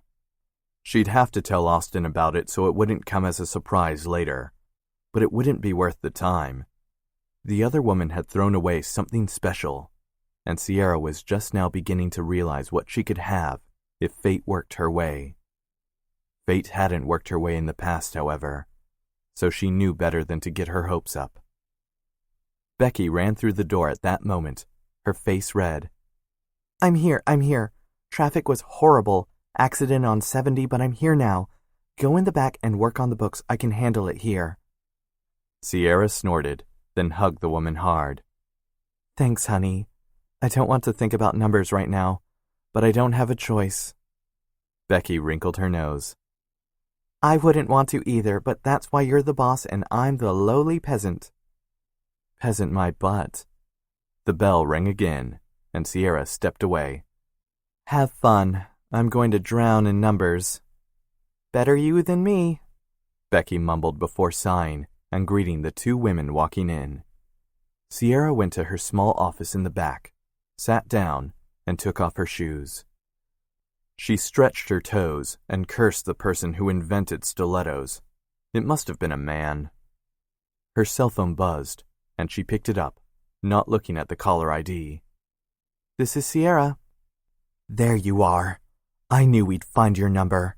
There's no use hiding from us. We will always find you, you murderer. Sierra almost dropped the phone at the cruelty and anger in the voice. The voice that shouldn't have been able to find her so quickly. But there was a restraining order in place for this. Marcia, you know you shouldn't be calling me. She swallowed hard, her palms clammy, her vision blurring. You think I care what a little piece of paper says? You killed my son, you little bitch. You killed him, and yet you get to walk away free and open your little shop like you don't care? You aren't good enough for Jason, and you turned him into a freak with your trollop ways. Sierra closed her eyes, trying to find the strength not to yell back, not to do anything but hang up and call her lawyer.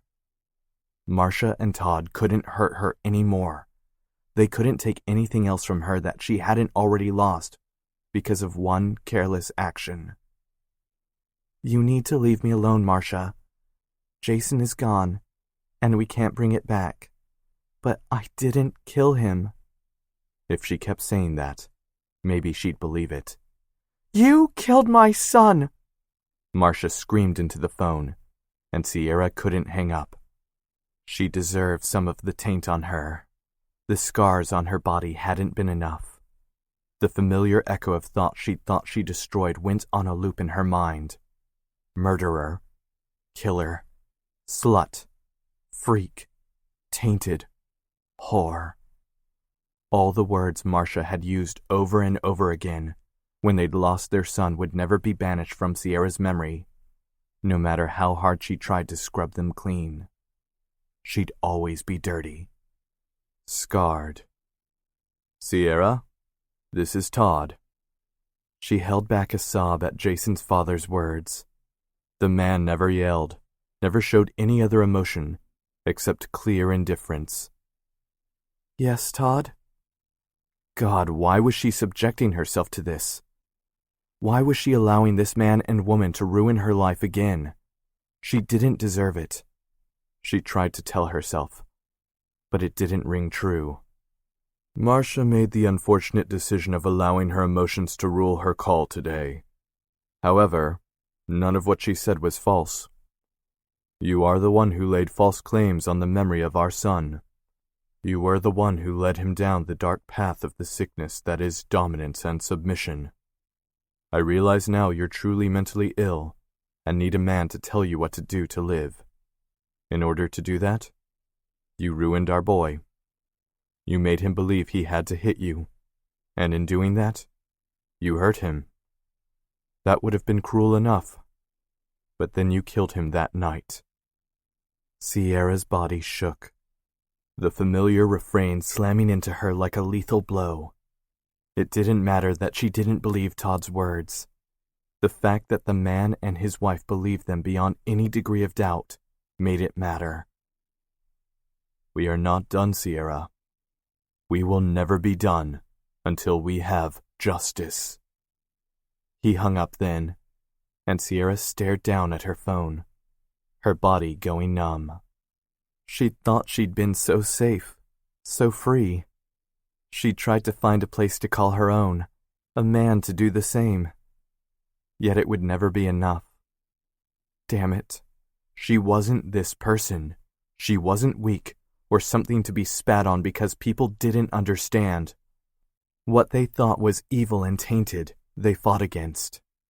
After she wiped her face with a scarf she had in her drawer, she called her lawyer, ready to fight, or at least put on a brave face when she lied to herself. A woman answered the phone, and Sierra cleared her throat, holding back the tears that would take over if she didn't find the way to be stronger than the person others had made. I need to speak to Mr. Trust, Sierra said, surprised that her voice was so clear. Flat maybe, but not shaky. He's in a meeting at the moment. May I take a message? Tell him it's Sierra Elder, and I need to talk to him immediately. Oh, Miss Elder, Mr. Truss told me you might be calling. He said to put you through right away. Please hold. Well, it seemed that Rodney was expecting her call. What could she make of that? Clearly, something was going on that meant Jason and her past were far from over. Sierra, damn it. I was going to call you after I got more information. But from this call, I guess I was too late. Rodney was a middle-aged man who'd never been married because he'd married his job long ago. He might have put on a little weight around the middle, but other than that, he still looked like he was her age. He'd been on her side from the beginning, her only friend when everything had gone to hell.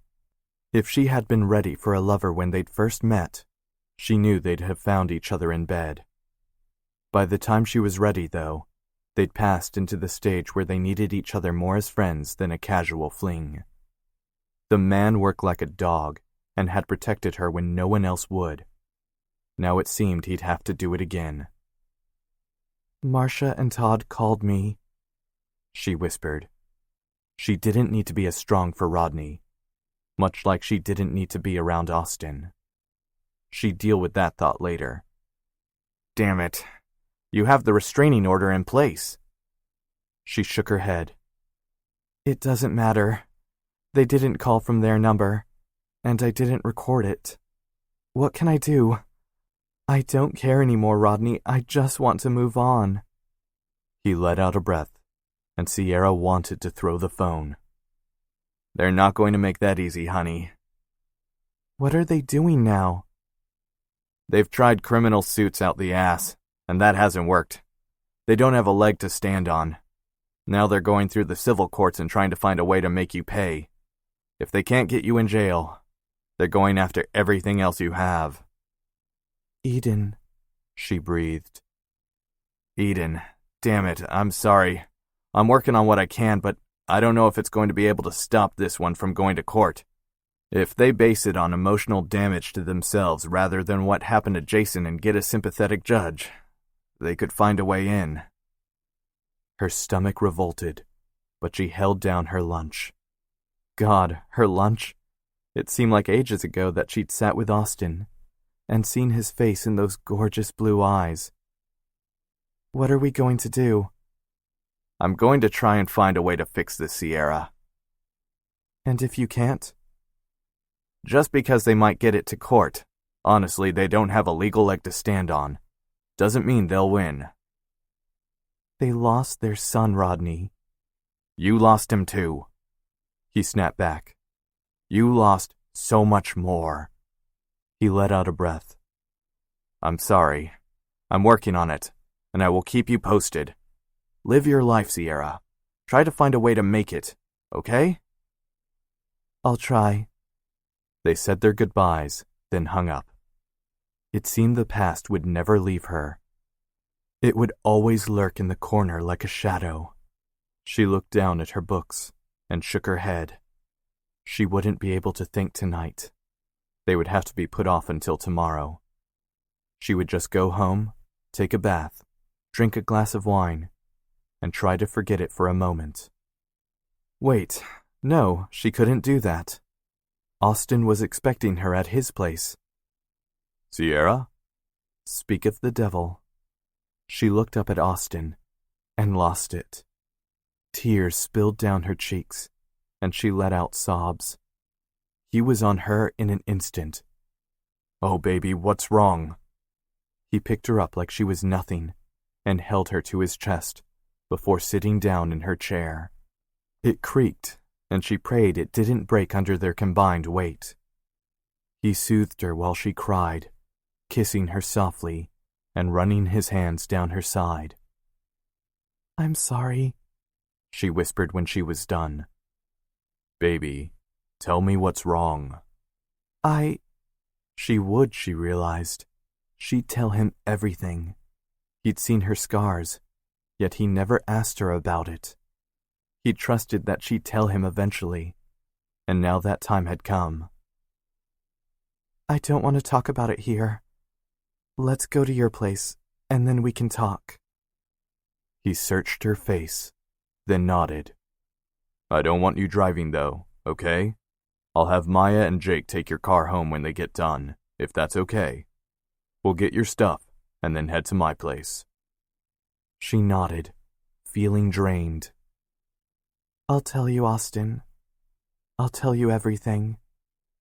He tucked a piece of hair behind her ear. Okay then, let's get you home. Home. She liked the sound of that. She just prayed that when she told Austin her story, he wouldn't ask her to leave. The world might have shattered around her before, but if Austin sent her away, she knew she'd find only a broken piece of herself left behind. Chapter 13. Austin let the weak taste of his beer slide down his throat as he watched Sierra out on his deck, while he leaned against the opening of the sliding glass doors. She stood at the railing, her hair free and blowing in the wind. The sun was just setting, and the orange and pinks in the sky reminded Austin of why he loved his home and his city. He was surrounded by nature, even though he could drive 2 minutes and find civilization. Right then, he wanted to clutch Sierra to his side and protect her from the world. Something had scared her today. Something so bad, she'd easily given in to his orders and control. She hadn't batted an eyelash when he took her car keys away and drove her to her place. He'd packed up her things while she told him what she wanted. He hadn't wanted her to lift a finger. The fact that she let him spoke volumes. They ordered Chinese and had it delivered, though both of them only picked at their food. He didn't want to pressure her to tell him what had spooked her since lunch, but if she didn't start talking soon, he just might do it. He dominated in the bedroom, not in everyday life, but when she looked so lost, so broken, he'd do what he had to in order to keep her safe. Sierra Elder had come to mean more to him than he'd thought possible in such a short amount of time. To hell with it. He set his beer down on the outside table, then went to her. When he pressed his front to her back, caging her in, she leaned into him. She tilted her head up, and he took her mouth in an easy kiss.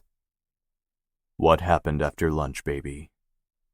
She turned in his arms, then wrapped hers around his waist. He didn't hesitate and hugged her close, resting his cheek on her head. I don't know how to start.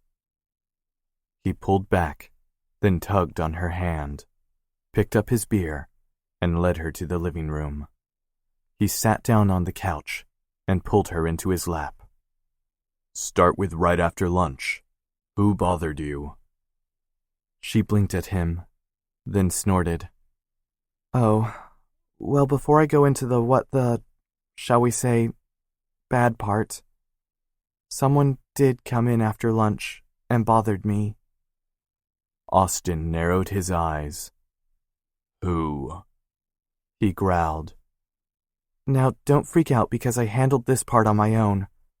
I just thought you should know. Who? Shannon. That fucking bitch. What did she say to you? Hell, he'd call the cops and get a restraining order at this point. He could take it just fine, but no one was allowed to bother Sierra. No one.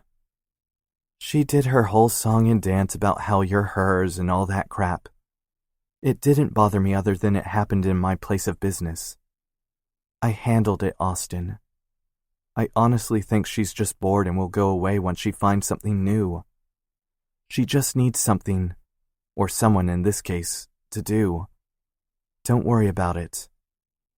He rubbed her cheeks with his thumb, pissed that his past was coming out to bother his present. I don't have that many exes, but it seems one I do have is trying to fuck it all up. Trying, but not doing it. It's fine. She'll get bored when she gets ignored, and we'll move on. On that note, do you have any other exes I should hear about? Austin blushed a bit. Not really. I haven't heard from any of them. I think Maggie is in town, but it's been years since I've seen her. Most of them are married, I think. I mean married now. Not that they were married when we were together. You know what I mean. Sierra kissed his bearded cheek.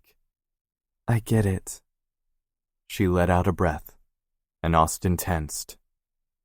Now, about my ex. Jason? She nodded. Jason. Damn it. Okay, so you know about my past with him, a bit in terms of our relationship. You've seen my scars.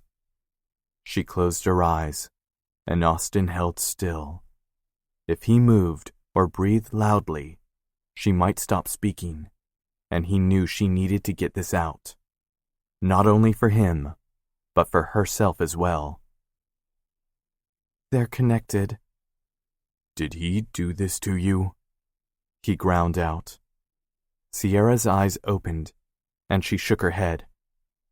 Not in the way you think. We were in an accident, and it was my fault. I killed him. Austin's heart stopped. You what? He shook his head. Just tell me it all. Tell me about what happened and why you think you killed him. Then tell me how that relates to how I found you in your office today. He had an old Harley he loved, she said, then licked her lips. Riding, he muttered. Oh, damn. Yeah, damn. Her gaze met his, and he had to suck in a breath. The strength he saw there made him want to hold her close and never let her go. She might feel she was weak, but she was wrong. He'd do whatever was in his power to make sure she understood. We rode everywhere, she started again. We were young, in love, carefree. You know how that goes. Not exactly, but the burning knot of something he'd rather not delve too deeply into started to tighten. How old were you again? She gave him a sad smile. 19. When his eyes widened, she snorted. Yeah, I know, 19 and in love. We were both in college going for business degrees. He was going to work for his father, and I was going to open my own boutique, and we'd have babies and ride into the sunset. Damn, those dreams were so big for teenagers. But I thought it could happen. I truly thought we could take over our part of the world and live happily ever after. Jason had been the center of her life back then. Sierra was a full 9 years younger than he, something Jason never really thought about. But she'd been in love and lived in a way Austin would never understand. Now that she was in his life, though, Austin was just starting to comprehend that kind of feeling, that kind of need. But this wasn't the time to dwell on it. Not when she was in the past with the man she'd loved before him. We worked well together. At least, I thought we did. What do you mean? My in-laws, well, those people I thought of as my in-laws, since Jason and I were only engaged and not actually married, hated me. He cupped her face. How could anyone hate you? The irony that he'd tried to hate her before he even met her didn't escape him. But that had been his own prejudice. She rolled her eyes. I wasn't good enough for their precious baby boy. They had money, lots of it. I didn't. I came from the middle class. My parents worked their asses off to get me money for college, and I worked on the side to pay for room and board as well. CU is expensive. Austin nodded. He knew that, though he'd never gone to college. All of his siblings who'd gone to school went there. He'd taken business classes at UCD, the offshoot of CU. So he could be ready for Montgomery Inc., but that was it. He'd never felt like he needed more, and honestly, he still didn't. My parents were older when they had me and died about 5 years ago. Well, my dad did from a heart attack, and my mother's 3 months later with a brain aneurysm.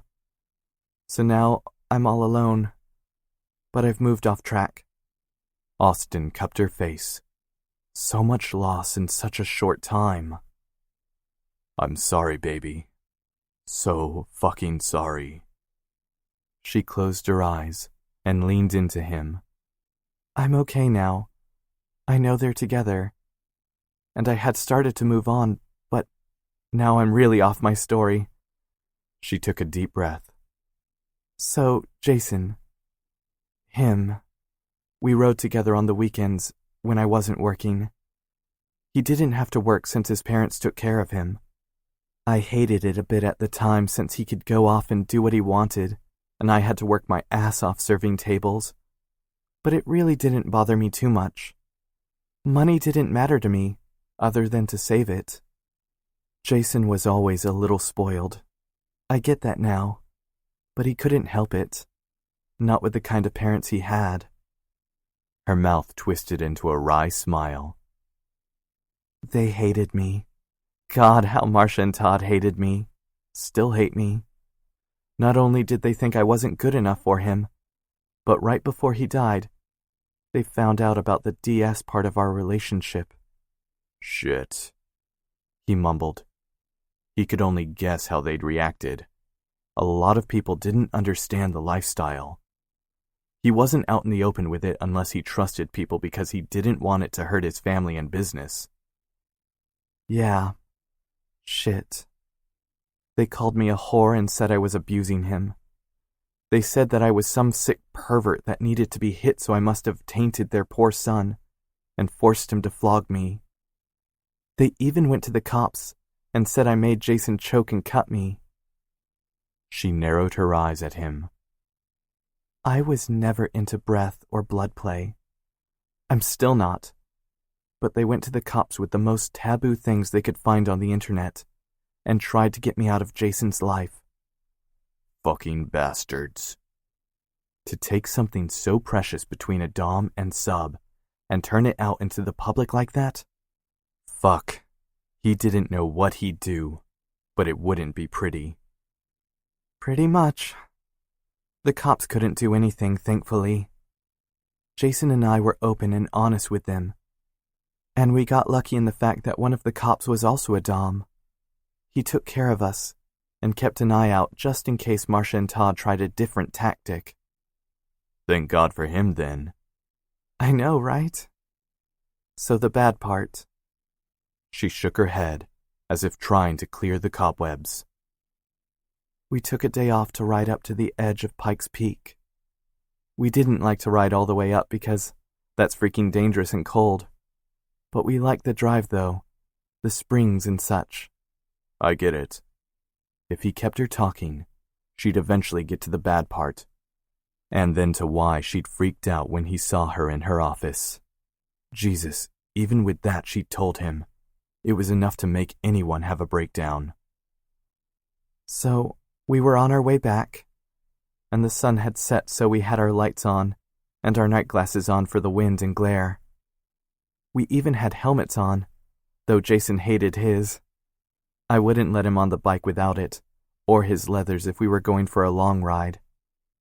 I was a little mouthy back then, so I got my way. He didn't mention that she still was, but he liked her that way. He didn't want a doormat in his life. He wanted fire and ice.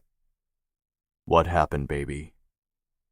She closed her eyes and flinched, as if she was reliving whatever had happened. He brought her closer, letting his lips rest on her brow. His hand caressed her back, letting her know he was there. We were on a side street on our way to the highway since we didn't want to deal with all the back roads in the dark. There were a couple of cars, but not that many since it wasn't rush hour, and it was the weekend. It had been an amazing day and ride. We'd stopped for lunch, and even made love in the forest on the way up there. We almost got caught, but got lucky. It was seriously the perfect day. I had just wrapped my arm around his waist and yelled that I loved him. You know how you can't hear a thing over the wind, so I yelled, right in his ear. Fuck. He didn't want to hear the rest because that meant she'd have to tell it, but they both had to go through with it. Jason turned to me and yelled it back. He shouldn't have, but we weren't thinking. We were just happy. A lone tear slid down her cheek, and he kissed it away. He didn't want to see her cry, and didn't want to see her in pain, but he couldn't kiss it all away. We didn't see the train tracks until it was too late. Fuck. Did you? There wasn't a train, but the tracks were at an angle to the street. So instead of going at the 90-degree angle you need to on his bike at our speed, we hit it awkwardly. The bike went down, and we both flew off of it. I skidded down the right side of the road and shredded my leathers. Jason ended up in oncoming traffic. Dear God. A semi on the way to the highway hit him at full speed. He didn't have a chance. The back tire slammed into the bike and caused an explosion.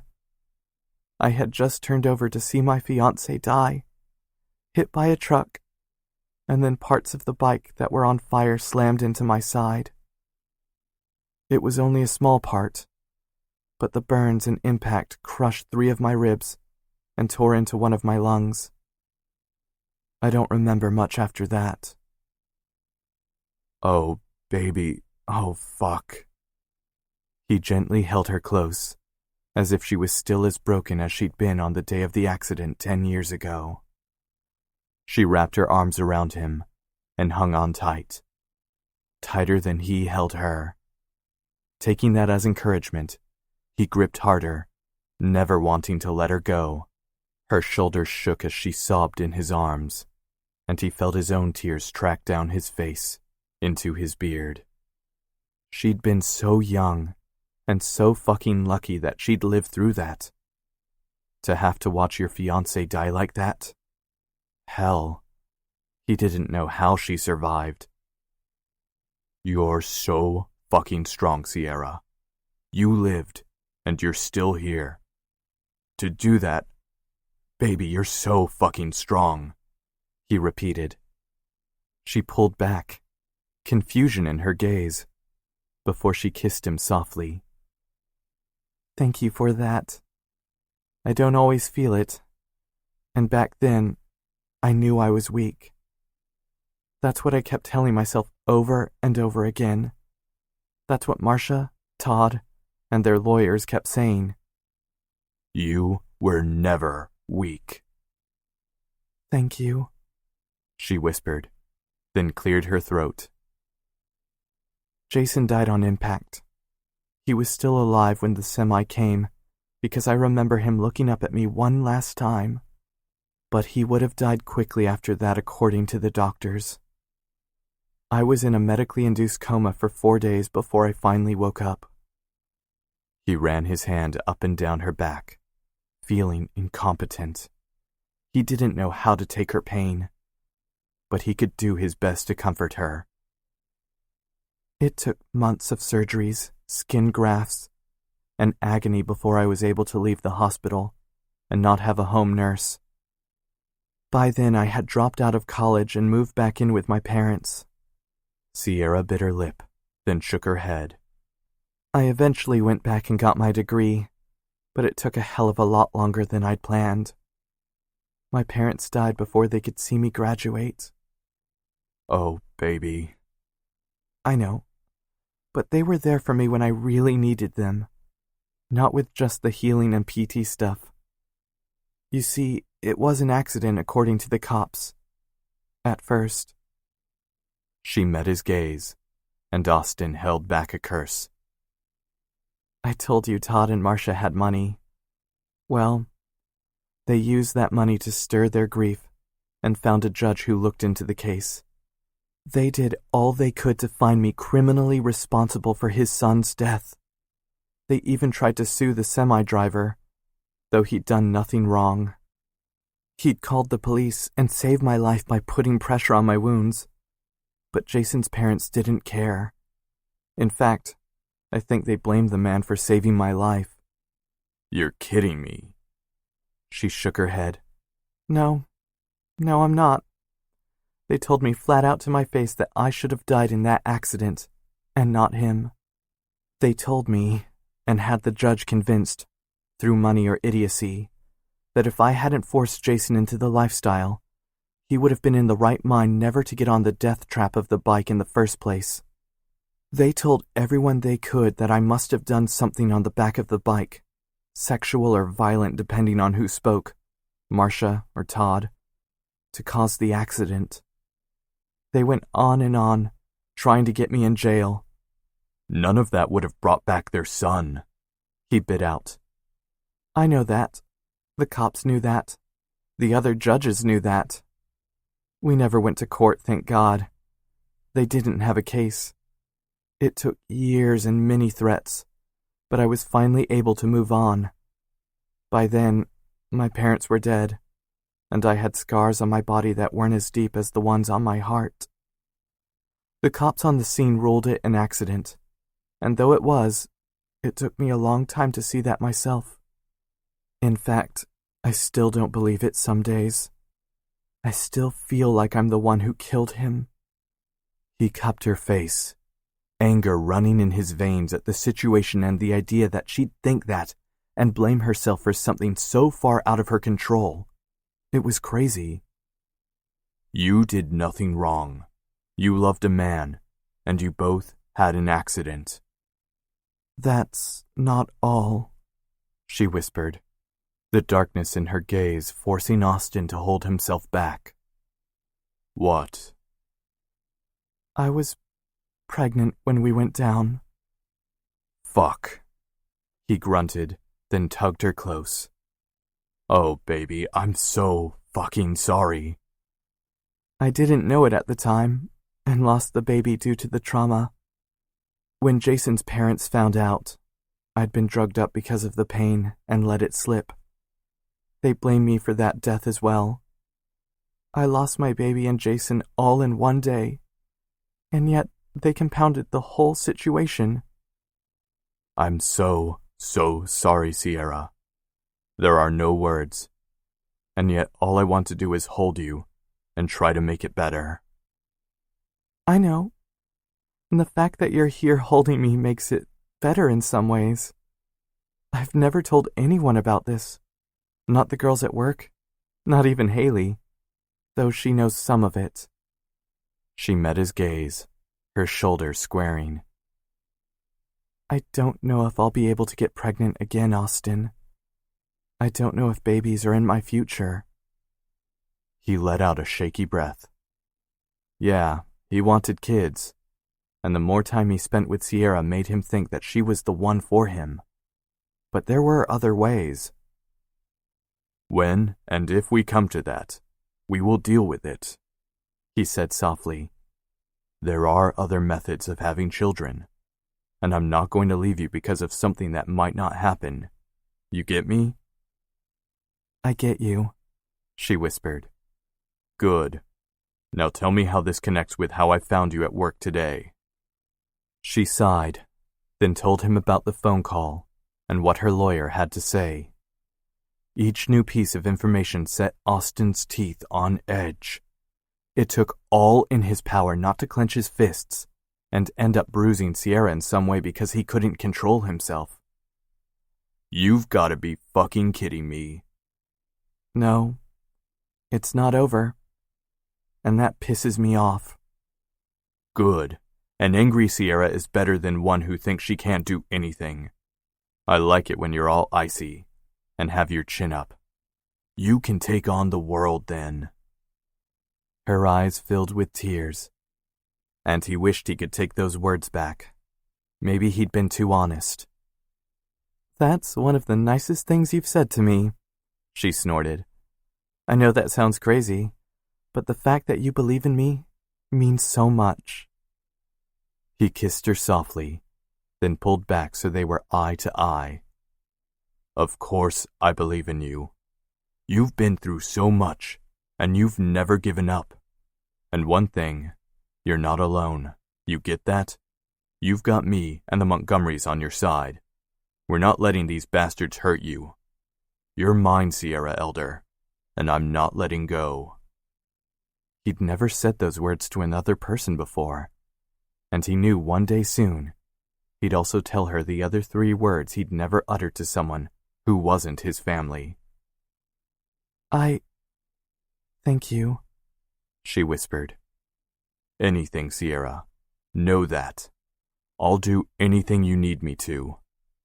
Including kill those bastards who thought they could hurt her. She looked him straight in the eye, her chin rising. Make me yours in truth, Austin. He froze. What? You've done so much for me, but I've never done anything for you. Sierra, just you being you does it for me. She shook her head. No, I mean, I've never served you. I want to take our relationship to the next level. I want to care for you the way we both need. I want you to do what you need as well. I want to find that trust and work towards something more. No sweeter words had ever reached his ears. There was only one thing to say. Kneel. Chapter 14. Sierra startled for only a moment. The fact she hadn't done this in so long was almost jarring, before sliding off Austin's lap to the floor. He'd ordered her to kneel, and just that one word sent shivers down her spine. She'd opened up to him in a way she'd never opened up to anyone, and now she wanted more. From the look in Austin's eyes, he wanted the same. It should have been fear or anxiety running through her veins at the thought of giving herself, body and soul, to another man. But it wasn't. Instead, the need and desire burning through her body ignited a torch she prayed would never be extinguished. Still clothed, she sank to her knees on the floor, her legs spread and her hands palm up on her thighs. She kept her chin raised and her gaze downward. Normally, she would do this nude, but as this was starting something new for the both of them, they'd take it one step at a time. Her breasts ached for his touch, her pussy wet and ready with just that one word from him. She would have thought that after everything she'd just told him, she wouldn't be ready for him so quickly, but she couldn't help herself. She wanted Austin Montgomery, now. Austin stood up so he was in front of her. He cupped her cheek, bringing her gaze to his. You look beautiful, Sierra. This gift you've given me, I'm going to take care of you. Do you understand me? She nodded. You understand? Yes, Austin, I do. Good. Now you say you want to serve me. Tell me exactly what you mean. This first time, while we're still understanding each other, we'll talk about each thing before we do it. We will eventually get to know each other well enough that words won't be necessary. But for now, I need you to tell me what you want. Yes, Austin. She licked her lips. I want to suck your cock and serve you. He didn't smile, but his eyes danced. Good. I want your mouth on my dick. What else do you want? What do you want me to do with your body? Everything? No, she couldn't say that. She needed to be specific. I want you to play with my nipples. His hand went to her breast, cupping her softly, even as his gaze remained on her. I can do that. You want to go harder? She nodded. Good. I'm going to put you in nipple clamps. I want to see those reddened nipples. I want to see your eyes widen as I take them off and have to suck on them to help with the sting. Dear Lord, this man was good at dirty talk. What else, Sierra? I want you to flog me. There, she said it. After all they had talked about, she needed the feel of leather on her skin. Austin had told her he was a master with the flogger, but they'd never played that way. Oh, how she wanted his attention solely on her as he delivered those sweet lashes. He growled slightly, and she grew wetter. I want to see my mark on your body. Her eyes widened, and he narrowed his. My mark isn't the same as your scars, Sierra. My mark will be something for both of us, something to desire, to feel. She let out a breath, and he nodded. I'll flog your back, your sides, your ass. I want to see how red you get before I soothe your aches and fuck you hard.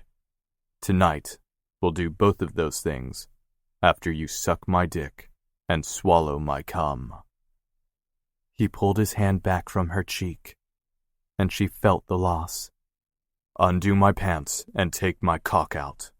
Hold it in your hand, but don't let your lips touch it.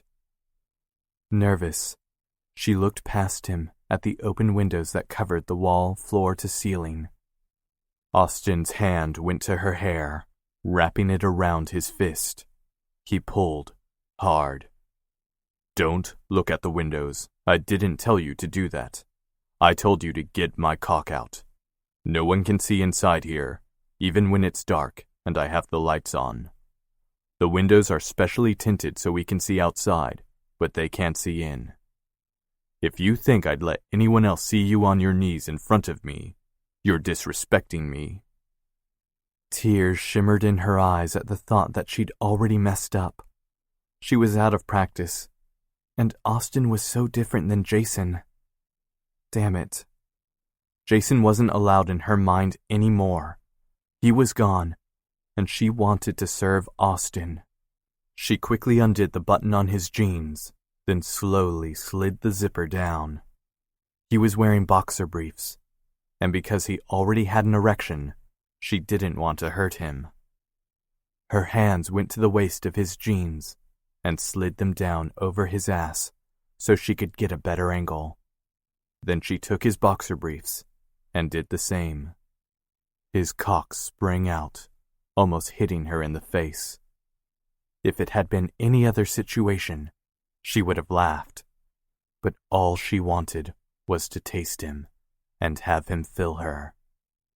She loved Austin's cock, loved the look of it, the feel of it in her hands, in her pussy. She wanted to know his taste. He'd yet to let her do that, and now she'd have a chance. Sierra licked her lips, then wrapped her hand around his erection. Her thumb and middle finger couldn't touch, and her eyes widened. She knew he was big, had felt it, but hell. Good girl. Now run your hand up and down that way. Feel all of me. Then take your free hand and cup my balls. Eager, she did as he said, loving the soft feel over hardness. Let the head of my cock sit on your tongue, just the tip. Yes, this was what she'd been missing. She opened her mouth and let the crown of his cock lay on her tongue. She kept her hands on him as well since he hadn't told her to do otherwise. Suck on it. She closed her mouth and sucked, running the tip of her tongue around the edge, then along the slit.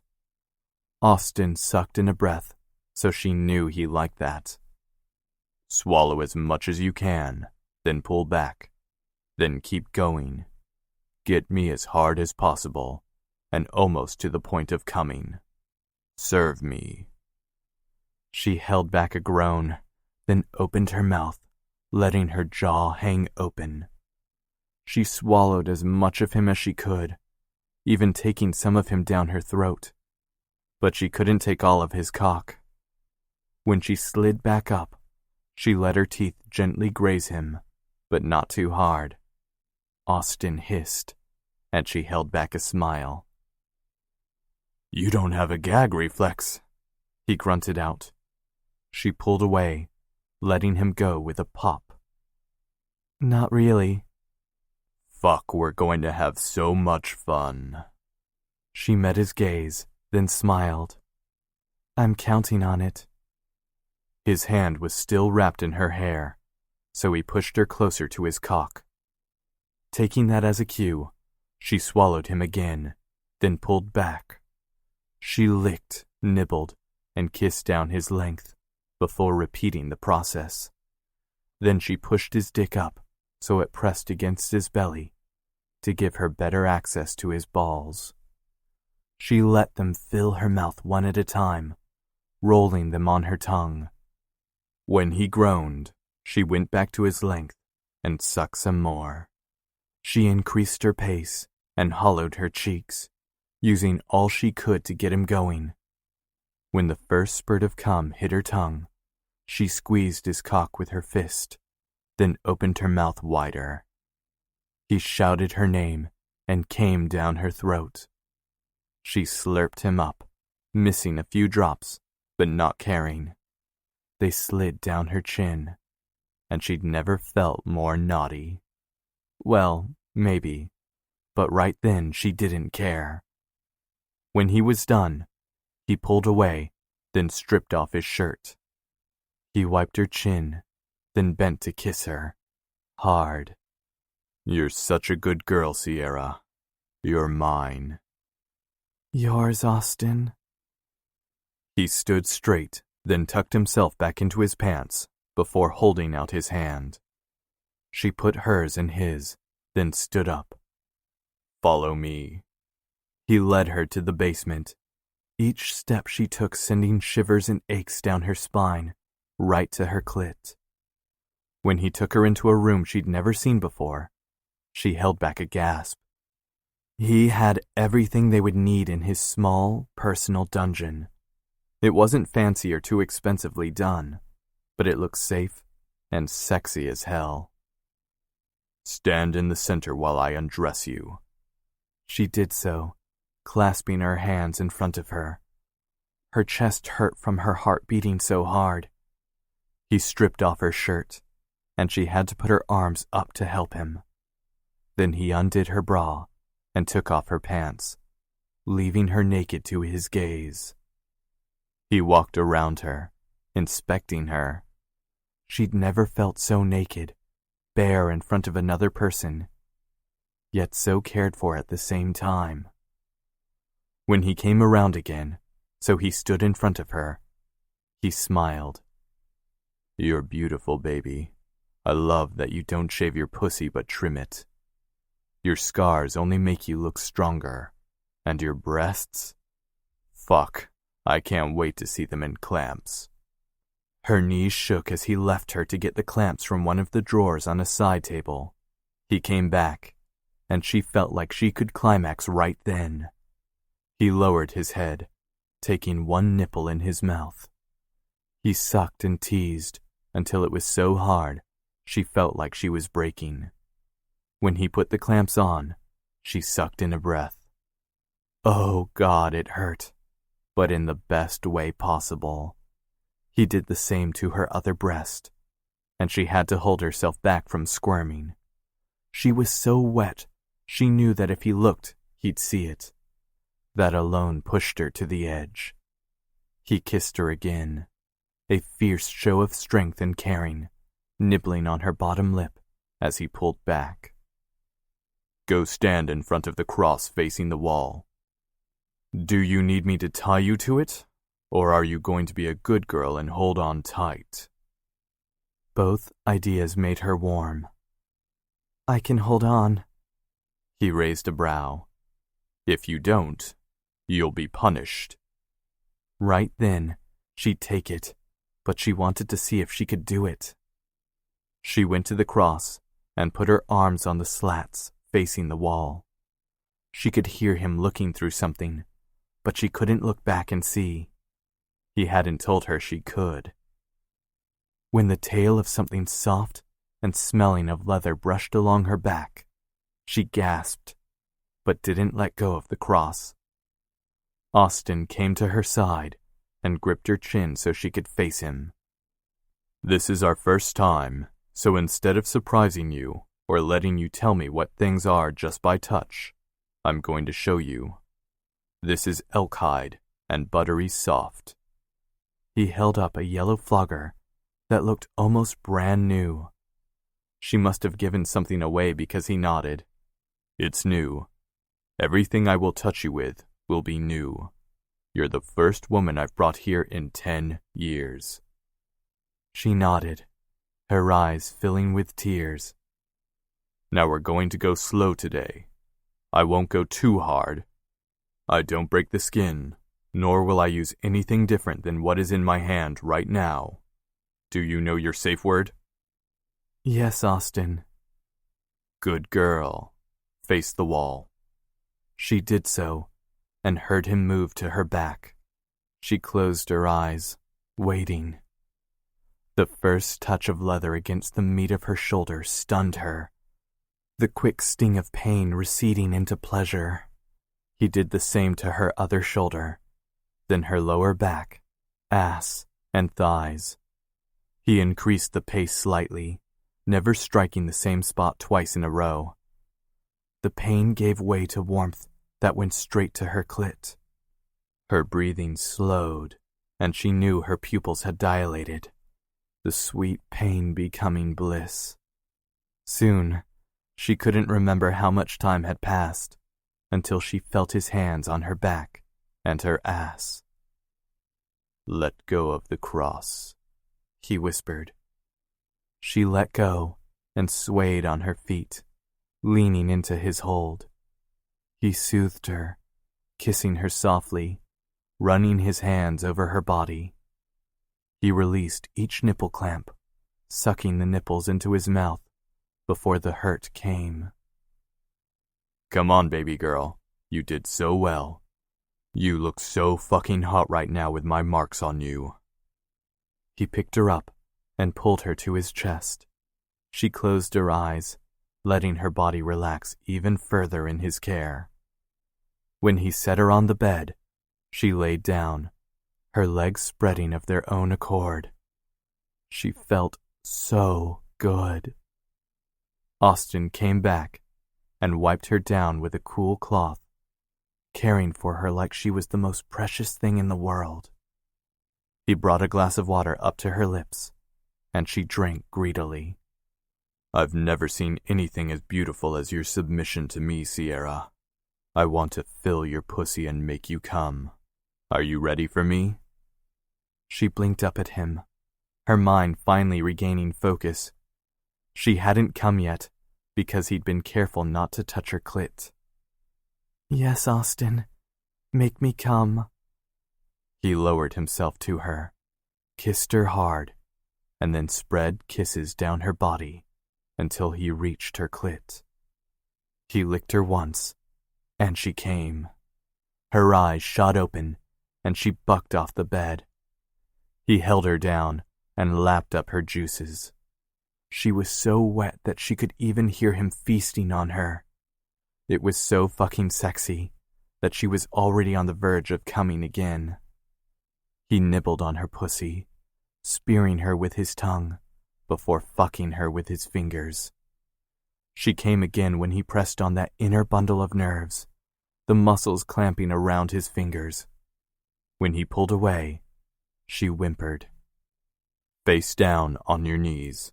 I want that ass in the air." She rolled over as he went for a condom. When she laid her cheek down on the mattress, she gripped the blanket. Before she could ask him for more, he filled her to the hilt in one stroke. They both called out and froze. "Fuck, you're so tight. I'm going to fuck you hard. You ready for that?" She moaned and then gasped as he smacked her ass. "You get me?" "Yes, Austin." "Good girl."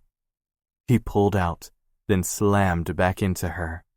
She screamed his name, her pussy clenching him. Austin pumped in and out of her, his grip punishing on her hips. Before she could come, he left her for a moment, then flipped her on her back. She bounced once, and then as she hit the bed again, he was in her. "Austin?" He pistoned into her, his eyes on her face. "Say my name again. Say it." "Austin, Austin, Austin." She chanted his name, then gasped into his mouth as he crushed it to hers. He rotated his hips once more, and she came, her body shaking under his. He threw his head back and shouted as he filled the condom. When he could, he rested his head on hers, their breathing heavy.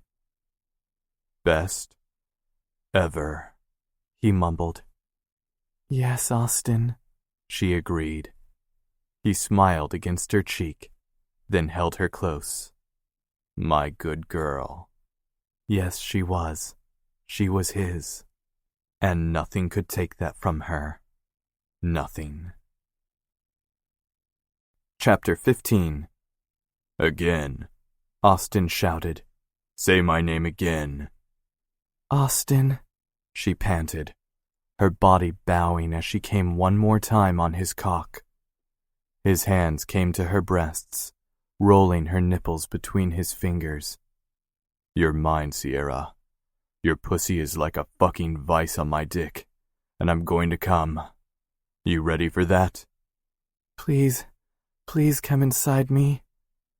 He pushed up once more, and she gasped as he filled her, this time without a condom, their first time without a condom. They'd stayed up for hours after their time in the basement, making love and talking. They'd both discussed protection, and since she was on birth control, and they were both clean, they were ready for him to go bare with her. Now Austin had woken her by making her sit on his cock. She fell on top of him, and his arms went around her. One hand tangled in her hair, the other grasped her hip. "I love being in you without a condom, Legs. Best feeling ever." She smiled against him. "I love it too." It was the first time they'd used that word in any way when it came to one another, and she wasn't about to take it for granted. "Let me stay here for a bit, then I'll pull out and clean you up." "I can just jump in the shower." He smacked her ass, the sting forcing a gasp out of her. "Let me take care of my woman." "Yes, Austin." "Good girl." Their exchange had almost become a joke between them. The way he always praised her for serving him. The joke had turned into something warmer inside her, and she knew she'd have to focus on that soon. Not right then. For now, she wanted to be lazy and enjoy their day off. In fact, she had a plan for that, but she needed to build up the courage to ask Austin about it. It wasn't bad, just something monumental in her life. As if anything monumental could be just. Finally, Austin got up, pulling out of her. She clamped her legs closed, trying to keep him within her. It made no sense, but some primal part of her wanted him inside her. So weird. He came back into the room with a warm washcloth and cleaned her up, his gaze never leaving hers. "Feel good?" She smiled. "Yes, you took good care of me. Let me make you breakfast after I help you shower." He leaned down and kissed the side of her mouth. "You took good care of me too, Legs." She warmed at his words, then took his hand as he led her to the bathroom. They took a very thorough shower. Then she let him go make his calls for work as she went to the kitchen to make breakfast. She wasn't the best cook in the world, but she could take care of her man's needs. All of his needs. She blushed as she thought about what she and Austin had done the night before. She hadn't let go like that, trusted another person, since Jason 10 years ago. Even then, though, she wasn't sure she'd fully let go. If she was honest with herself, she would say that she'd never fully given in to Jason. There had always been that residual resentment between the two of them. He'd never held a job, but had one promised to him since birth. She had to scrape every penny together just to go to school so she could have a future that didn't include waiting tables for the rest of her life. No matter how much distance Jason had tried to put between them and his parents, they had caused rifts throughout the relationship. He never did cut ties because it simply never occurred to him to do so. She didn't trust him enough to make it an ultimatum. Now that Sierra truly thought about it, she knew it would have strained their relationship to the point they might not have made it.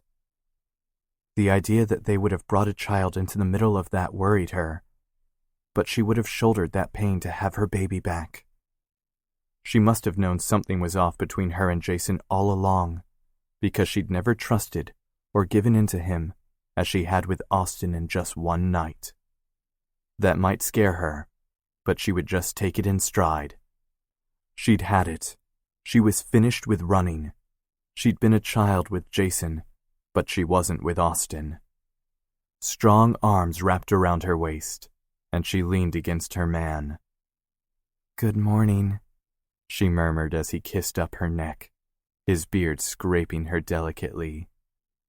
"Good morning," he growled into her ear. "Breakfast smells amazing. Omelets?" She nodded, then pulled away so she wouldn't burn either of them when she finished plating everything. She couldn't quite think straight when Austin's arms were around her. "You have the single coffee maker, so I didn't start your cup. I did put the little cup in there, so all you have to do is press a button." He smiled at her and did just that. "Always thinking. So what's the plan for today? I know you have to do the books, and I have some things I need to do paperwork-wise, but I honestly don't want to spend the whole day cramped indoors." She brought their plates to the breakfast bar, then sat down as Austin pulled out her seat. "I was thinking about that.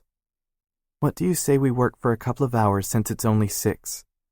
We woke up early, so that will give us until 8 or 8:30 to work until we go out." Austin took a bite of his omelet and groaned.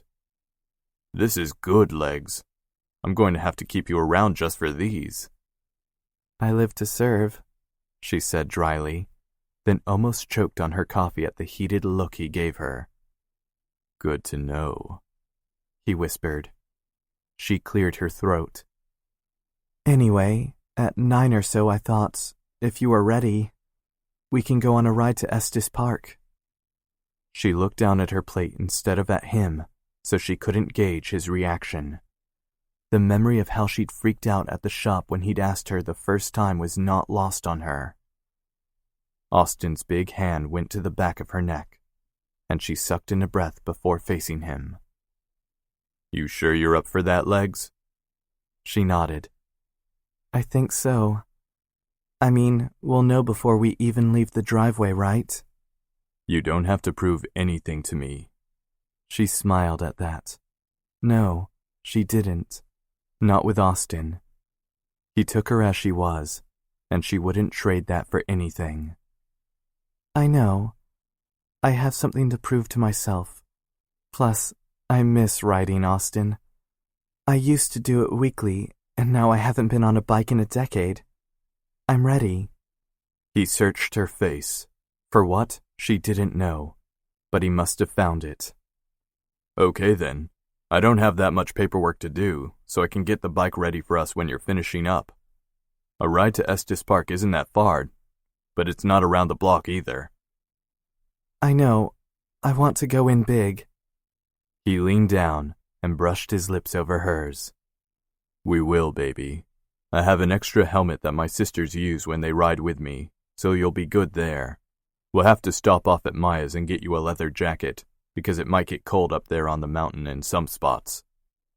Sierra thought of Austin's sister, and the fact the other woman didn't seem to like her. "Why Maya?" Austin winked. "Because she lives the closest, and since I know she's not home because she's working at the shop today, we can just go in and take it." Sierra held up her hands. "Oh no, I'm not going to steal from your sister. A sister who doesn't like me. His eyes widened. Why would you think that? Because she's always a little snarky to me? She's Maya. She lives on snark. It's like oxygen to her. She likes you. If she didn't, she wouldn't have let you in the back with me. He grinned at her.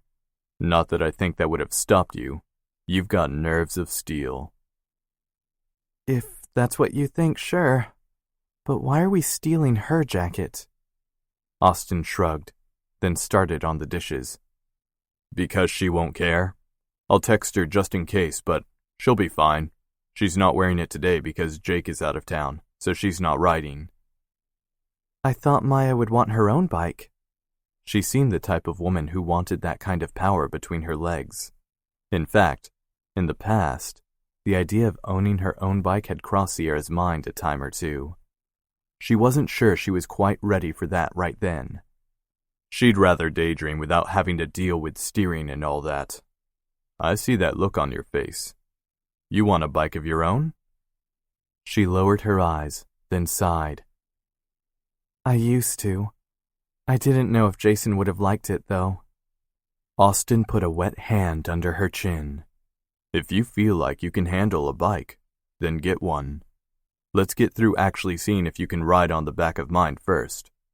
I think you owning your own bike would be fucking sexy, honestly. I'm not that much of a caveman. Sure you aren't. Me, Austin. Me want you. Sierra threw her head back and laughed. Oh my God, never do that again. Please, I beg of you. He rolled his eyes, then smacked her on the ass. Get some work done while I finish the dishes. I'll text Maya and see if I can get her jacket. If not, I have 2 more sisters and a mom who would have one to fit you. The only one of us without a jacket is Alexander's wife. But seeing how she's never even been on the back of a bike, there isn't a problem there.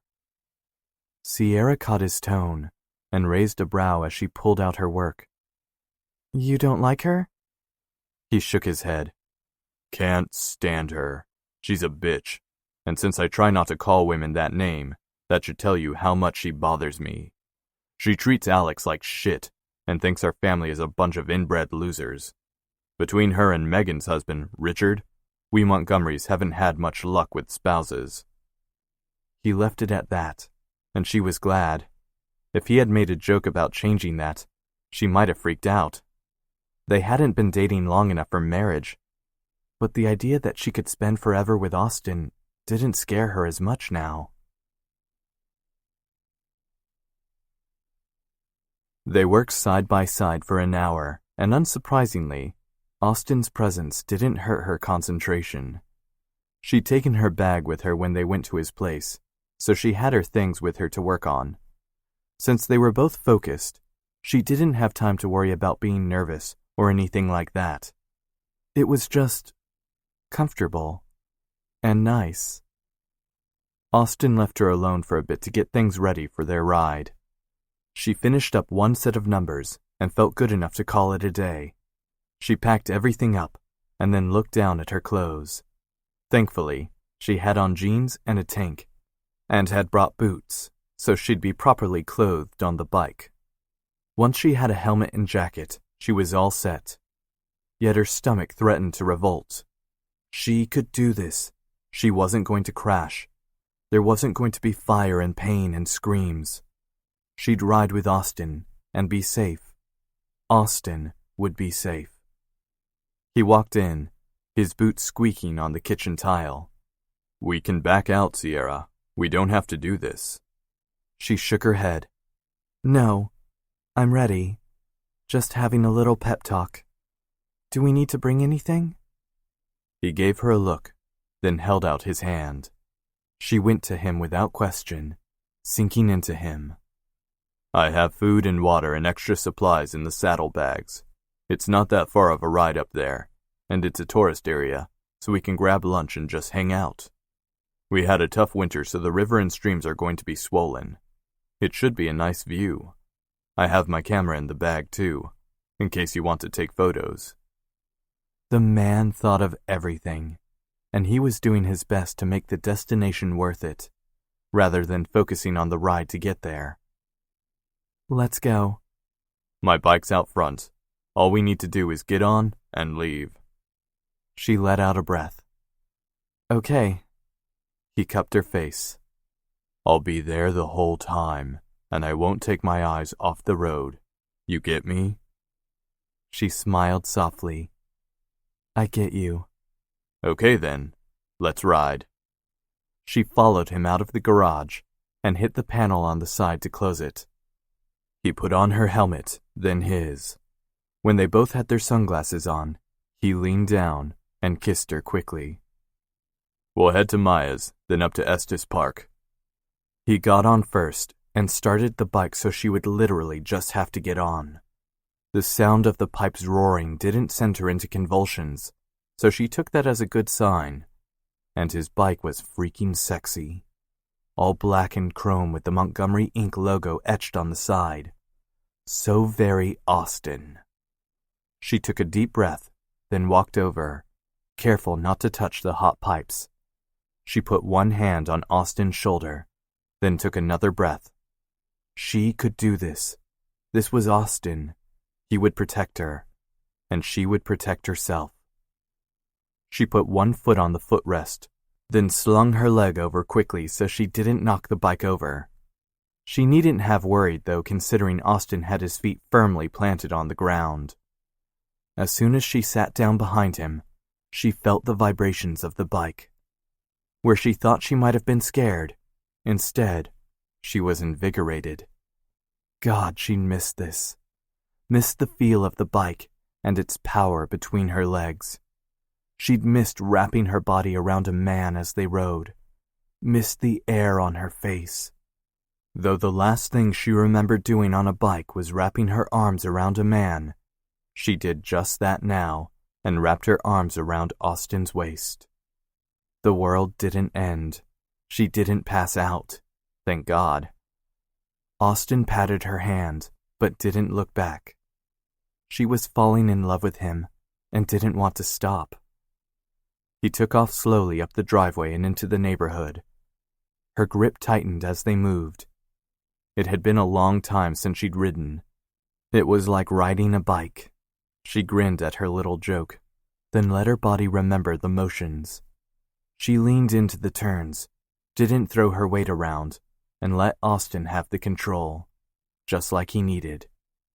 The disappointment when they had to stop at Maya's to pick up the jacket surprised her, but she didn't have to wait long. Austin ran in to get it, and then they were on their way up to Estes Park. The road underneath them and the mountains to their west soothed Sierra in ways she hadn't thought possible. She leaned against Austin for some of their ride, his body warm, large, and comforting. He never turned toward her, never turned to look at the mountains or land around them. Usually people could take a quick look at their surroundings and immerse themselves, but Austin didn't. He kept his eyes solely on the road for them, for her. She smiled, holding back tears, this time the truly touched and happy kind. When she leaned back, her hands were still on Austin because, frankly, she couldn't stop touching him.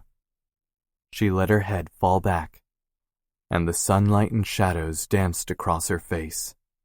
She'd missed this so freaking much, yet she hadn't realized how much until they started out. Yes, there was still the little ball of nerves in her stomach, and she didn't think it would be going away anytime soon. When they first started out and were on the highway to get through Boulder, she tensed. Not only because Boulder was where her past wouldn't go away, but semis would pass them, and she'd have minor flashbacks. Thankfully, Austin didn't pull his hand from the handlebars to soothe, nor did he look behind him, even when they stopped at the stoplight in the middle of the city. He did lean back, pressing his body against hers, showing her he was there.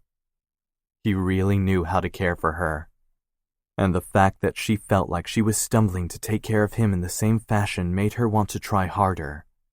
He was her dom. There was really no other way to put that. She trusted him in and out of bed, and he took care of her.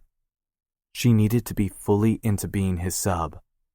It wasn't that she wanted to do exactly what he said outside of the bedroom and kneel at his feet when they were casually sitting in the living room. That wasn't their kind of kink. But she wanted to ensure she was his the best way she knew how. She'd just have to work on that. When they moved into the mountains, Sierra was grateful they'd stolen, or borrowed, she supposed, Maya's jacket.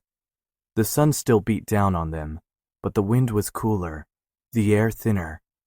There was still some snow on the highest peaks. When they pulled into Estes Park, Sierra sighed. The place really was a dream. There was a large body of water and streams everywhere. The town played to tourists and history alike, so all of the buildings had a quaint feel to them that made her want to come back again and again. Austin quickly parked in one of the lots, and she got off the back of the bike, her legs a bit achy. Austin took off her helmet, then leaned down to kiss her softly. "You did good, legs." She smiled up at him. "Thank you. I couldn't have done it without you." He shook his head as he put their helmets away and got out 2 bottles of water. "I don't know about that. You're strong on your own, but I like being here if you need me." Smiling, she put her hand on his chest and leaned in. He had to lower his head, but brushed his lips over hers. "Thank you," she whispered. "You're welcome. Now how about a walk and then lunch?" "Sounds good to me." He took her hand, then led her toward the taffy place first. He knew exactly what she wanted. Of course he did. He was Austin. Now she just needed to figure out what to do with that. Chapter 16. If one more crazy-ass motherfucker walked into his shop, Austin was going to throw the damn chair at them. It had been one stupid idiot after another wanting shit ink that morning. These assholes were determined to ruin his good mood from the ride with Sierra the day before. Fucking pricks. The first person who walked in that day hadn't had an appointment, and usually that was fine. Each of them tried to put an hour or 2 in their day for walk-ins and cover up emergencies. If those hours weren't filled, they could sketch or work on the other million things they had to do. What they needed was a damn receptionist, but they couldn't seem to keep one for longer than a month. No clue why, but the lack of one was killing his schedule. That first person had wanted a dragon on his back. Sure, Austin could have done it, but the kid had wanted to start right then. A full dragon piece would take at least 3 or 4 sessions of 3 hours each. Probably more considering the kid kept shifting from foot to foot, as if he couldn't sit still. Moving during a tattoo meant Austin had to stop and start numerous times, or bash the kid's head in. Not that he'd ever do that, but he'd thought about it. So the kid had yelled and bitched about time and demanding it right then for $100. Yeah, totally not happening. The next one that came in was some really skinny chick who wanted the undersides of her obviously man-made breasts inked up with Playboy bunnies. Austin wasn't even going to touch that one. Well, to be sure, he wouldn't have to deal with her. He showed her what he'd be working with. The woman freaked out when she saw the needles and left. Considering all the needles that must have touched her skin when she'd had the surgeries to make her body the way it was, her phobia made no sense. Besides, what did she think they used? Paint by numbers? It had continued on like that with idiot after idiot until Austin said enough and locked himself in the back. He would just sketch until lunch and then deal with the scheduled clients. Sierra couldn't make it for lunch since she had to cover Jacinda, who found out it wasn't the flu, but a baby making her ill. Seriously, Austin wanted to just go back home, throw Sierra on the back of his bike, and forget his troubles. That wasn't going to happen, though. His dad had treatment that day, and he wasn't allowed at the house until the next morning. His parents didn't want a crowd, and since there were so many Montgomerys, there would be nothing but crowd. Jesus. He didn't think he could take another bomb, Not after Sierra telling him her story and his dad dealing with the big C. His siblings were all dealing with their own shit, and their stress was bleeding into him. Austin closed his eyes and pinched the bridge of his nose. He needed to stop freaking out about things out of his control. He couldn't fix everything, though he wanted to damn well try. He sucked in a breath, then let it out slowly. He would do what he came in here to do, work on Sierra's ink. He had an idea for the daisies on her scars, and since he knew her body under his hands now, he had a better place to start. They would put her ink on hold with her job and their new relationship, but he wanted to start on it soon. It might take a couple sessions, considering he didn't know how her skin would react to the ink. They would have to play it by ear and work on it slowly. He just hoped it didn't hurt her too badly. She'd been through enough as it was. Just as he bent over to start focusing, Maya slammed the door. "What the fuck are you doing back here? We have people coming in and I need you to get off your ass and actually work." "Fuck off, Maya." "No, I'm not going to fuck off. You're in here pouting over some shit, and I can't do everything out there alone." Imagine that. You saying you can't do something. And you're not alone. You have Sloane out there. Maya stomped to his side, but he didn't get up. "What is with you?" "What's with me? I had to deal with fucking idiots all morning. I can't see Sierra until tomorrow most likely. And Dad is in the fucking hospital right now getting treatment that might kill him before the cancer does. So sorry if I'm not in the mood for fucking company." Maya hiccuped a sob, and Austin stood quickly. His sister never cried. "Oh, honey, I'm sorry. I'm an ass. Come here." He opened his arms, and she threw herself into him. "Dad can't die, Austin. He's not allowed to. He's the strong one. Well, other than Mom. But they're a pair, you know?" He kissed the top of her head, rubbing his hand up and down her back. "I know, Maya. I know. He'll be okay. I'm just freaking out and taking it out on you." "What do you think I was doing?" He snorted, then squeezed her hard before letting go. "We make pretty good punching bags for each other." She rolled her eyes, then wiped away any remnants that she'd been crying. "That's why we work so well together. We can yell and beat on each other without hurting feelings. Sorry I cried. I know you hate crying females." "Yeah, but if you need to cry, do it. I'm good at holding them when they need to let it all out." Maya tilted her head. "Sierra?" "I can't talk about it, Maya. If you want to know more about her, maybe you should actually get to know her, instead of giving her the side eye whenever she walks in." "I didn't think she was good enough for you." "Seriously? What the fuck, Maya? If anything, I'm not good enough for her. You've got a lot of nerve."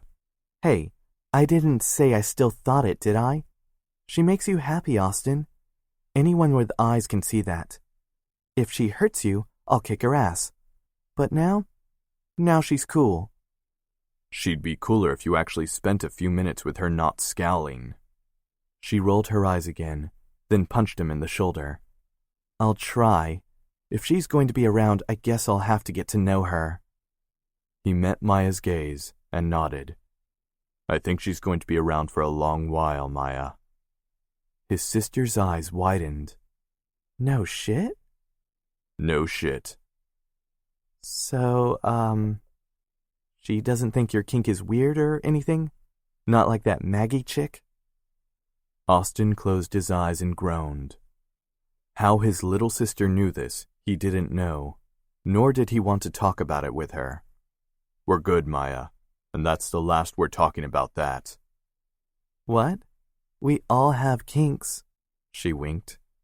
He put his hands over his ears. "I'm not listening. La la la." "You're a riot. I'll leave you in here to work, then get back in. We'll just be closed to walk-ins for a bit since the crazies seem to be out in full force." "Thanks, Maya." "Welcome, big brother." She left him to sketch, and he felt better just for having said all he had out loud. His sister got him better than most people, and he knew he should have just told her what was on his mind to begin with.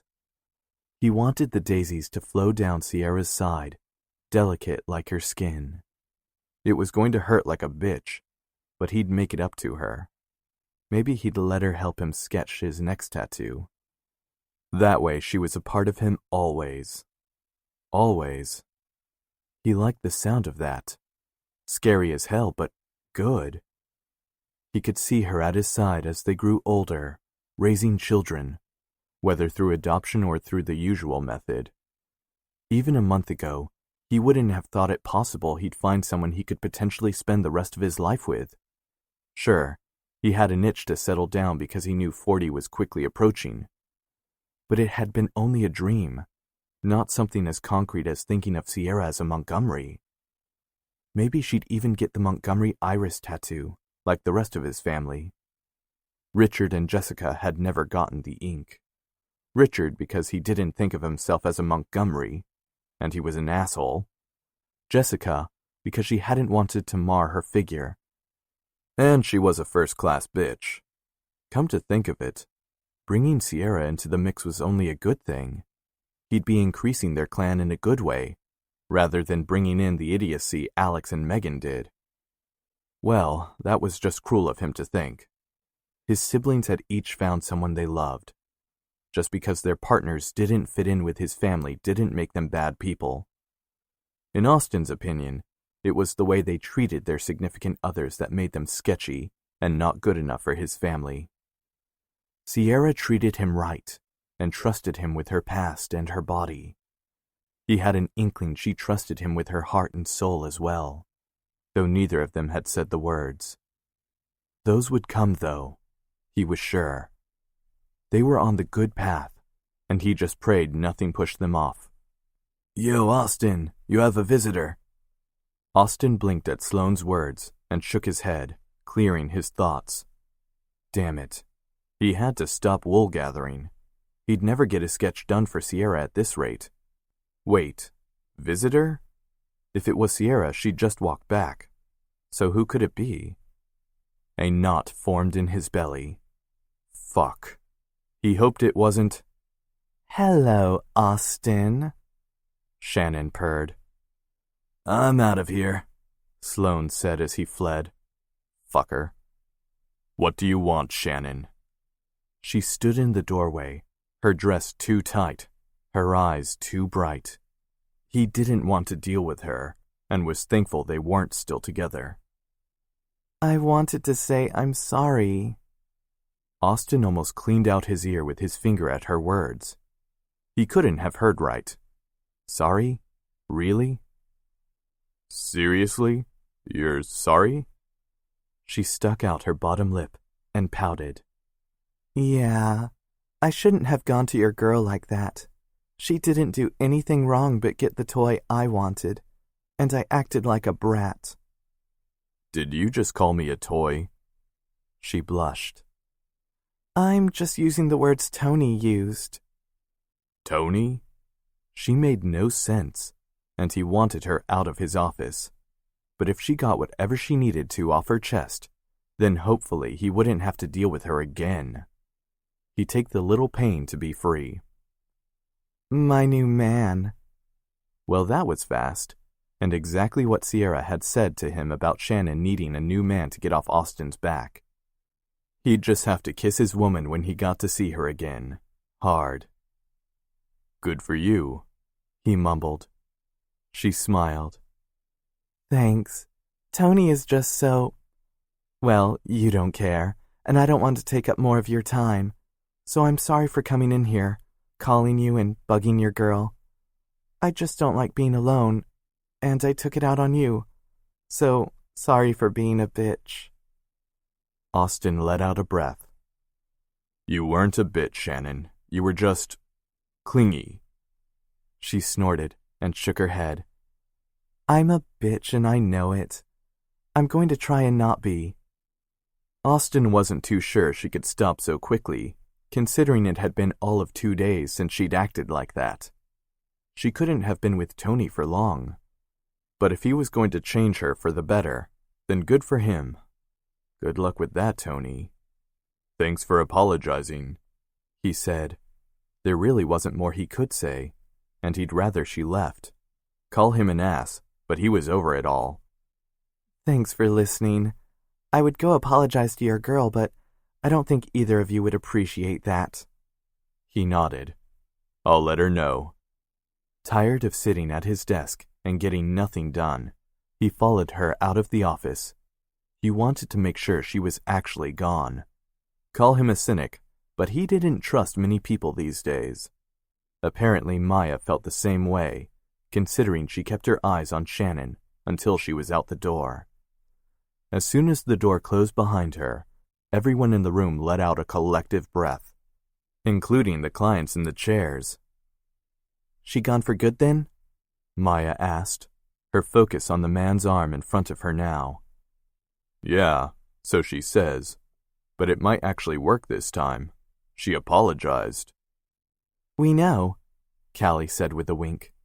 She sat near Sloane, watching him work on shading for the day. We had the music down so we could hear what she had to say. Austin opened his mouth to yell, then closed it, snorting and shaking his head instead. If he'd been in their shoes, he would have done the same thing. The crew of Montgomery Inc. was a nosy one. Brat, he muttered as Callie fluttered her eyelashes. I try. He went back to his station and started getting ready for the next client. By the time he was done, they were in an odd lull, where they had no clients waiting or in chairs. The next big rush of appointments would be soon, but for now, it was just him, Callie, Sloane, and Maya. The door opened again, and Austin counted to 3 before turning. If it was Shannon or another idiot, he was going to scream. Instead, a man in a nice suit and a briefcase stood in the doorway. God, he hoped they weren't getting sued for ink. It hadn't happened to him, but it had to others in his profession. Some people were never happy no matter how hard others tried. Mr. Montgomery? The man asked. Austin frowned. Well, shit. I'm Austin Montgomery. There's a few Montgomerys around, so you'll have to be specific. The lawyer nodded. Yes, you're the one I'm looking for. In fact, it's been pretty difficult to find you, Mr. Montgomery. Something icy went up his spine. What do you mean? Maya came to his side, her arms folded in front of her. Sloane stood up with Callie by his side. They were united against whatever came, but Austin had a feeling they wouldn't be enough. I've sent you a letter with what I need to talk to you about. Austin racked his brain, then cursed. There had been that letter from lawyers that he'd put aside because he hadn't recognized it. Things had been so crazy with Dad and Sierra that he'd forgotten about it. Fuck. What had he missed? Sorry about that. We've been a bit crazy here. What can I do for you? We also couldn't reach you by phone because your number seems to have changed in the past 10 years. 10 years? What the hell was this about? And now that circumstances have changed, I needed to see you face to face rather than discuss things through mail or over the phone. Out with it already, Maya muttered. And you would be, Miss? The man asked, his eyebrow raised. Yeah, they were all tattooed freaks in his eyes. But what the fuck ever. This is my sister Maya and my co-workers Sloane and Callie. They might as well be family, so what you need to say, you don't need to wait for them to leave. If you're sure, this is quite personal.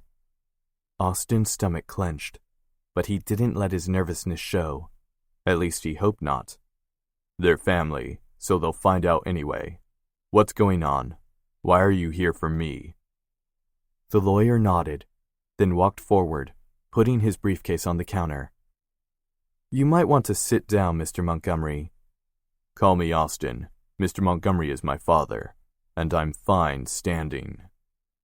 Okay then, I mean Austin. He cleared his throat, and Austin was ready to throttle the man. Do you remember a Miss Maggie Forrester? Maggie. Damn, her name had come up a lot in the past few weeks. Yes, I remember her. We dated over 10 years ago. I haven't heard or spoken to her since. What's up with Maggie? Maya's hand went to the small of his back, and he realized his body was shaking. Something was wrong, and he wasn't sure he wanted to hear what it was. I'm sorry to say Maggie Forrester passed away 3 months ago. Austin blinked, an odd shock going through his system. He hadn't thought about her often since she'd broken up with him after calling him a freak, but it still hurt to hear she'd passed away. Damn, I'm sorry to hear that. What happened? Car accident. She died on impact. Again, I'm sorry to hear that. But I don't know what this has to do with me. I haven't seen her in years. Well, she left something behind, Austin. Maggie had left him something? Why the hell would she have done that? It made no sense. His confusion must have played on his face because the lawyer gave him a sympathetic smile. Austin, she left behind a son. He blinked, then took a step back, then another. Sloane came up from behind him and helped him sit on one of the stools. A son? He croaked. No, it couldn't be. Maggie would have told him if he had a son. Wouldn't she? Images of her face when she'd screamed at him and called him an abuser filled his mind, and he cursed. Maybe not. She might have hidden it from him because she'd been afraid. Holy fuck. I can tell from your face that you understand. Leaf is 10 years old, and according to his birth certificate, he's your son. Are you telling me you never knew? Of course he didn't know, you asshole, Maya bit out. You think he would just have stayed away if he thought for a second he had a kid out there? I've seen a lot of terrible things in my line of work, Miss Montgomery. Well, your line of work sucks, Callie said, tears in her voice. Leaf? Austin asked, his voice hoarse. Yes, his given name is Leaf Forrester Montgomery. Montgomery? She gave him my name? Why? I can't begin to go into the decisions people make, Austin. Right now, we don't have DNA to certify her claims, but as you're listed on the birth certificate, you do have rights. Rights? Wait, where is he? Where's Leaf? Is he with her folks? The lawyer shook his head. I'm afraid they passed away when Leaf was born. So she's been on her own this whole time, raising a kid, my kid, this whole time. What the hell, why didn't she tell me? Tears filled his eyes, and he tried to come to terms with what the lawyer was saying, but he couldn't comprehend it. Where's Leaf? He asked again. We have him in a group home for now. Unless you claim him, and that's not as easy as it sounds, he will have to find a foster family and stay in the system. As I said, it's really your choice. Since your name is on the birth certificate, we can make the process easier. However, I don't want you to make a decision now. Take your time, but remember, the life of a child is at stake. Austin couldn't breathe, couldn't think. Give us your number and how to contact you, Sloane said, taking charge. Everyone else seemed to be in shock. We'll figure it out and let you know. Do you need anything right now for the DNA test? We can do a swab right now and get started. Austin? Sloane asked, standing right in front of him. He blinked. Okay, yeah, let's do that. The kid was his. He knew it deep down in his soul, though he'd never met him. The lawyer swabbed his mouth, and he sat quietly through it. The lawyer said he'd be in touch, and left, leaving a broken and confused trail in his wake. Austin didn't like the idea of Leaf staying in a group home while he had plenty of room at his place. But things hadn't connected in his brain yet. He needed to tell his folks. Needed to tell Sierra. Fuck. Sierra. Dear God, what was he going to tell her? What are you going to do, Austin? Maya asked. Want me to get Sierra? He shook his head. No, let her work. I need to think. You sure that's the best thing? This affects her too. I know that, but I need to breathe. I can't just let my kid, if he really is mine, be alone there when I can take him in. But what do I know about kids? Fuck. Maya shook her head, then walked to the door, flipping the sign to closed. Callie, call our appointments and reschedule. We're going to go take Austin home and figure it out. Then when you're ready, we'll call the family. Mom and Dad will be at home, but they'll be strong even with the treatments. Fuck, the treatments. I know, big brother, but we can do this. One step at a time. Dad. Dad. He ran his hands over his head. Dad? What the hell was he going to do? There was only one thing he could do. I need to call Sierra. Maya frowned. You can just go over there. No, I can't see her right now. I can't. I need to talk to her. But I need time. He knew he was messing this up, but he was floundering. He dialed her number and sighed when it went straight to voicemail. Maybe it was for the best. She had enough to deal with without his drama. He had a kid. Everything had been looking up, and now it had all crashed down. Life certainly knew how to throw punches. Only Austin didn't know if he'd be able to get up after this one. Not this time. Chapter 17. Austin hadn't called again. He'd left a weird message saying that he would see her later, then hadn't called back all night. Sierra didn't want to think it was a bad sign, but she was certainly worried. It had now been over 12 hours since that phone call, and Sierra had a bad feeling about it. Something had happened. She just knew it, but Austin hadn't answered his phone when she called, so now she didn't know what to think.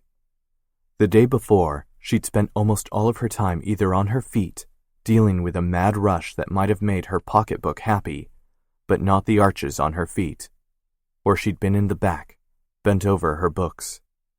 Being a business owner was not for the weak. Well, being a successful one anyway. And she wanted to be successful, damn it. By the time evening had come around, even though she'd need to work for another few hours, she got home with the beginnings of a headache. She and Austin had tentative plans of him coming over, but they hadn't finalized them because of her workload. Then her migraine had hit, and she'd lain in bed moaning before finally falling asleep. That was when she'd missed Austin's call and odd message. Now it was morning. While Jacinda and Becca handled the store, she was going to get some coffee from Haley and bring it over to her man. Not only did she want to see him, she wanted to make sure he was okay. Not speaking to him for almost a full day made her a little uneasy, and that, in turn, made her freak out a little. They'd gotten serious extremely quickly, but she couldn't say she regretted it. Austin made her feel whole again. Not that she needed him to feel human. It was more that she'd been missing something in her life. He looked at her scars and saw strength and beauty, and she believed him. He got angry for her past, and then helped her breathe through the steps she needed to take in order to overcome it. He was there for her, and now she wanted to be there for him. She just prayed that whatever was going on with Austin wasn't something serious. God, what if it was about his father? She knew the older Montgomery had his first full treatment the day before, and she prayed there hadn't been any complications. Sierra let out a breath. That had to be it on some level. Maybe Austin was just freaking out over his father being sick. Damn it, and she hadn't been there. She'd been in bed with a migraine, and not by his side like she should have been. Well, that wouldn't be happening again. No, next time she'd help him through it, even if she had to rest her head on a cool compress the entire time. He'd helped her through her pain, and she'd be damned if she let him go through his on his own. Shoulders rolled back, she said goodbye to her girls, then walked across the street to Haley's. She glanced over at Montgomery Inc., saw a young boy sitting on the front steps in the corner, and thought it must have been one of their clients' kids. It was still early, but the cool air from the morning dew still stung a bit. She hoped the kid kept warm because she wouldn't want to stay outside long. It didn't matter if it was in the dead of summer in Colorado. Once you were in the shade, and before the sun really hit, the mountain drafts went to work on the air. She'd just ask Austin who the boy was as soon as she made her way over. Maybe she'd go the long way around, rather than through the connecting doors between Taboo and Montgomery Inc. like she'd grown accustomed to. That way she could see if the kid needed anything. Honestly, she didn't know why she cared so much about this kid who probably had two parents inside waiting for him or watching out for him. But she couldn't help it. As soon as she stepped into Taboo, she smiled at Haley, who was doing some sort of wiggle behind the counter, dancing to the beat of the music as she filled coffee orders. There wasn't too much of a line, thankfully, so Sierra didn't have to wait long. Normally, she might have gone to the coffee shop next to Eden in the mornings because of the rush, but she'd wanted to see her friend, and the line was worth it. "Hey, girlie, good morning," Haley said as she continued to wiggle. Sierra couldn't help but snort. "You're in a chipper mood." Haley shook her head, then made the 2 lattes for Sierra and Austin. "Not really. I just happen to be highly caffeinated. I tried a new bean for our espresso, and it has a punch." Sierra's eyes lit up. "Oh, really? Are you keeping it then?" Haley nodded. "Yep, it'll be good for the early morning dragons. Plus, it doesn't taste like burnt tar like some of the coffee houses." Sierra had the grace to blush. "You know when I go to the other place, I only think of you. It's just faster." Haley rolled her eyes. "That's what they all say, champ. 2 lattes to go. Say hi to Austin for me." "How did you know I was seeing Austin?" Sierra asked, her best Ice Princess face on. "I just ordered 2 drinks. One could have been for Jacinda or Becky." Haley snorted. "It could have been, but you came here during your morning to work on inventory, books, and other admin things. So it must have been important. There's only one person right now that comes to mind. So tell him I said hi." Haley stopped dancing and gave Sierra a look she couldn't quite understand. "What's wrong?" Damn it, something was up, and she couldn't shake that feeling. "I don't know, hon. Something's up over there. They closed up shop yesterday before closing hours, and Sloane looked even more solemn than usual." Haley's chinks pinked at the mention of Sloane, but Sierra couldn't think about that right now. "They closed up shop?" she asked, her heart racing. "They never do that, do they?" Haley shook her head and started making the customer sitting at the counter a cup of coffee. "No, they don't. Maybe if they had a family emergency, but I don't know." Haley blinked back tears and shook her head. "Go over there and make sure everything is okay with Harry, will you? I'm worried. I know I was dancing earlier, but I'm trying to keep my mind off it, you know? Since I'm stuck here." Sierra nodded, swallowing hard. She cleared her throat, then picked up her lattes. "I'll find out. I'm sure they're all fine." Haley gave her a sad smile. "Yeah, I'm sure we're just freaking out over nothing. Now go see those Montgomerys." Sierra gave one last goodbye, then walked toward the connecting door before stopping and turning back to the front door. Even if her mind whirled at whatever could be wrong with Austin, she hadn't forgotten about that boy completely. She wanted to make sure he was okay as well. She would have ordered him a hot chocolate or something, but since he wasn't her kid, she didn't want to encroach. Plus, the kid could be allergic to sugar or something. That was a thing, right? Damn it. How could getting 2 cups of coffee make her mind go as crazy as it had? Now she had a boy she didn't know to worry about, who she probably didn't need to worry about anyway, and a man she cared for in need. Well, at least that's what she thought. For all she knew, she was blowing everything out of proportion, and he'd just laugh and call her crazy legs when she asked him. Yes, that was what was going to happen. But they'd closed the store. Nope, not going to dwell on that. Not yet. The boy still sat on the front step when she got there. His brown hair looked tousled, like he hadn't brushed it in a while, and he had on a thin jacket and holey jeans. For all she knew, that was the style of boys his age. But the utter sadness on his face wasn't. He had his arms wrapped around his legs, and his chin rested on his knees. Now that she got a good look at him, she saw that he wasn't exactly sitting on the front step. He was more off to the side and under the full window so whoever was in Montgomery, Inc. couldn't see him. While she hoped that his family was inside, she had a feeling this boy had slept out here or near here the night before. She couldn't see evidence of a nest nearby or any other evidence, but it was a feeling she couldn't shake off. What was she supposed to do? Well, calmly talking to him would be the first step.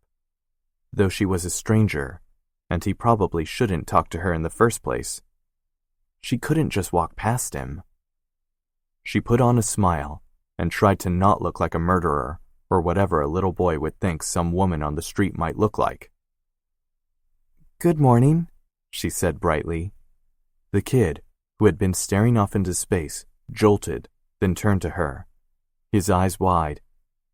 Good morning," he mumbled, then shut his mouth quickly, as if scared to say anything else. Oh, this poor boy.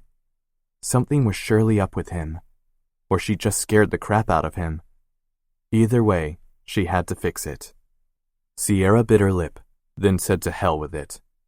Careful not to spill her lattes, she took a deep breath, then sat on the stoop next to him. The boy looked startled for a moment, then shrugged his shoulders like he didn't care. "So, what are you doing outside Montgomery, Inc. this morning?" Too pushy? God, she didn't know how to deal with kids. The fact that this child looked to be the same age as the one she'd lost would have been... Well, she wasn't going to think about that. She couldn't think about that. The boy sighed. "I came to see my dad." Came? As if he hadn't come with his parents? Was he a runaway? Oh, damn. This was so far out of her scope. She needed Austin, and maybe the police. "Oh? Yeah." He looked over his shoulder, then the other way, as if he were hiding. And damn it, he was hiding. "I don't know if he'll like me being here, though, you know?" No, she didn't know, but she wasn't about to leave this kid out on the stoop to find out. Is he in the shop?" That had to be the only answer considering where the boy hid.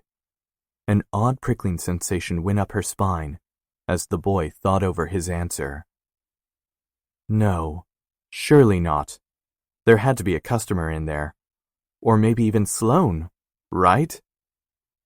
"He's in there, I think. That's what the paper said." She'd ask about the paper later. Right then, he was at least talking. She didn't want to spook him. "Do you want to go in?" she asked, her throat closing. He met her gaze, and she swallowed hard. Blue eyes. She knew those eyes, but she had to be wrong. A lot of people had blue eyes and dark hair. Tons of them, in fact. It was just a coincidence. "I guess I want to," the boy mumbled. "It's why I'm here." Sierra nodded, her mind going blank. What's your name?" The boy licked his lips, then ran a hand through his hair on a shrug. Leaf Montgomery." Montgomery. Oh, shit. She was going to be sick. Austin had a son. That had to be the answer. Holy fuck. He wouldn't have kept a secret from her. Not something like this. She knew that. Meaning, he either hadn't known about his kid, or she was wrong about this whole thing. Yesterday. Oh God, he knew now. He knew, and he hadn't told her. At least not that night. That had to be why he'd left the odd message, why he'd closed the shop the day before. Dear God, what was she supposed to do? How was she supposed to deal with this turn of events? What was Austin going to do? He hadn't talked to her, but honestly, if she was acting this out of sorts, he had to be doing the same. He'd called her right away if she was correct on the timeline, meaning he'd tried. That had to be something. She took a deep breath. Freaking out over something she wasn't 100% sure about wasn't helping anything. She'd find out what was really happening and then take the next step. Hadn't she just thought that she needed to be by Austin's side no matter what? This was a true test of what she felt for him, and running away or being angry at something out of her control wouldn't help anyone. It clearly wouldn't help the boy who stared at her with sadness in his eyes. Questions like how he'd gotten there, where was his mother, who was his mother filled her brain. But she set them to the side. First, she needed confirmation. Then she'd deal with the outcome. Oh, well, what the hell could she say? You're in front of Montgomery Inc., so you must be in the right place. Unless it was all a mistake. A very large one. The boy, Leaf, nodded. I'm in the right place. That's what the paper said. My dad works here, so now I'm here to see him. Sierra swallowed hard. Okay then. Let's go inside and see him. It's a bit cold out this morning to sit on the stoop for too much longer, don't you think? It was true, but as good as an excuse as any. Leaf shrugged. I've been out here and in the alley all night, so it's actually warmer. But sure, let's go in. I've been trying to figure out what to say, but I told you, so that's good, right? Right. All night? An alley in the city of Denver? Leaf was lucky to be there right then. Denver wasn't one of the most dangerous cities, but it was still a metro area, and Leaf was still a young boy. She held back a shudder at the thought of what could have happened to him. She'd ask the proper questions and get down to the heart of everything once they got inside. She just had to see Austin, and everything would be fine. Or everything would shatter around them. But she didn't know which until she stepped inside. She stood on shaky legs, her cooling lattes in her hand. Okay then, let's go inside. Leaf nodded, then stood beside her, his hands fisted at his side before he looked at her and the lattes. He scrambled to the door and opened it for her. Well, he had manners. That had to mean something, right? Oh, God. She stepped in first, since he held the door open for her, and she looked around the shop, desperate to see Austin. Only he wasn't in the front. Maya was in the corner working on something on paper, while Sloane had just walked out from behind the counter. He froze at the sight of her, or maybe it was Leaf behind her. His eyes widened, and Maya mumbled something under her breath. It seemed Sierra's guesses had been correct. At least, that's what it looked like. Sierra, Austin said from behind Sloane as he walked up from the back. Her arms shook, yet she couldn't move. Sloane quickly came up to her and took the coffee from her hands, setting them down on the counter. She gave him a grateful smile. Well, at least she thought she did. From the look on his face, it had probably come out as more of a grimace.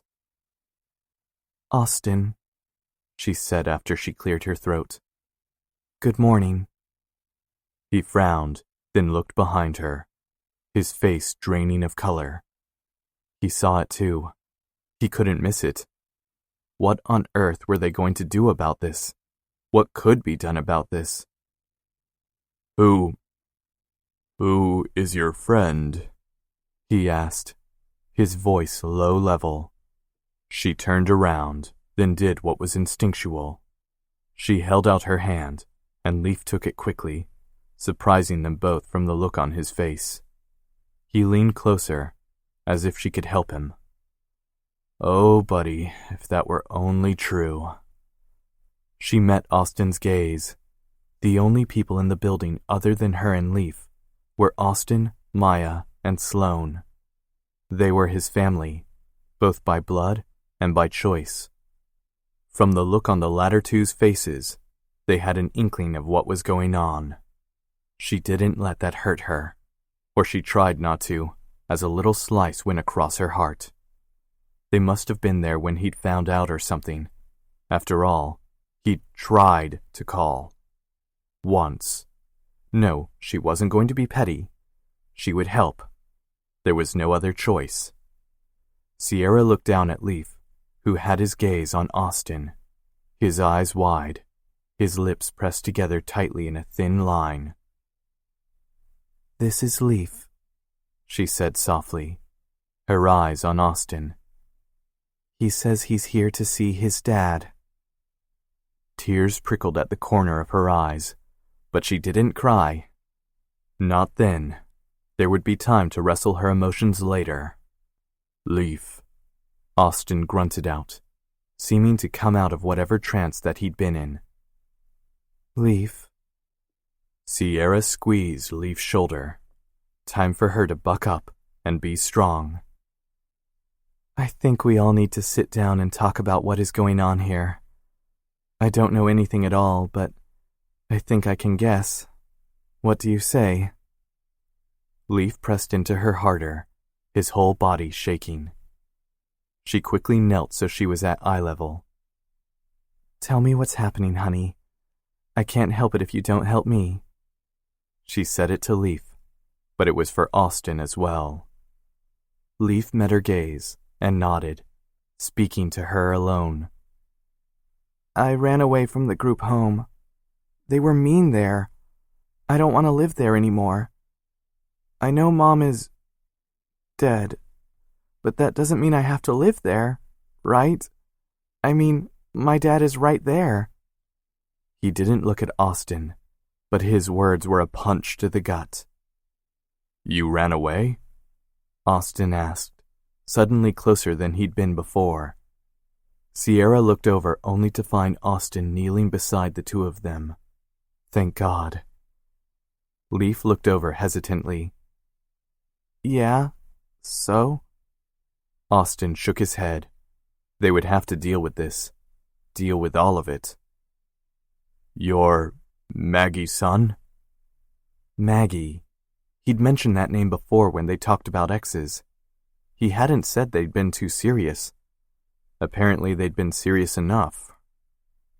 "You shouldn't have ran away, Leaf," Austin said softly. Leaf's eyes filled, and Sierra held back a curse, glaring at Austin. "Wait, I mean, people would be looking for you. They're probably worried. Not that I didn't want to meet you. Because I do, kid. Damn it." His eyes widened. "I guess I probably shouldn't curse."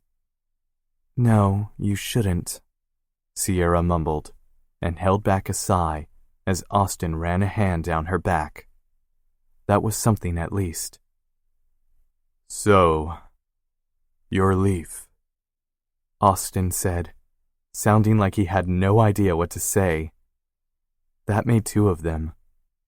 Leaf turned toward Austin, and Sierra held back a breath.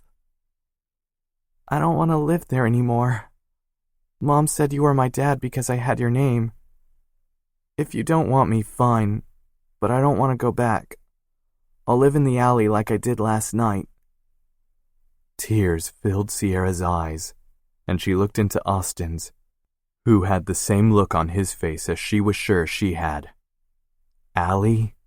he mouthed over Leaf's head. She shook her head. They'd deal with that later. Maya walked toward them, the phone in her hand.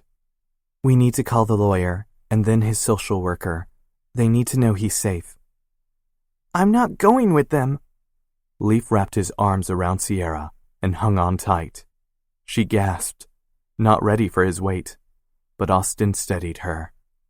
She wrapped her arms around his slight frame, soothing him as his body racked with sobs.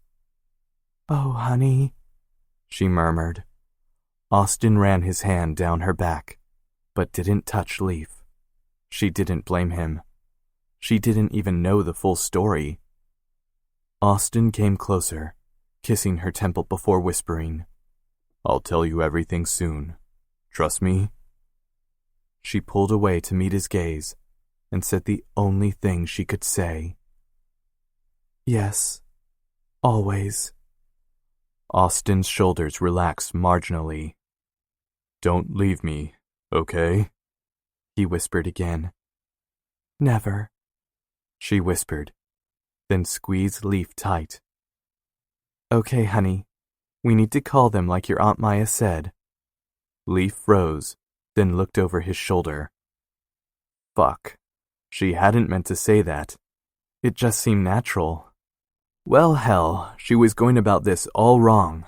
But there wasn't a guidebook for when your boyfriend's secret love child came out of nowhere. At least she didn't think so. "Then we'll figure it all out," she continued, as if she hadn't made the mistake. "Okay," Leaf mumbled, and Sierra let out a breath. Austin couldn't keep his eyes off Leaf, and Sierra felt for him. She had no idea what he was thinking or planning, but she knew she wouldn't leave his side. She couldn't. Not when she loved him. Leaf squeezed tighter, and her heart lurched. This had come out of nowhere, but she wasn't going to run away. Not again. She was done with running. Chapter 18. 2 weeks. 2 weeks and everything in Austin's life had changed. He had a little boy under his roof, a woman he loved but hadn't confessed the latter to, and a whirlwind of emotions that he didn't think he'd ever untangle. As soon as Sierra took charge the morning Leaf had shown up, things had been rolling. Leaf wouldn't let her go, but that hadn't stopped her. Austin had stayed by her side, trying to get a hold of his own thoughts and emotions, but failing miserably. He was always the one in control, the one who knew what to do. But the last 2 crises in his life had shown him he hadn't been as steady as he thought. That scared him more than he thought it would. Way fucking more. Maya had called the lawyer, but Sierra had been the one to talk with him. His woman hadn't even heard the whole story from Austin's lips, but took control when he wasn't sure what to do.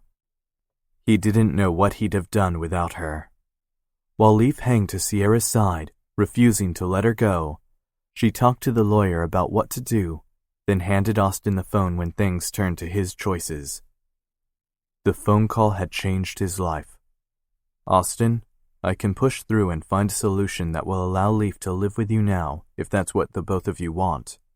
But you have to tell me what you want." Austin had looked into Leaf's and Sarah's eyes, and realized there was only one thing to say. "Push it through. He's not going back there if we can help it." Maggie had put Austin's name on the birth certificate, meaning that Austin had the legal rights to his son. Leaf had let out a breath, while Sierra hiccuped a sob. Austin felt the sort of numbness that came over him when he had too much going on within himself. He had no idea if he'd made the best choice, or even the choice that would be good for both of them, but he made the only choice he could. Things moved quickly and slowly at the same time after that call. Sierra had to go back to the store, only to pick up her things. She'd left Becky and Jacinda alone at Eden, and that alone told Austin how much she'd done for him. Sure, she'd left them alone before, but they were about to open, and she was on call. Eden was her rock, her baby, and she'd left it to take care of him and his son. When the results from the DNA test came back positive 4 days later, Leaf had moved in. Austin's world rocked once more. This was his son, his kid. It wouldn't be a foster care or adoption, but a son returning to his father. And yet he didn't know him. His son. Holy fuck, that still rocked him. And it had been 2 weeks of him saying it over and over to himself for him to actually understand what had happened. The group home hadn't been bad to Leaf, despite the worst-case scenarios that had been running through Austin's head. They'd just been like most places that were state-funded, understaffed and over capacity. Leaf hadn't been abused, truly neglected, starved, or beaten. But he hadn't been home either. The kid refused to talk about his mom more than to say she was gone, and Austin understood that. Considering he was going through the pain of the possibility of losing his father, Austin didn't begrudge the kid a bit. He also had no idea what to do with the 10-year-old boy. His family and Sierra had stepped up to the plate and helped him, though. He'd forced his mother and father to stay home and keep healthy, while the rest of his family worked on setting up the house. Leaf wouldn't leave without Sierra, so Austin stayed home with the two of them, clearing out a guest room and letting Leaf pick what he wanted. At the time, Austin wasn't sure if this would be temporary or permanent, but it didn't matter. Leaf needed a home, and if looks said anything, Austin had almost been certain Leaf was his son. The DNA results were a formality, confirmation for the lawyers and courts. He would find a way to make this work, for all of them. Sierra had been on her way to changing how he was thinking anyway. His sister Megan had pitched in first. She had 2 kids of her own, and immediately brought them over. Leaf was 4 years older than Cliff, and even older than Sasha. But the kids kept him distracted enough that Sierra and Austin could breathe. It was awkward as hell at first, but Cliff had brought over his toys, which might have been too young for Leaf, but the kids played together and got to know one another. It didn't surprise him that his sister hadn't thought twice about introducing her children to their cousin. Cousin? Shit. Miranda, Wes, and Storm had gone shopping for things a 10-year-old boy would need. Leaf had a few things in storage, but until the judge ruled that Leaf could stay permanently, he needed clothes and other things. Alex was off on assignment and couldn't be there to help. Plus, Alex had his own issues, so Austin didn't blame him for not dropping everything. Maya was running the shop and dealing with that other part of Austin's life. Griffin had been the one to help with the lawyer and legal issues. Sierra coordinated it all, while Austin stood by her and tried to help where he could, even if it was just agreeing or putting his 2 cents in. Austin didn't know what he'd do without his family, without Sierra. She hadn't said a word about what had happened in his past, merely nodded, rolled her shoulders back, and dug in. They had discussed the probability that Leaf was his son, but Sierra just shook her head. Wait until you're ready to tell me the whole story. If you're not ready, and just trying to make me feel better, then it's not helping anyone. It's not much of a story, he said softly. He kissed her hard, then relaxed.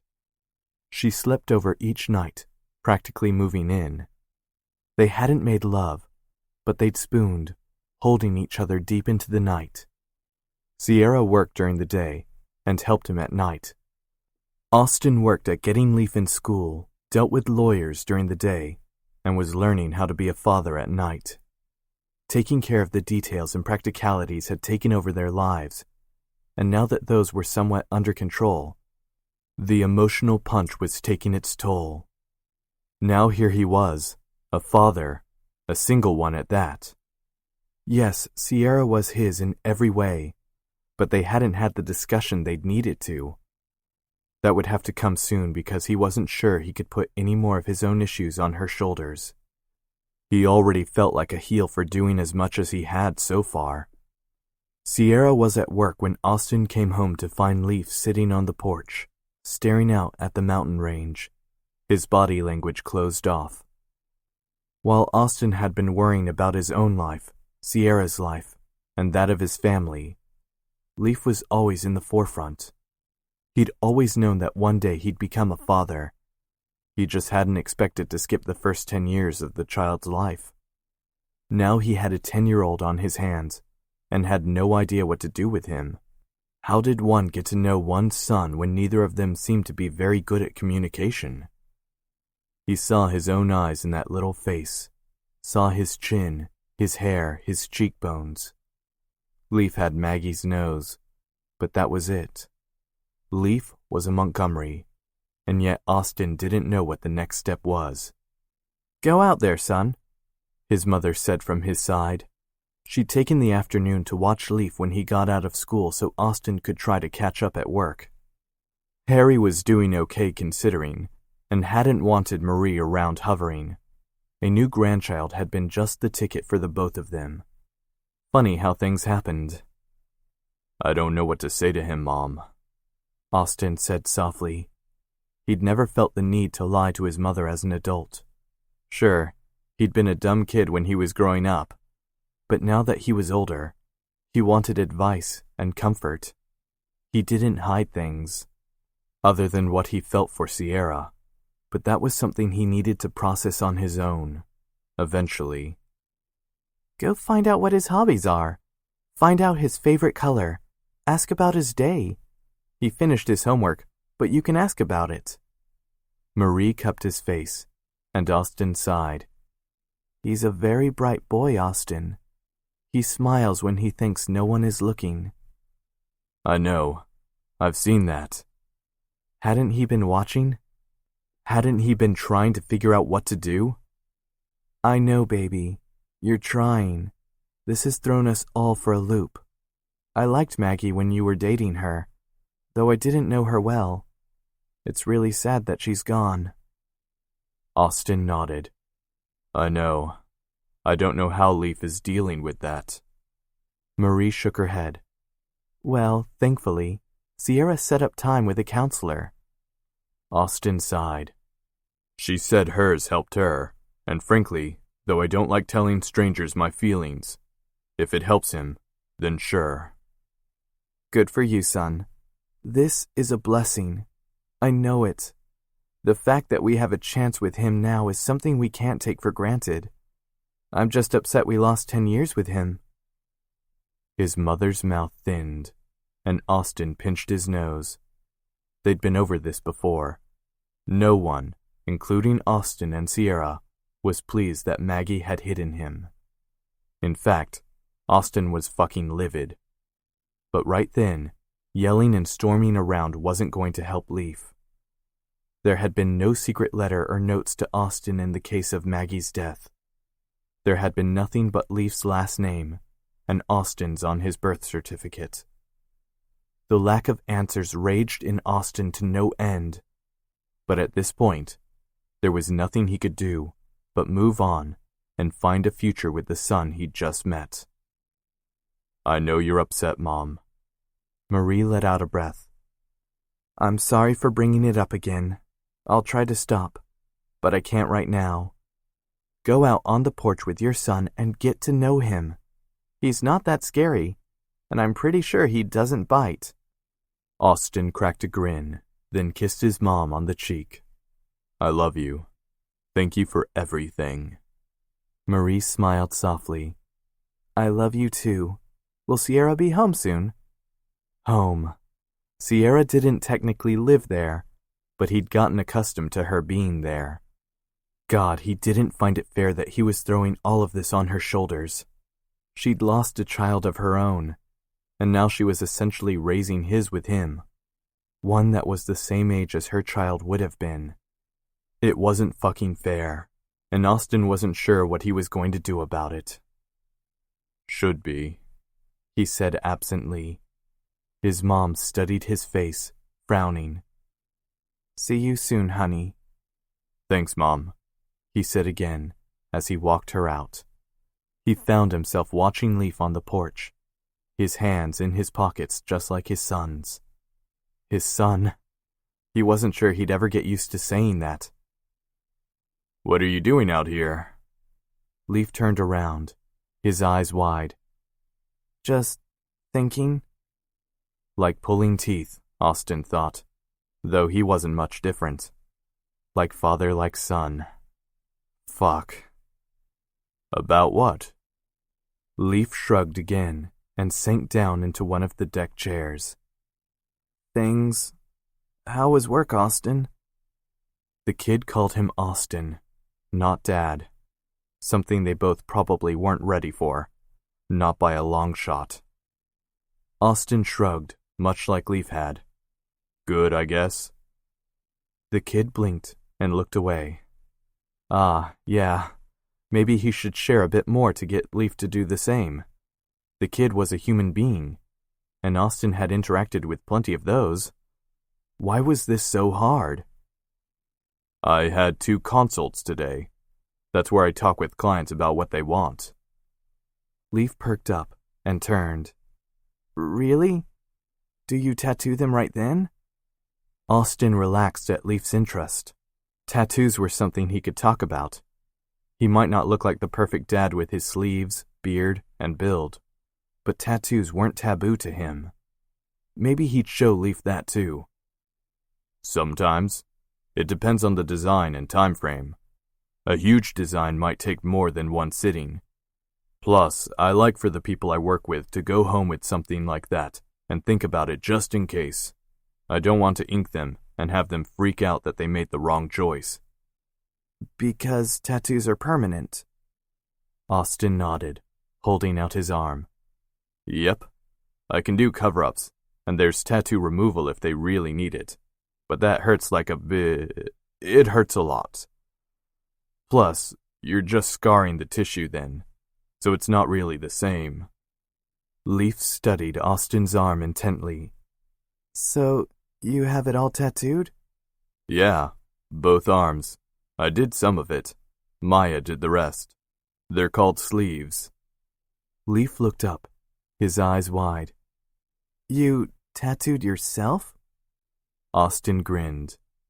Yeah, I can't do big ones on my own because the pain gets to me in a way that I get a little tired, and most angles are too hard. But I like to know I have my own artwork on my body. That's cool. Leaf held out a hesitant hand. What's this one? It's the same thing on your sign. Austin sucked in a breath. It's the Montgomery Iris. Wes and Storm's company has the same logo. It's our family logo, or crest. All of us Montgomerys have the same tattoo, just in different places and in different colors sometimes. Really? Even Marie and Harry? Austin grinned. Even Marie and Harry. So, what do you have to do to get one? Leaf asked, his gaze on Austin's ink rather than his face. Austin swallowed hard. Be family, and 18. Leaf looked up and grinned. Do you think... Austin sucked in a breath. I think when you're 18 and if you want one, then sure. But not in a place that shows if you want to work in a place that doesn't like tattoos. We might like them and have no problem with them, but some people judge, and I'd rather you not have to deal with that when you're 18. Leaf blinked, his eyes wet. Austin knew his were the same. Must be allergies. Only 8 years then. Holy shit. Only 8 years. He'd lost so fucking much. Yeah, it sucked, and he shouldn't blame the dead, but he did. Maggie had taken something precious from him for one reason or another.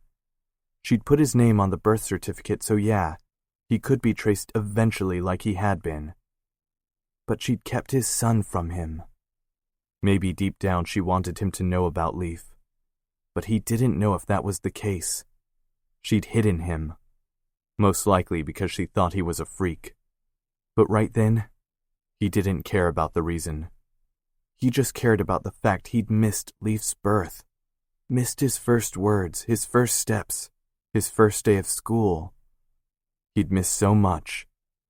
And now he was missing more because they had a long road to figure out how the two of them would work together as a unit. Life was short, and Austin didn't want to lose any more time with his son. Hey, you two. I brought dinner, Sierra said from the doorway, a box of chicken in her hand. Austin stood, and took the box out of her hands, leaning down to kiss her. "Thank you, Legs." She grinned up at him and then looked under his arm at Leaf. "You hungry, Leaf?" "Uh-huh. Did you get the beans and rice? That's my favorite." He ducked his head and blushed. Hell, he was falling for his own kid. Austin looked into Sierra's eyes, and he knew she was falling too. They needed to talk. Soon. "Yeah," she said after clearing her throat. "I got the beans and rice. It's my favorite part too." "Mine 3, he added, noting how they were acting like a family, the 3 of them. He wasn't sure how he felt about that, but he would take it one day at a time. It was all he could do. "Is he asleep?" Sierra asked, running her hands over her hair. Austin walked into the bedroom, closing the door behind him.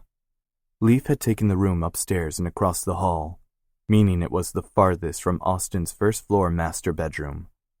It worked for now, and knowing what Austin wanted to do that night, he was grateful. "Yeah, he went right out. Apparently, he had a field day during gym, so he was tired." Sierra cocked her head to the side. "Did we know he had a field day?" Austin shook his head. "No, at least you and I didn't. I don't think Mom did either, or she would have mentioned it. Leaf said it was a small one, though, just during gym and not a whole day thing like we used to have when we were kids." She frowned. "If you're sure then, that sounds like something we should have known, right?" Austin ran a hand over his face. "I honestly have no idea. But we know now, and I think he's opening up enough that if he has one in the future, we'll know." At least he hoped so. At this point, it was a gamble if he got Leaf to open up about what was going on in his life. Their talk about tattoos and family on the porch, though, had been decent. Better than most of the talks they usually had. Sierra stood next to the bed wearing one of his shirts and a pair of volleyball shorts. Shorts that made her legs look even sexier. His cock perked up at the sight, and he swallowed back a groan. It had been a long while since they'd made love. They'd been too afraid to do anything in the house with Leaf around.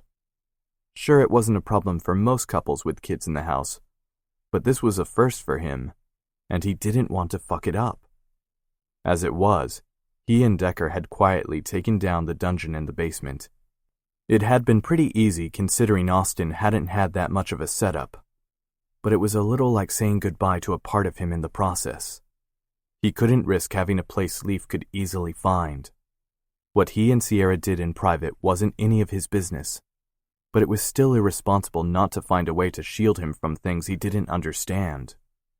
In addition, nothing had been formally finalized when it came to Leaf staying there. Yes, the kid was his blood, but the courts had to put their rubber stamp on it. People feared what they didn't understand, and considering the reasons Maggie had left him, he wasn't about to do anything that could disrupt Leaf's life yet again. "What's going on in that mind of yours?" Sierra asked, walking to him slowly. He opened his arms, and she sank into him, her head resting on his chest. "I've missed you," he whispered. Sierra pulled back, her brow furrowed. "I've been here the whole time, Austin. How could you miss me?" He let his hand fall through her hair. "You have been with me this whole time. I don't know how to thank you." He frowned. "Have I thanked you at all? Or have I just taken your help, guidance, and generally kick-ass attitude for granted?" She smiled softly, then cupped his cheek. He turned into her palm, kissing it gently. "You've said thank you. You've also worked your butt off in an impossible situation. You have a son, Austin. That is so freaking scary. And yet you raised your chin and said, 'Okay, let's do this.'" He shook his head. "I was only able to say that because you were there every step of the way. Sure, there was no other answer when it came to Leaf. I wasn't about to leave him in a group home when I had plenty of room here. But you did the same, Sierra.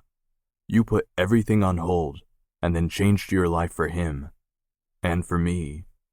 You accepted him without argument. I don't know how I'll ever repay you. She sighed. You had room in your heart for him too, Austin. I believe that even if you can't see it yet. Austin swallowed hard. He didn't know what to do with his feelings when it came to Leaf. It was all a little too surreal to contemplate. I can see you're not ready for that yet, and I get it.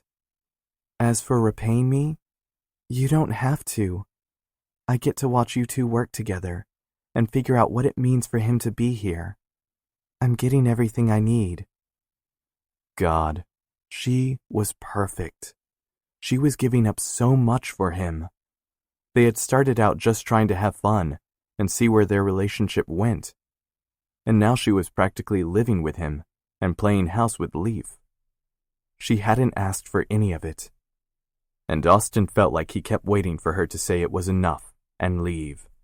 He couldn't think about that right then, though. At the moment, he wanted to think about something else. He leaned down and brushed his lips against her. Are you sure you're getting everything you need?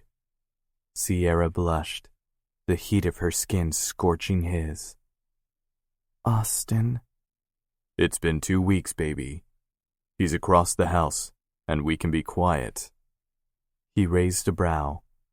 Well, I can at least be quiet. We might need to find a way to gag you to make sure you don't scream too loudly. Oh, really? Gagging me now? He wasn't a huge fan of ball gags because he liked to hear her say his name, but no, not then. I want to slide into your heat while my body covers you. I want to go slow and quiet and make sure you feel every inch of me. What do you say, legs? Her eyes widened, and her pupils dilating at his words alone. Are you sure you can keep me quiet? Austin groaned, then pulled her closer. We can try our hardest. I'm not about to stop making love to you because Leaf is here. We'll find a way. Then make love to me. He slanted his mouth over hers, letting her sweet taste dance over his tongue. He walked her back toward the bed, his hands in her hair, on her face, his mouth on hers. She moaned into his mouth, and he nipped her lip. Quiet, he whispered. Her eyes brightened. You taste so good, though. Her hand cupped his dick, and he groaned. Quiet, she whispered. He snorted, then stood back before stripping her quickly. She gasped, apparently surprised he could move so fast. Get on the bed and stay on your back. She did so, her gaze on his. Her pink-tipped nipples hardened, and he palmed his erection through his jeans. Spread your legs. When she did, he held back another groan. You're wet for me, baby, he whispered. So fucking wet. You want me to eat you out before I sink my cock into you? Will that help the ache? She nodded, biting her lip. Austin quickly shucked his clothes, then got on the bed. He wrapped her legs around his neck and licked her pussy in one long swipe. When he heard a muffled scream, he looked up to see a pillow over her face. Well, that was one way to be quiet. He went back to his feast, nibbling and sucking on her lower lips and clit. She rocked into his face, moaning softly as he increased pressure on her clit. When he hummed against her at the same time he rimmed her ass with his finger, she came. Hard. My Sierra like it when I play with her ass? He asked, licking her taste off his lips. She moved the pillow from her face and nodded. Yes, I like anal sex. Sue me. We can do that later, though. Please put that cock in me. He raised a brow at her orders. Tonight was different with them, and they both knew it. They weren't a dom and a sub. They were Austin and Sierra making love. That was their kink, and Austin counted himself lucky he'd found someone who felt the same. I'm going to fuck that ass later then, Legs. Now let me get a condom first so I can make love to you. She gripped his wrist and shook her head. No condom. Not ever again. I'm on birth control, and we both got tested. I want you in me. He held back a groan and crushed his lips to hers. I can't wait to be bearing you again, baby.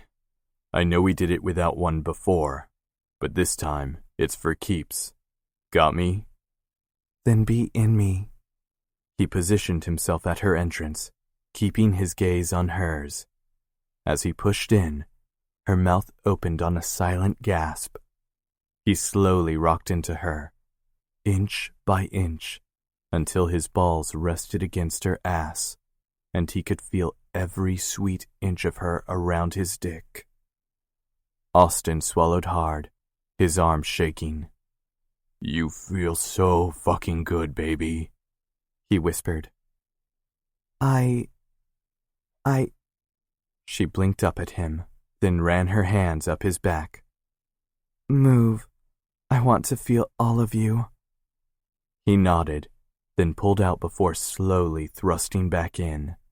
They kept their gazes on one another as he made slow love to his woman, the one he loved. When they came together, they whispered each other's names, their bodies shaking. He'd known what she was about to say before she'd told him to move, just as he'd almost said it as well. There was a reason he wasn't saying it yet, but he couldn't get a hold on it. He loved Sierra Elder, but now that things had changed, he wasn't sure it would last. His heart did a funny lurch thing, and he kissed Sierra softly, trying to get the sting to go away. He needed her more than anything, but Austin wasn't sure she needed him as much. That scared him more than the thought of forever. Way more. Chapter 19. I still can't get over the fact that you're a daddy, Shep said as he sat on his aunt and uncle's porch, enjoying a beer. Austin snorted from his chair beside him. I'm still not over it yet. Shep shook his head, then took another sip of his beer. What do you think, Grandpa? You believe it? Harry, who sat on the other side of Austin, took a sip of his water. I do, only because I can see Austin in every little motion Leaf makes. It's funny that kid is so much like you when he had a full decade without you. Shep held back an angry response to that. He'd met Maggie once right when he'd left Denver for good, so he could move to New Orleans. She'd been spoiled, selfish, and not at all like what Austin had now. He had to hold back a few responses when it came to Leaf's mom. It wasn't fair to speak ill of the dead, but she deprived his cousin and the rest of the Montgomerys memories and experiences they'd never get back. And Leaf had been forced to stay in a group home, not knowing what his own future would hold because she kept him a secret. That was a fucking huge sin in Shep's book. And although she was gone, he wasn't sure he'd ever forgive her for the look on Austin's face. His cousin might say he was over it and moving on, but Shep knew better. Austin had no idea how to act around his son, and that was a shame. Sure, the kid was starting to open up, but he hadn't been around the whole Montgomery clan all at once yet. That was enough to scare anyone, let alone a kid who'd only had his mother for most of his life. Leaf doing good in school? Harry asked, his hands shaking. Shep held back the stinging at the back of his eyes. The radiation was hard on the man. They could all see it. But Harry was strong. Plus, with Marie by his side, he was stronger. The prognosis was good according to Harry, and though they were all worried, Shep knew that if they stayed positive, they could make it through. It didn't make it any less hard to watch Harry deal with the pain. Shep met Austin's eyes and saw his cousin was dealing with the same thing as Shep. It was awful to feel so helpless for those you loved. He's doing good. He's got a test today that we studied for last night. Shep smiled softly at that. The man sounded like such a dad, even though he knew Austin didn't feel it. They talked about Leaf some more, and Shep soaked it all up. He wanted to know more about the kid's life and how he was taking it all in. You think he's ready for the barbecue tomorrow? Shep asked when Harry fell asleep. Austin stood, throwing a blanket over his father. Leaf? Yeah, I think he'll be fine. If not, then we can leave. He's met most of you guys individually, but never as a group. We're a bit crazy to people who know us, let alone newcomers. Austin snorted. Sierra is coming too, and it's her first barbecue with the Montgomerys. Shep let out a whistle. Same for Shay, actually. At least they'll have each other when we throw them to the wolves. True. Speaking of Shay, how is she? It's been a month, and she still seems, I don't know, off somehow. Shep let out a breath. I don't know, man. I've noticed it too, and commented on it. All she says is that she's fine. Fine. I hate that fucking word. It doesn't mean fine. It's a landmine of doom and tears. Damn. You think it's her mom? Shep sighed. Her mom was a first-class bitch and had tried to take everything from Shay more than once. I hope not, but the thoughts cross my mind. I don't know what to say, Shep.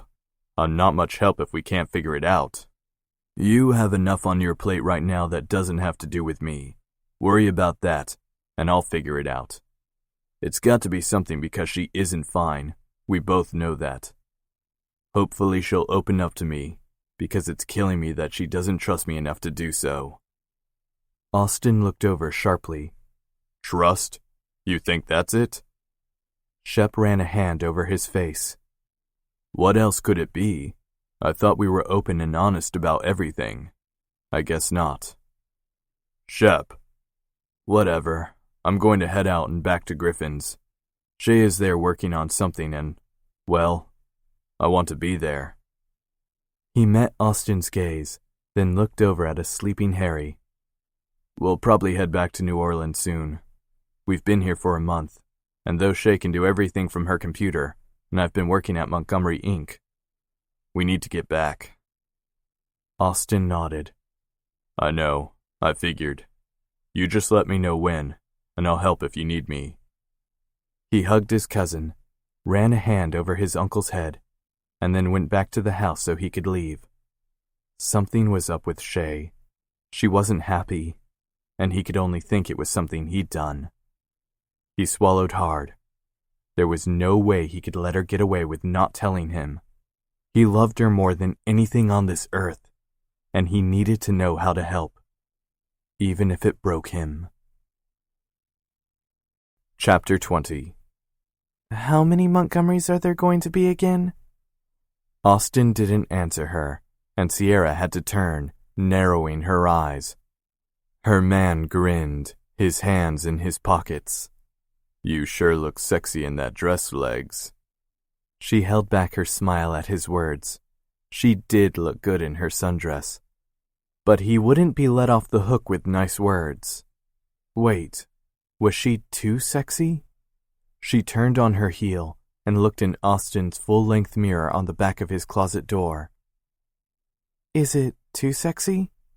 Damn it. She wanted to make a good impression and couldn't do it if she looked like some trollop on the hunt. Yes, she said trollop. It happens. Strong hands wrapped around her waist as Austin came up from behind her. He tilted her head to the side and ran soft kisses up her neck. Shivers racked her body, and her knees went weak. Damn man and his prowess. You look amazing, Legs. Not too sexy, he added as she narrowed her eyes again. Your legs look hot, but that's because they always do. In fact, the only way they could look hotter is if they were wrapped around my waist, or my neck. He kissed behind her temple. Seriously, damn man. In fact, I might have you change into pants or a nun's habit so my brothers don't get a look at those legs. Those are mine, baby. She rolled her eyes. Territorial much? They can look all they want, but I'm still coming home to you. Oh boy, that sounded more like a wife's statement than a girlfriend's. She didn't meet Austin's eyes just in case he took it wrong. She didn't want to ruin their day before it even got started. Now you didn't answer my first question. How many Montgomerys are going to be there? Austin moved back and patted her ass. Just the siblings and their spouses. Oh, and Shep, Shay, and Decker. Some might bring a girlfriend, or in Maya's case, Jake since he's always around. But other than that, Mom and Dad didn't want to overwhelm you, Shay, and Leaf with all the extras right out the gate. You do realize that since there are 8 of you in that one family, it's always going to be overwhelming. There's no taking you in small doses. He patted her ass again, and she rolled her eyes. What can we say? We like the noise. It's comforting. Now finish getting ready since I know you want to make sure you're perfect. Something that's already done in my eyes, by the way. While I go get Leaf ready. He's freaking out a bit. She warmed at his compliment, even as she worried for the little boy who had come into their lives so unexpectedly. Do you want my help with Leaf? Something odd came in his eyes, but he shook it away. I've got it. I need to get to know him better anyway, right? Huh. That reaction was different. He kissed her on the corner of her mouth, then left the room. What had she done? Said? Maybe she was just looking into everything too hard. It had been a rough few weeks. She finished putting on her mascara and called it good enough for meeting the family. The whole family. All at once. No pressure or anything. Thank God Shay would be there in similar shoes. Her phone rang from her purse sitting on the bed, and she stepped over to answer it. Her shoe got caught on a shirt Austin had left on the floor, so she answered the phone without looking at the screen. Hello? Sierra, it's Rodney. Her heart sped up, and she sat shakily on the edge of the bed. She'd heard from her lawyer and friend a few times since that horrible phone call from her in-laws, but not often. Thankfully, she hadn't heard from Todd and Marcia again.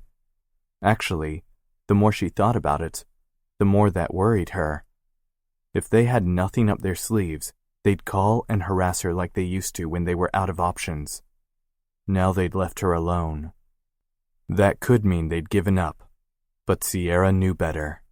They were up to something, and she had no idea what it was. That ball of worry turned into stone in her belly, and she had to take a deep breath before answering. Yes, Rodney? What is it?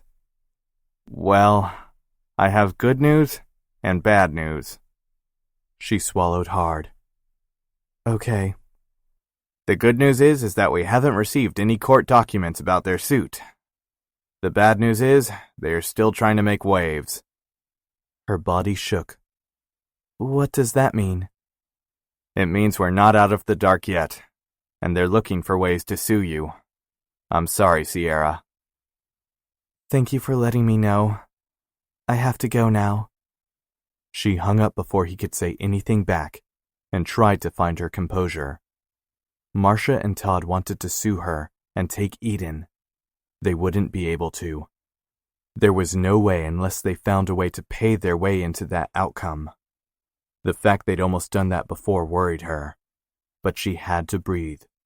She had a family barbecue to attend and a little boy who needed her.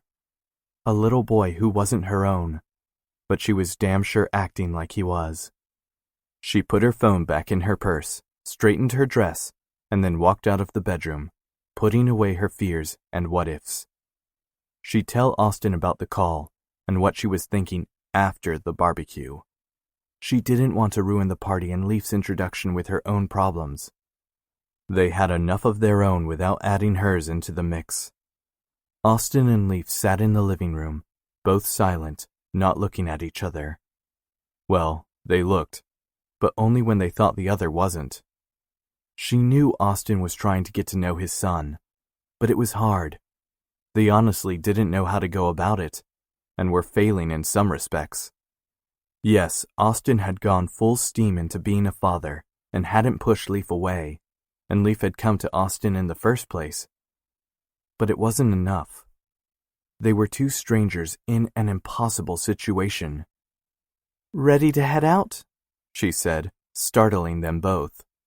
Austin stood quickly, running his hand over his hair. She held back a smile as Leaf did the same thing. The two of them were so cute she just wanted to hold them and never let them go. "Ready," Austin said gruffly. "Ready," Leaf said at the same time.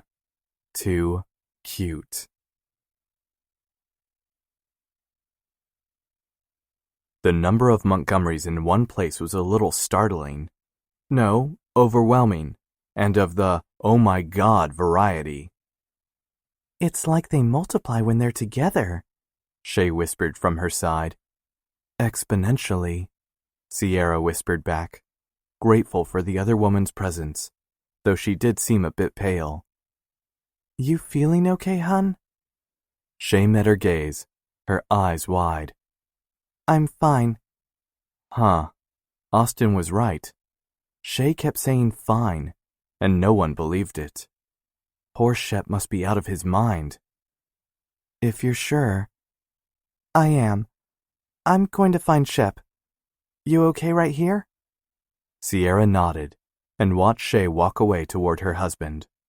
Whatever was going on with that woman, she hoped she'd be better than fine soon. A small body leaned into her, and she looked down at Leaf, wrapping her arm around his shoulders. "What's up, honey?" "Just looking," he mumbled, and she rubbed his back. Poor guy. There were a lot of Montgomerys congregated in Marie and Harry's backyard. Thankfully, no one had brought any significant others they weren't married to, other than Maya, who brought Jake. Sierra still didn't understand that relationship, other than the fact that the two were best friends who didn't sleep with each other. If that worked for them, good. However, Sierra still didn't understand the odd undercurrents. Not that it was her place to judge in the first place. Well, that wasn't quite right. Austin had brought Sierra. Since when had she thought of him as her husband? Must have been a slip of the tongue. They stood together silently, watching the others talk and joke around. Leaf had already made the rounds with Austin at first. She'd held back so she wouldn't interfere. She'd make her own introductions later. It wasn't like she hadn't met them all before, Leaf as well. This was just the first full family event for both of them. There was that word again. Family. She shook it off. Today was about Leaf's future, not hers. Her gaze landed on Harry, who sat in an outdoor chair, a smile on his pale face. God, the man had to be in pain, but he looked like he was just resting. Apparently, he was doing better than what they'd all thought, so that was good. However, she knew prostate cancer didn't go away overnight. He was fighting, so that was all that mattered then. Austin prowled toward her then, his gaze on hers, his shoulders wide, his stride strong. God, she loved him. If only she could actually buck up the nerve and say that. She didn't know what was holding her back, but it was something. His gaze left hers to Leaf at her side, and a cold glint washed over his eyes before he blinked it away. Yes, that. That was part of why she held back from telling him she loved him.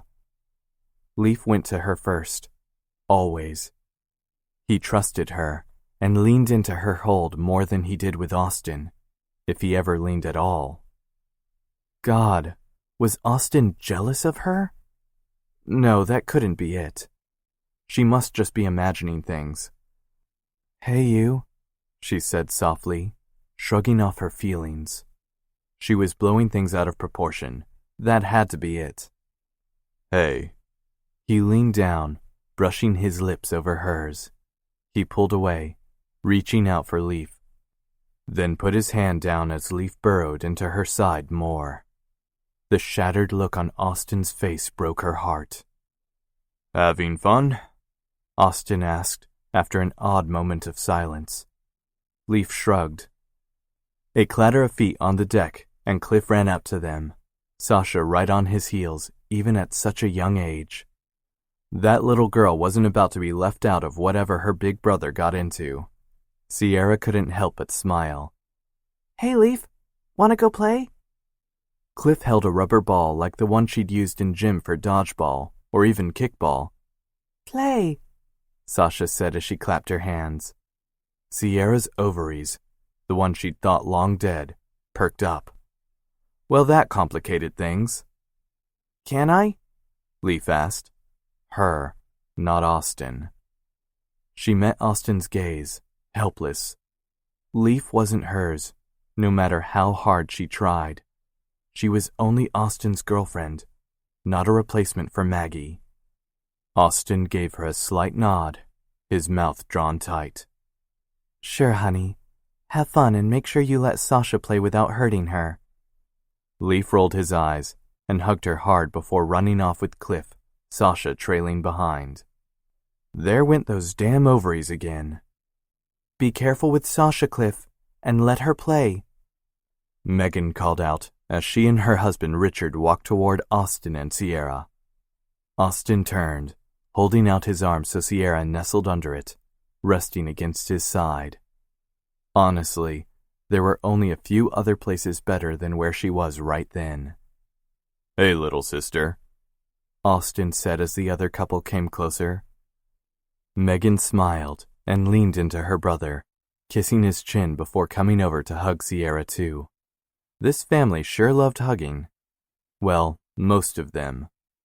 Richard hadn't even looked her way or bothered to say hello.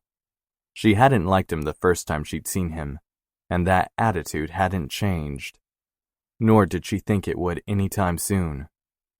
"Richard," Austin said, his tone cooler. The other man raised a brow. "I believe we already did introductions when you brought over that child about 20 minutes ago. Is there a reason we are doing this again?" "Richard," Megan whispered. "Yep, he was an asshole." "We like to say hello to people when we walk up to them," Austin said casually, his body strung tight against Sierra. "You know, being polite and all that crap." "Whatever you say," Richard said dully, then turned to Megan. "This is the second one we've come to in a row. I think we can call it a day." Megan's eyes pleaded for Austin to not say anything, and Sierra felt for the woman. There was clearly something going on here that Sierra wasn't privy to, and Austin didn't like it one bit. "I see Griffin and Alex over there. Let's go talk to them since I really haven't seen them today," Sierra said, blinking up at Austin. Austin growled softly, then sighed. "I need to go ask Mom a question, so you head on over. I'll be there in a bit." He glared at Richard. "Let me know if you need anything, Megan. Anything." "I believe my wife is just fine," Richard bit out. "I'm fine, Austin," Megan said, her voice tired. "I just need to say goodbye to Richard, and then I'll mingle. Promise." "Excuse me?" Richard asked, his cheeks going red. "You're right, honey. If you're busy, then head on home. I'll take care of the kids. And since we came in separate cars, we're fine." Sierra pulled Austin away as the couple fought. Megan stood up for herself, saying she and the kids were staying at the barbecue at least. But Sierra had a feeling things weren't about to end there. "I'm going to kill that bastard for putting that look on her face," Austin ground out. Sierra stopped him, then stood in front of him. "Don't do anything here. Not in front of their kids. Not in front of Leaf, okay?" She stood on her toes and kissed the bottom of his chin along his beard. Austin growled again, then kissed her hard, right there in front of the entire Montgomery clan. "For them and for you." If it wasn't for that, I'd beat the shit out of him. I don't think that's what Megan wants. Screw what Megan wants. That guy is an asshole. Sierra snorted. He is, but you not doing what Megan wants puts you in the same lump with that jerk. So respect her wishes. He narrowed his eyes, then nodded. Fine. I need to go talk to Mom like I said I was going to. You gonna be okay with Griffin and Alex? She patted his chest and smiled. Of course I will. They're your brothers. That's what scares me. He left her, laughing before she walked over to where Griffin and Alex sat on 2 lawn chairs. A third one sat next to them, empty. You mind if I join you? She asked. Griffin grinned at her and waved her to sit. Of course. We're just talking about random crap. Alex gave her a nod, then took a sip of his drink. What Alex means to say with that nod is, hello there, Sierra. Are you enjoying yourself? Sierra searched Alex's face and held back a frown at the glassy look in his eyes. It was only the afternoon. Surely he couldn't have drunk that much already. It wasn't her business, but from the worried look in Griffin's eyes, it was going to be a family problem soon. Are you enjoying yourself? Griffin asked after yet another awkward Montgomery moment passed. Sierra smiled. Yes, you have a lovely family. Alex snorted, but didn't say anything, merely took another drink. Griffin sighed, then leaned forward. Since he was on the other side of Alex, he had to talk over his quiet brother in order to speak to her. Have you heard any good Austin stories yet? Sierra perked up. Austin stories? Oh yeah, we have tons of them. Wes and Storm have more since they're closer in age, but we have enough for blackmail. Sierra laughed and shook her head. Are you sure Austin wants you dishing these out if they're blackmail material? Hell no. That's why we're going to tell you. Sierra leaned back in the chair and listened to Griffin tell her stories of Austin's youth. That included a trip or two to the ER.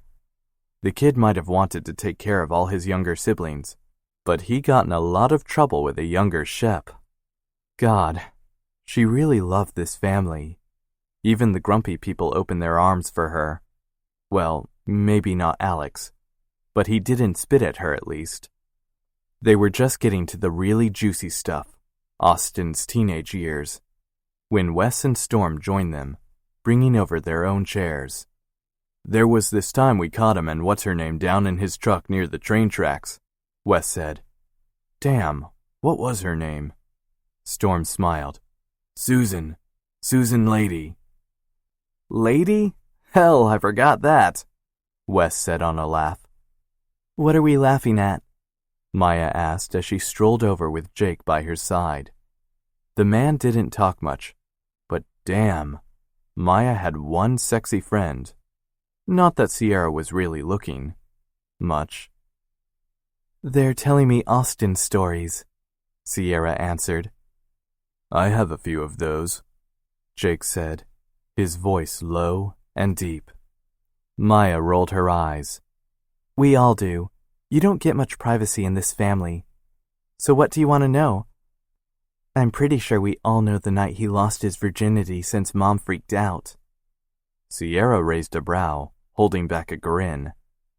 I'm good without knowing that. Maya shrugged. Your loss. There was the night he turned 21 and got really drunk. That was fun. If you're all done making fun of the man who can't stand up for himself, I'm here to rescue Sierra, Decker said as he came over. Sierra cocked her head. I need to be rescued? Decker snorted. No, but Austin does. Griffin, buddy, I expected better of you. What would you do if you brought a woman over and they told her all your stories? Griffin smiled. I did, once. Never again. Oh, the humanity. He shuddered, even as he laughed, and Sierra rolled her eyes and stood. I wouldn't want Austin to feel bad, so lead the way.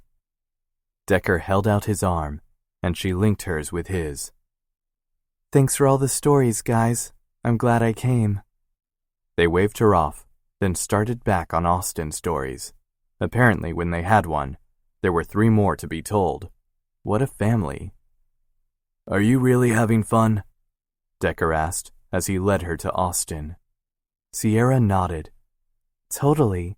Your family is a hoot. She held back a wince. It's okay, Sierra. They're my family, if not by blood. She relaxed, keeping her eye on where Megan watched over the children. Leaf was having a blast, it looked like, so at least that was one less thing to worry about. I'm glad to hear that, she said, then held back a reaction at the look on Miranda's face. The woman stood by her parents, but watched Decker move, never letting her eyes leave him. Interesting. Seriously, she loved this family. Hey, Legs, having fun? Austin asked as he met them halfway, drinks in his hand. Thanks for rescuing her, Decker. Decker smiled and shook his head. No problem. Now I'm going to go back and tell them that story about you and the turkey baster. Sierra coughed up her drink. Turkey baster? Austin blushed. It's not what you think. I'm not sure what to think. Decker just laughed and left them alone. No, really, what did you do with the turkey baster? There was alcohol involved, but it wasn't a sex thing, I promise. Let's just leave it at that. Sierra's mind went in so many different directions she shuddered at what else could have happened. Nope, I don't want to know. Austin wrapped his free arm around her, then leaned down, kissing her softly. Thanks for coming, she sighed, closing her eyes as she leaned into him.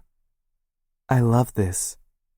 He froze before relaxing as he figured out exactly what she'd said.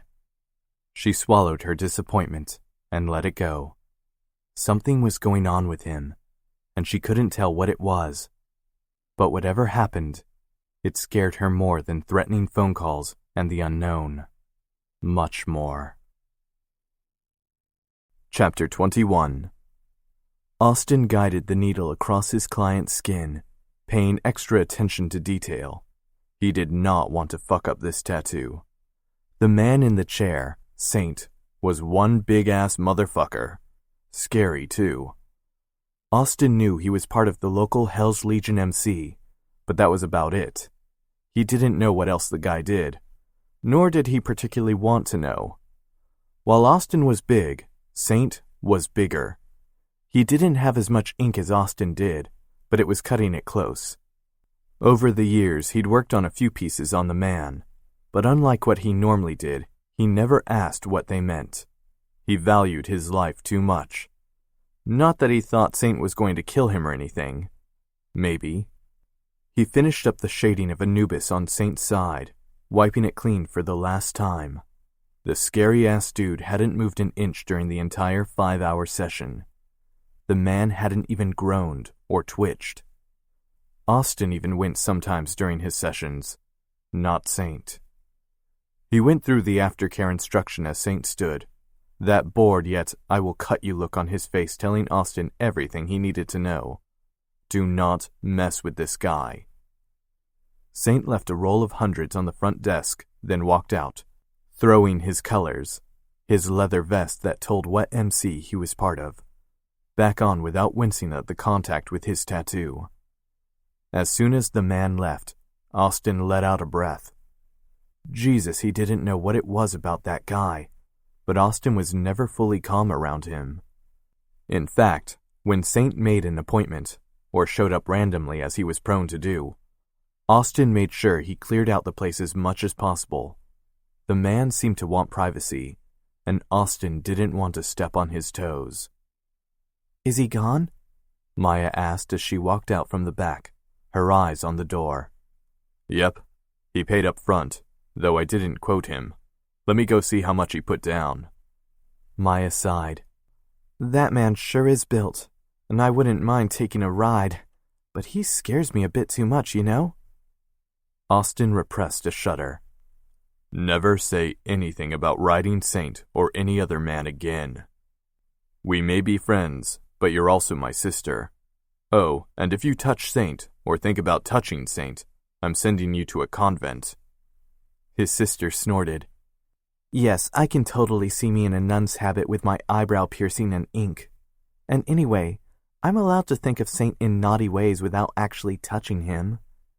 He's hot in a serial killer kind of way. You see those blue eyes? Ice cold. But I'd sure like to warm them up. He looks like a buffer, hotter Spike." Spike? Where the hell did his sister come up with this crap? She rolled her eyes before she turned away to get back to her station. "You know, Spike. From Buffy, all hot and spiky blonde." "So he's Spike because of his hair?" He was so confused. "No, it's more because of a thing with railroad spikes and blood, I think. Anyway, Saint is hot, but I would never get involved with an MC. We're a crazy enough family without that." "Thank God," he mumbled as he put the $3,000 Saint had left in the till. He'd paid way too much as usual, but Austin took it anyway. He'd tried to give some back last time and had almost wept at Saint's look. He wasn't less of a man to cry because of Saint. "So what's on the rest of the schedule today? Saint came in early this morning, so we have the rest of the late afternoon and evening, right?" Austin nodded, fumbling with the computer yet again. "Yeah, I have another session this evening that should only take an hour. Saint's ink took a long time this morning, and I don't want to hurt my back by doing any more." "Good to hear it," Callie said as she walked in with a spring in her step.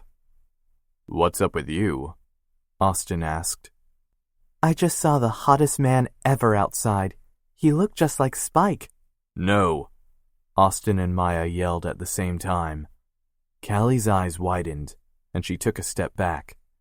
The action forced a laugh out of Austin. "Sorry, honey. Don't look at Spike again, okay? He's not for you." Callie raised a brow. "Really? Because he's hot, and telling me I can't have someone just makes me want him more. Or at least to try, since once I get to know someone, it's all about what I want and not what others don't want. Make sense?" "No," Austin said, rubbing his temples. Jesus, Callie was just like Miranda with a little Megan and Maya thrown in. Whoever had the luck of having Callie as their woman in the future had a lot to handle. "Honey, don't taunt Austin. Saint is bad news. He might be hot, but he scares even me, okay?" Callie shrugged. "That's fine. I wasn't really going to chase after him and beg for a ride. On his bike." She snorted as Austin clenched his jaw. "I like a man in a suit more than leather anyway." "Really? You?"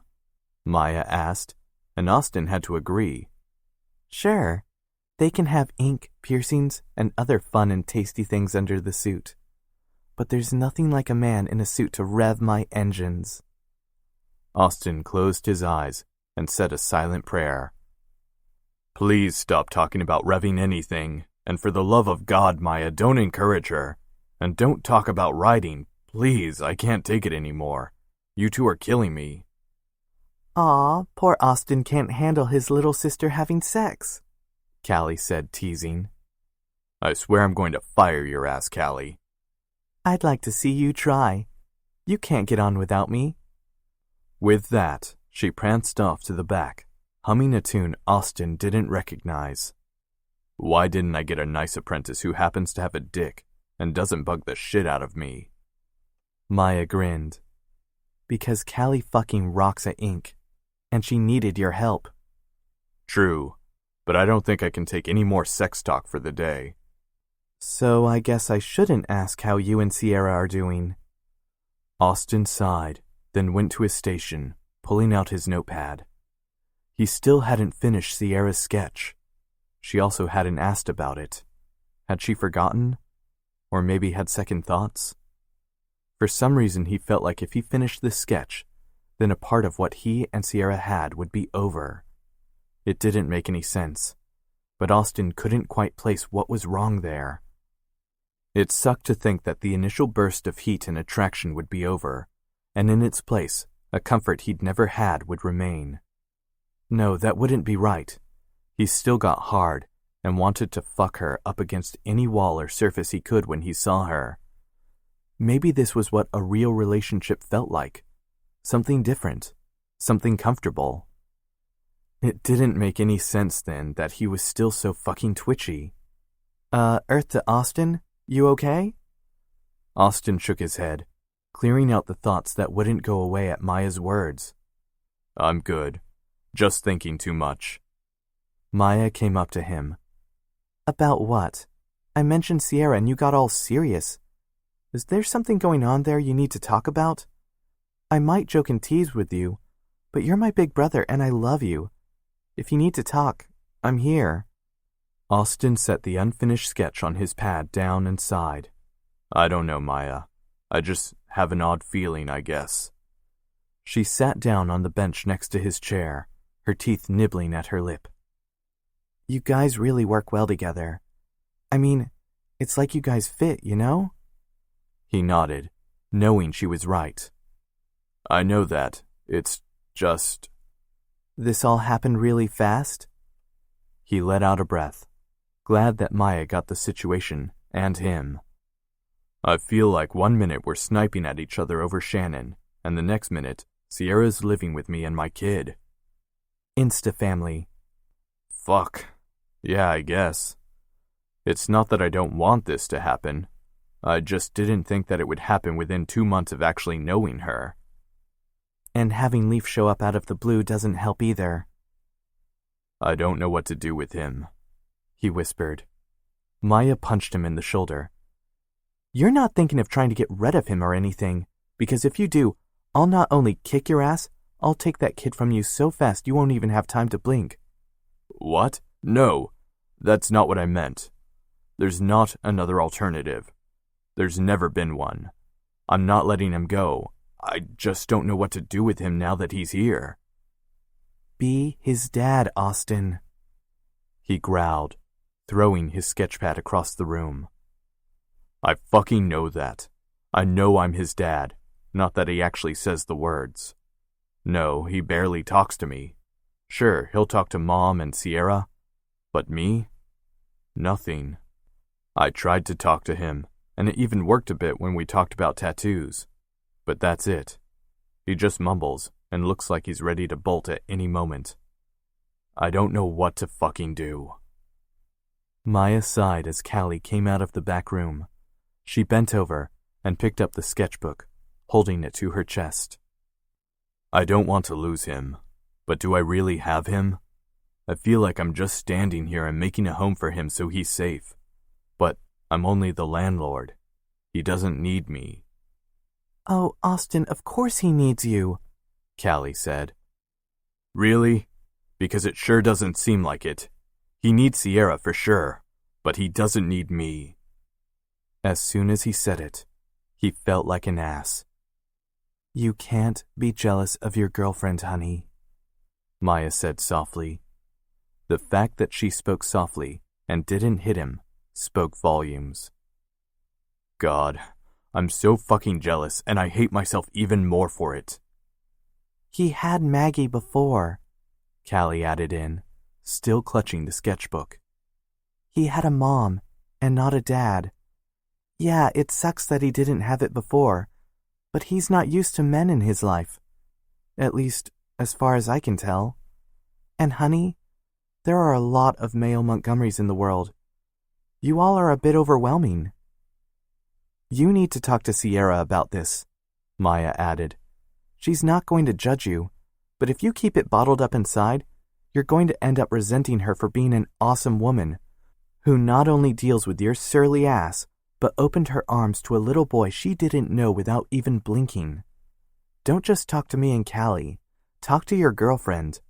I know you love her. Who said anything about love? He bit out.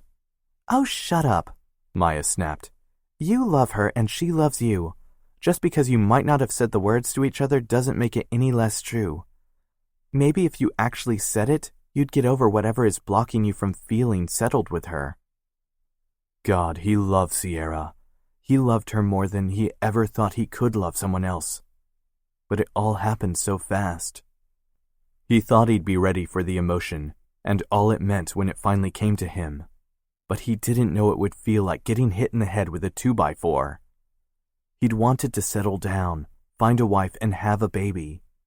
Now he had a girlfriend who felt like she was already a permanent part of his life, and a 10-year-old boy who wanted nothing to do with him. What the hell was he supposed to do with that? I don't know what to do, girls, he finally said after he sat there silently. Talk to her, Callie said. The door opened, and Austin looked up to see a pale Sierra walk in with Leaf in front of her. He opened his mouth to ask what was wrong, then got a look at his son's face. What the hell happened? Austin roared. How the fuck did he get a black eye? Austin, please, Sierra whispered, shaking her head. Austin stormed over to the pair, only to freeze, and Leaf shrunk into Sierra. It was like a punch in the gut, and he wanted to scream. He swallowed hard, forcing his fists to relax. What happened? He asked, softer this time. He knelt before Leaf and held out a hand.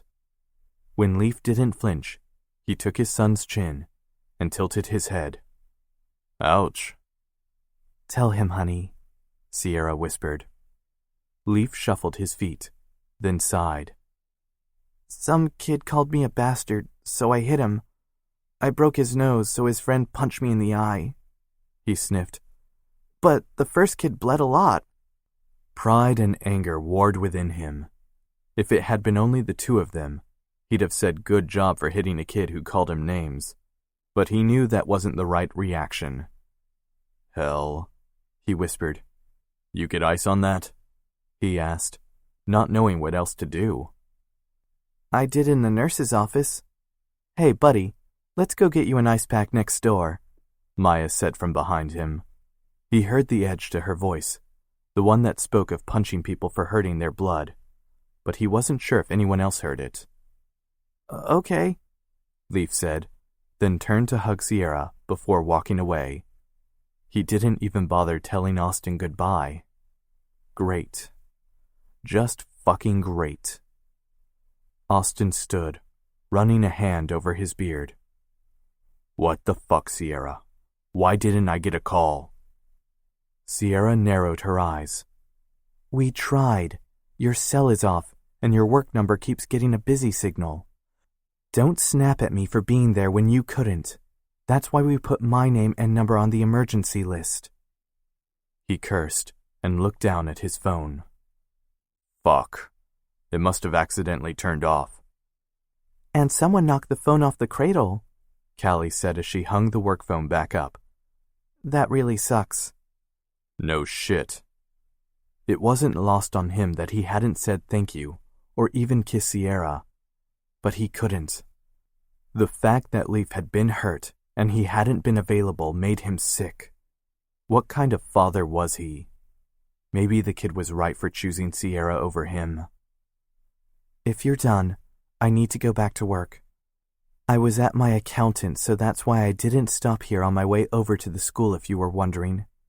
Oh, and your son has an in-school suspension for 2 weeks, and you need to meet with the other boys' families with the vice principal. I wrote it all down.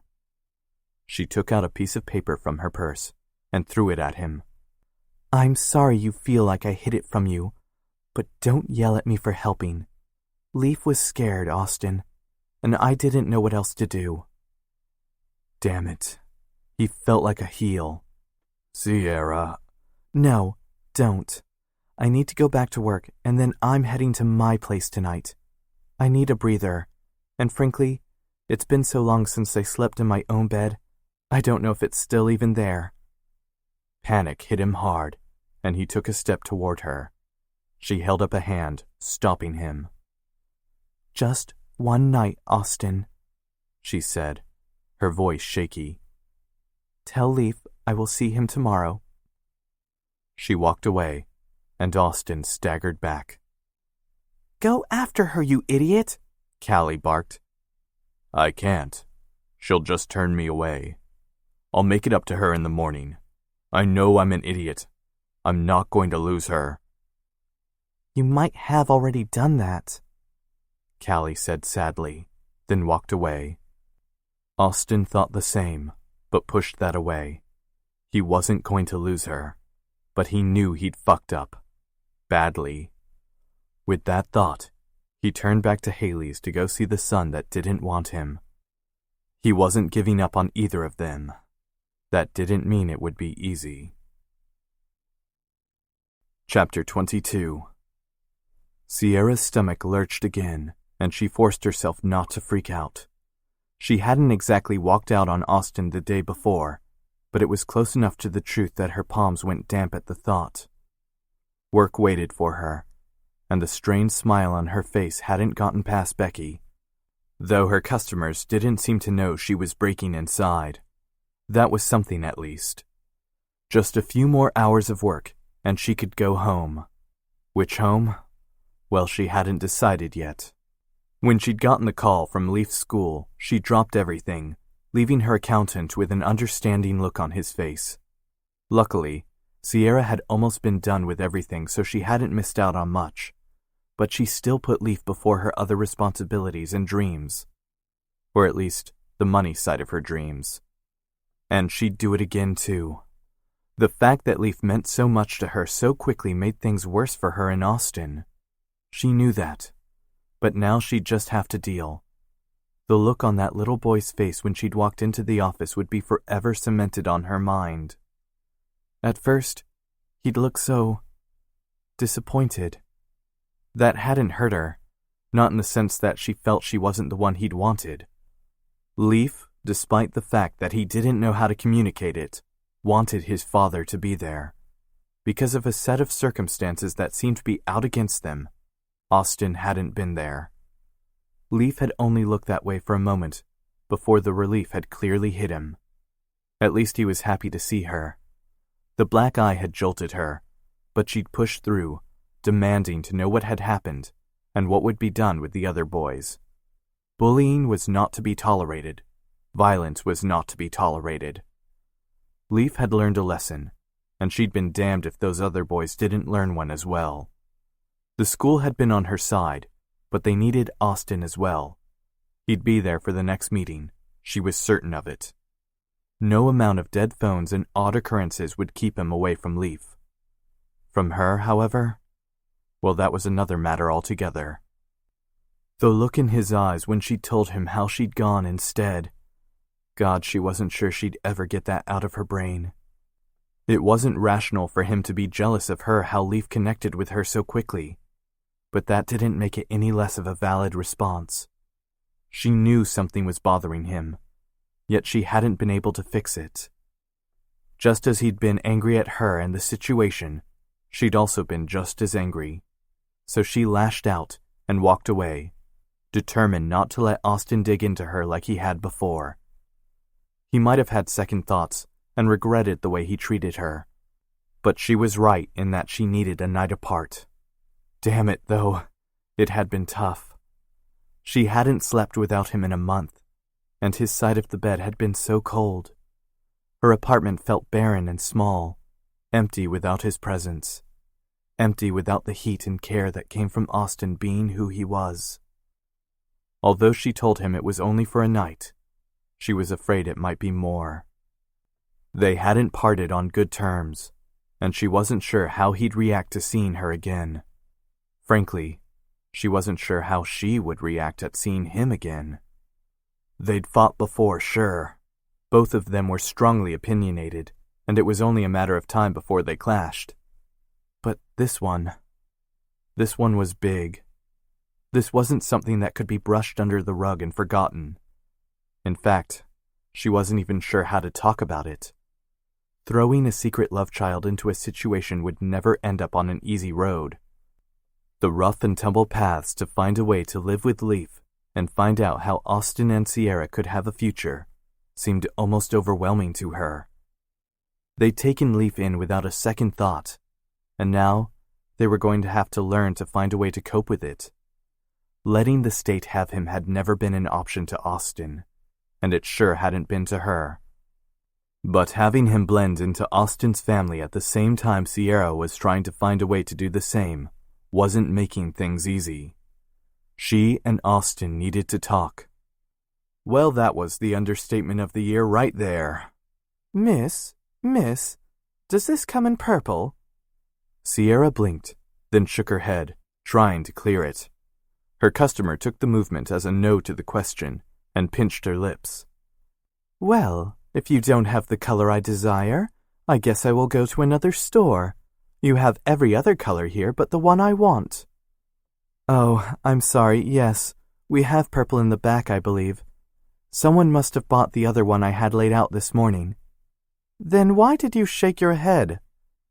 The woman demanded. Sierra's temples started to pulse loudly. I was clearing my thoughts. I'm sorry. Let me go get that for you. She tells me you're the owner, the customer said, pointing over at Becky. If you're going to sit and daydream all day, I think you might need another job. Apparently, this woman had no problem in voicing her opinions and kicking her while she was down. I'm so sorry. Let me get that scarf for you. I will be right back. The woman pursed her lips even harder. Do so. Then we'll see if I even want it. I have important things to do today, dear, so be quick about it. Dear Lord, that woman reminded her of Marcia in so many ways, it was a bit jarring. Sierra had never been good enough, pretty enough, fast enough, and classy enough for Marcia's precious, precious baby boy. Now Sierra couldn't be punished enough for it. Wow, where had that come from? She'd done her best not to think about her ex's parents too hard, knowing there was nothing she could do about them until the next step was taken legally. However, they were always in the back of her mind, haunting her like the ghost of their son. If experience told her anything, it was to get that woman what she wanted and to send her on her way as quickly as possible. It was impossible to please everyone, and pursed lips would never unclench unless people went a bit crazy. Sierra quickly got the scarf and gave it to the woman, who sniffed, then made her way to Becky, purchase in hand. Apparently, she wanted the scarf more than she wanted to belittle the owner. Well, that was good for her bank account anyway. As soon as the woman left, Becky hurried to Sierra's side. Dear God, that woman was something. Sierra shook her head, making sure no one was in the shop. They were in a lull since it was right before they were closing, but they could never be too careful. Something is a decent word for it, she said finally, as she went behind the counter to start the closing out process. I would have said something worse, but I was afraid she'd be able to hear me through the glass across the street.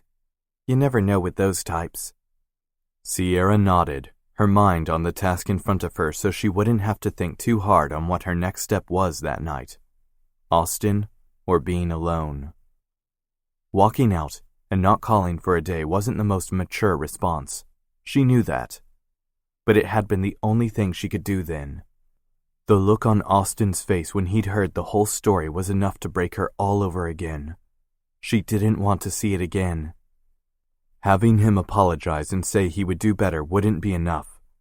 Things would have to change. But it wasn't as if they hadn't been trying to make things better in the first place. It was just a hard and awkward situation that needed time to settle. However, that didn't mean Sierra wanted to be the emotional punching bag when things went wrong. That would have to change. She was already the outlet for pain, grief, and rage for Marcia and Todd. She couldn't be for Austin when he had issues communicating with his son. Hey, what's wrong, honey? Becky asked as she switched the sign to closed. Nothing. I'm just a bit tired. Well, yeah, you opened today and refused to leave, so go now. I can finish up closing the store and doing everything that needs to be done. You should have left hours ago, but you seem to need to stay busy. To her horror, tears filled her eyes, and Sierra blinked quickly. Honey, tell me what's wrong. She shook her head. Nothing. You're lying, but if you don't want to talk about it yet, I understand. Just know I'm here for you. Go see Haley if you need to talk to someone, and I'm not the right one. I would have said Austin, but from that look on your face, and the fact you didn't go to lunch with him today, he might be the center of whatever issues you have going on. Sierra wiped her eyes and nodded. Thanks, Becky. I'll go home and get some rest. I think I'm just tired. I can handle Eden, Sierra. It's what you pay me to do. I won't let your baby fall to ruin. I might throw a large rave here tonight, but that's another story altogether. She laughed, just as Becky must have intended, and then went to get her purse. She'd been on her feet for over 12 hours, and she could feel it in every step now that she let herself feel in the first place. Good night, love, Becky called, and Sierra waved, making her way to her car behind Montgomery Inc. She refused to look inside just in case Austin was there, or Maya, or Sloane, or Callie, anyone that had seen her walk out of the shop the day before or could know about it. By the time she got to her car and started up the highway, she knew what she needed to do. Austin's home was farther away, but it was where she needed to be. The night before she hadn't been able to sleep without his presence, and she didn't want to do that again. Running away from her problems was not the answer, and she would face them with her chin held high, darn it. She pulled into Austin's driveway and got out of the car, her hands shaking. Austin had given her a key as soon as Leaf moved in, the significance of that action paling in comparison to her taking care of his son. She set her purse down on the bookshelf that stood in the foyer and took a deep breath. No one was home, the silence of the house deafening. Nothing had changed since she'd been there last. In fact, it was as if she'd never left. But something was off. She didn't feel like she quite fit in anymore. Leaf's shoes were by the fireplace, haphazardly thrown off and near a pile of books he must have been reading. Austin's leather bracelet that he switched out for his metal one every once in a while was on the coffee table next to his tablet, sketchpad, and pencils. There were dirty breakfast dishes in the kitchen sink and crumbs on the counter. That morning had been the first one where Austin had to get Leaf ready for school on his own. She hated herself for not being there to see Leaf off the day after he'd gotten in a fight. With all her personal issues, she'd let him down. She knew that. She hadn't even bothered to say goodbye to him, because if she'd waited around long enough to do so, she wouldn't have been able to leave his father even for the night. She was weak, and she knew it. Sierra? She turned on her heel, her hand going over her racing heart. Austin, she gasped. He stood in the foyer by the door to the garage, his keys in his hand, his eyes full of pain. After staring at her for what seemed like an eternity, he cleared his throat. Hey, Legs, he said, his voice falsely calm. I was just coming home to grab a bag and head to your place. She licked her lips. My place? Austin set his keys on the shelf, then took 2 powerful steps toward her. His hand tangled in her hair, pulling her head back so she met his eyes. I'm so fucking sorry, Sierra. I shouldn't have reacted like that. I shouldn't have taken out my frustrations on you. No, you shouldn't have. He might look sexy with that beard of his and the intensity in his eyes, but she couldn't walk away from what had happened. Not fully. It wouldn't do either of them any good. I can't believe I got jealous of you and Leaf, because that's what it was. I was pretty jealous because my son would rather go to you. She shook her head. You didn't see his face when I walked in, Austin. He wanted you there. He doesn't pick me over you. He just doesn't know how to tell you he wants you. Just like you don't know how to do the same to him. He looked like he'd been struck at her words, but he nodded. I don't know what to do, but I do know that I want you by my side when I do it. Her heart lurched. You're mine, you get that? I was an asshole and scared about Leaf, and I fucked us up. You had every right to leave me in the shop alone with my own troubles yesterday. But sleeping without you last night? Baby, that was horrible. I don't want to do that again. You get me? I get you, she whispered. But that's not the end of it. Do you get me? Austin sighed, moving close to rest his lips on her forehead. I know, baby. Something inside her relaxed, and she leaned into his touch. They might not have fixed everything, nor had they said everything they needed to say, but she was in his arms, and that was a step forward. Where's Leaf? She asked after they stood there a few minutes in silence. At Megan's. He wanted to stay with his cousins. And I wanted to be with you, to talk with you, to just be. She pulled back slightly so she could look into his eyes. I'm glad you're here. I just need you.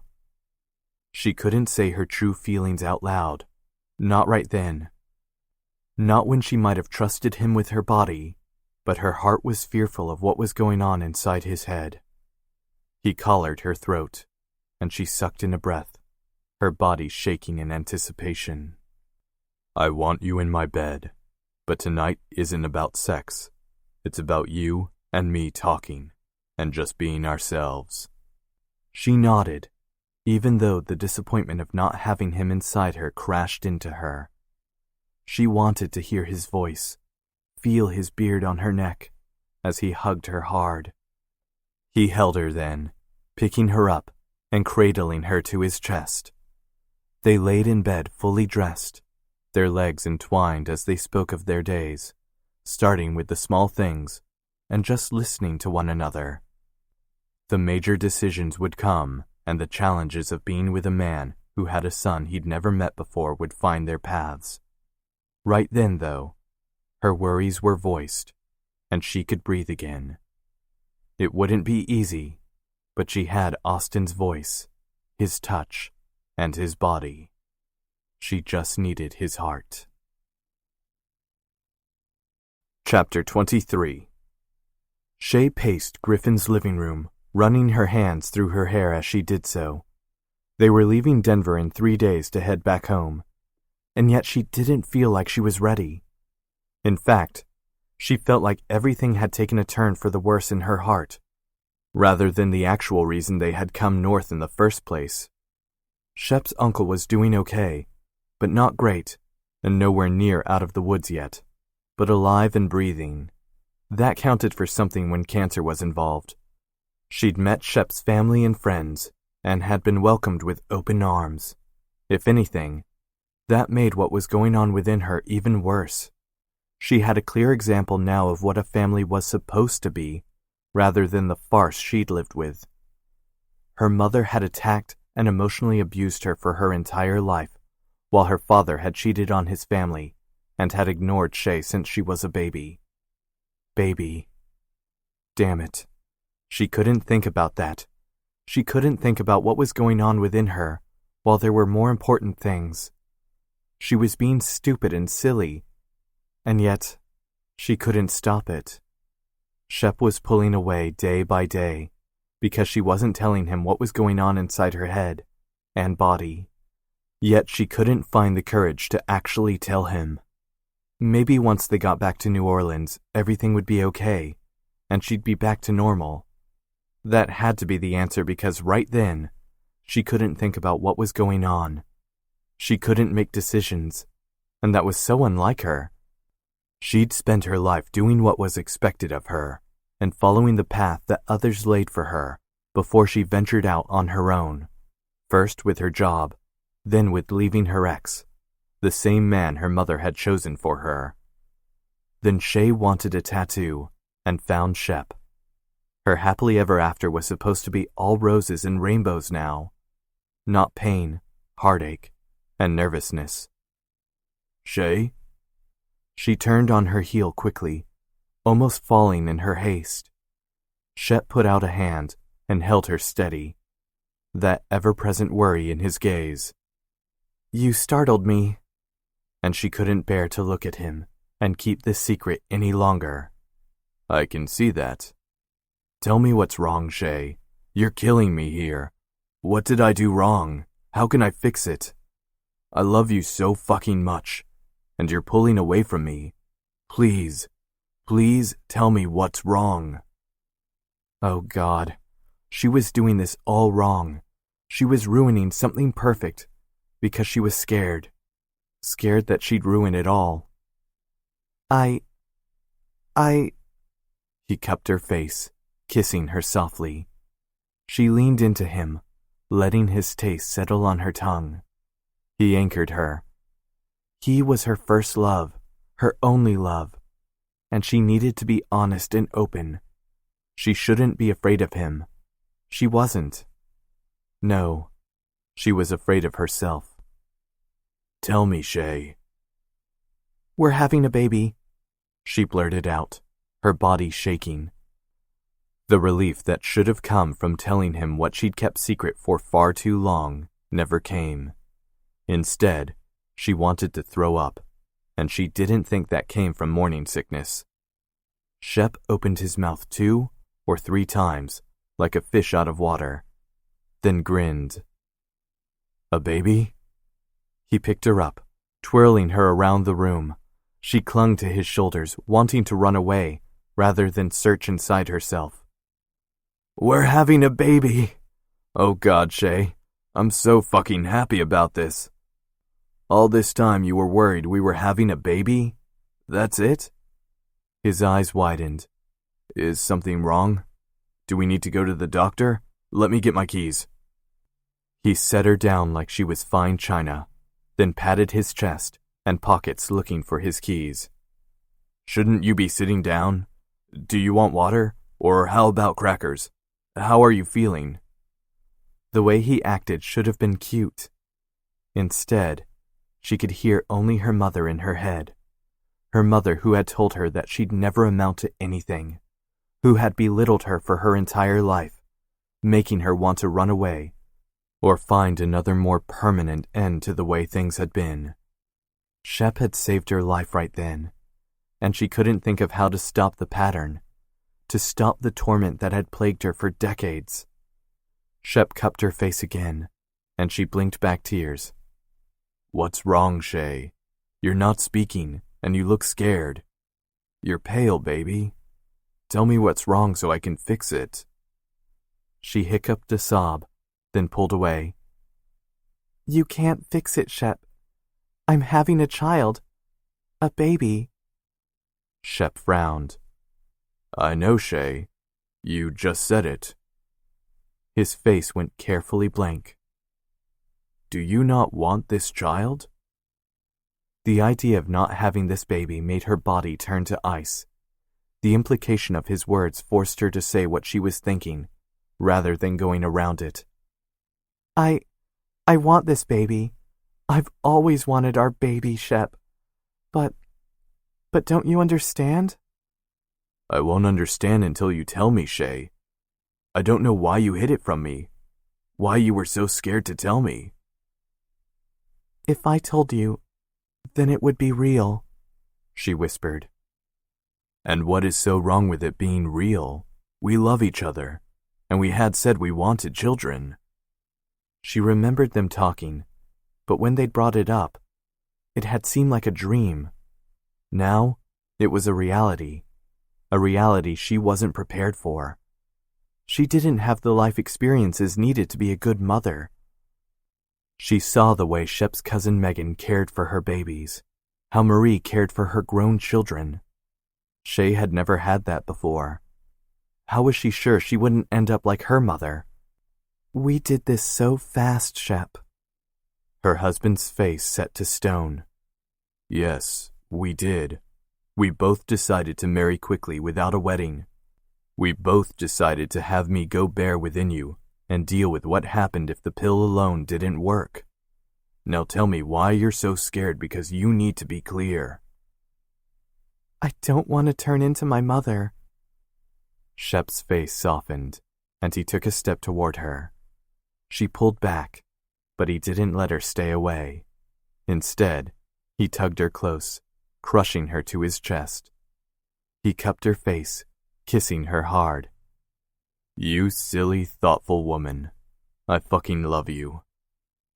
Irritation warred with anger in her veins. Don't call my fears silly, Shep. You don't understand. You have this perfect family. What do I have? Me. Her heart thudded, and she sighed. Shep. No, you listen to me now. You're scared you'll end up like your mother? Bullshit. You stood up for yourself long before I came along and grew a backbone. You've seen what damage your mother did, and know that's not how to raise a family. Fuck, you have my family to show you how to do it. Not saying we're perfect because God knows we're crazy assholes some days, but we aren't cruel. You are going to be a wonderful mother. Tears poured down her cheeks, and she sank into him. She might know his words were right in her mind, but her heart was another matter. You have me by your side. I'm not going to turn into your father. I'm going to be by your side every step of the way. I'm going to watch you grow round with our child, then change diapers and help our baby take his or first steps. I'm going to let our child know that, no matter their choices, we will be by their side. They don't need to conform to our expectations, but rather find out who they are on their own. Now kiss me, Shay. Kiss me, then tell me you love me. She kissed him softly. Her eyes closed as her body finally relaxed. I love you, she whispered. I'm an idiot. Well, yes, but you're adorable when you're an idiot. She punched him in the shoulder, hard. Patronizing much? You love me. Now I know we're in the middle of something else right now, travel and life-wise, but I need to tell you I'm so fucking happy we're having this kid. If she's a girl, we might need to lock her away from all the boys until she's 60. But that's just because I know boys. If he's a boy, well, we might need to lock him up as well since I know my brothers. She snorted, hugging him around his middle. She'd kept the idea of the baby from him for a month because she'd been scared about her own reaction, not his. That had been selfish and horrible, but she couldn't go back and fix it. She had another 7 months to prove to him that she could do this, prove to herself. With Shep by her side, she could do it. There was no other option. You're thinking hard again, he said as he rubbed her back, his hand dipping lower until she gasped into him. I'm sorry for not telling you. I'm sorry you felt you needed to deal with everything on your own, but that's not the important thing anymore. What is then? She asked on a gasp as he kissed the side of her neck. The important thing is we're going to have a baby, and Griffin won't be home for hours. She rocked into him, closing her eyes, and he cupped her face with his magic hands. Whatever shall we do? Shep pulled back, grinning. Oh, I think we can come up with something. Shay stood on her tiptoes and kissed his chin. Show me. Always, Shay. Always. Chapter 24. If you keep starting at the nail rather than pounding it in, you'll be here for hours, man, Austin said from Decker's side, chuckling under his breath. Decker growled, then cursed as he slammed his thumb with the damn hammer. Seriously, dude? You're going to distract me while I'm fixing the freaking hole in your wall? You talk to me while I'm doing a tattoo, so I don't know what your problem is, Austin said casually as he meandered back to his stool. Griffin sat in the chair, a grin on his face. Let's keep the distracting of Austin on the low side, shall we? Griffin teased. He does have a needle in my skin after all. You wouldn't have this problem if I was doing it, Maya said as she walked toward them. Decker laughed at the familiar complaint. Maya and Austin were proprietary when it came to the Montgomery Family, Inc. Come to think of it, They acted the same way about his ink as well. Kind of nice. You have one side, Maya, Griffin said, his voice calm even as Austin worked on his sleeve, doing the shading that sometimes hurt like a bitch. Austin gets the other. Stop complaining that it's his turn. Maya rolled her eyes even as she smiled. Shut up. You first. Ah, siblings. He was an only child and thankful for it, though he'd been raised with the Montgomerys off and on during his childhood. When he went back to his birthplace, he was alone. That was the way it had always been, and now that he was older, that was the way it would be. He wasn't a Montgomery, and no amount of ink or wishing would make that true. He cleared his throat, shaking his head before he got back to work. He needed to keep his mind on task instead of thinking about what was coming, what would never change. The churning in his gut didn't make it easy, but he'd deal with it. He had to. Decker went back to work, trying to finish up so he could get back to his place and just be alone. He had come back to Denver, but he honestly didn't know if he could handle all the Montgomerys all at once, again. The door opened, and he sighed. Hopefully it would be a customer, rather than another Montgomery. He didn't know if he could deal with more family right then. Hey, family, Miranda Montgomery said as she walked in. He turned quickly, caught by her smile and the way she winked at her brother. Derek froze, his body tight like a spring, and he held back a curse. His dick pressed against the zipper of his jeans, and he wanted to run the fuck away. He couldn't get a hard-on for Griffin's little sister. No fucking way. She was Miranda, little Miranda who used to chase him around the backyard. She wasn't supposed to get his dick hard. The object of his arousal and mortification turned to him and smiled. His dick perked up even more. Traitor. Hey, you. I didn't know you'd be here. He blinked, then cleared his throat. I'm not. Here, I mean. Brilliant, Decker. Fucking brilliant. She snorted as the rest of her family laughed. Decker, honey, you're here. He shook his head, clearing his thoughts, or at least trying to. I just meant I'm leaving. Austin stood up and frowned. You're not done yet. What's up, Deck? Decker quickly gathered up his things. I'll come back tomorrow and finish up. It needs to dry, and I didn't bring the last of the tools I need. Austin's look told him he clearly didn't believe him, but Decker needed to get out of there. Fast. Okay, whatever. Thanks for coming and doing at least half of it. Decker nodded, then took his tools and ran, lifting his chin at the others as he scurried out the door, his toolbox in front of his crotch. The last thing he needed was for Miranda's big brothers to see his hard-on. He'd seen the look of surprise on Miranda's face as he left, and he didn't want to think about it. Fuck. She was his best friend's little sister. So off-limits. He just needed to get laid. As he put his things in the truck, he got out his phone. When the person on the other line picked up, he tensed, trying to clear his thoughts of the Montgomery he shouldn't want and could never have. Colleen, hey, you free tonight? Colleen was safe, pretty, and not Miranda Montgomery.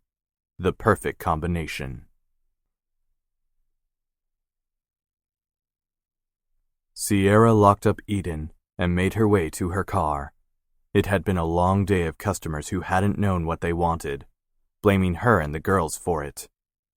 During that time, the customers from hell made their opinions known, often. All she really wanted to do was to go home, Austin's place, and relax. She didn't know when she'd begun to think of Austin's place as home, rather than her small apartment in Edgewater, but she'd take it. Things were going well for them, really well. She and Austin talked and worked with Leaf together. They were happy, and she was ready to actually tell him her feelings.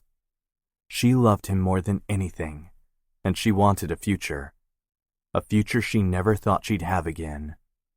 There was that tingling in the back of her mind that told her that her ex's parents would still be there, but she wouldn't be alone in facing them this time. Her phone rang as she started on the highway, and she answered using her car's Bluetooth. Hello?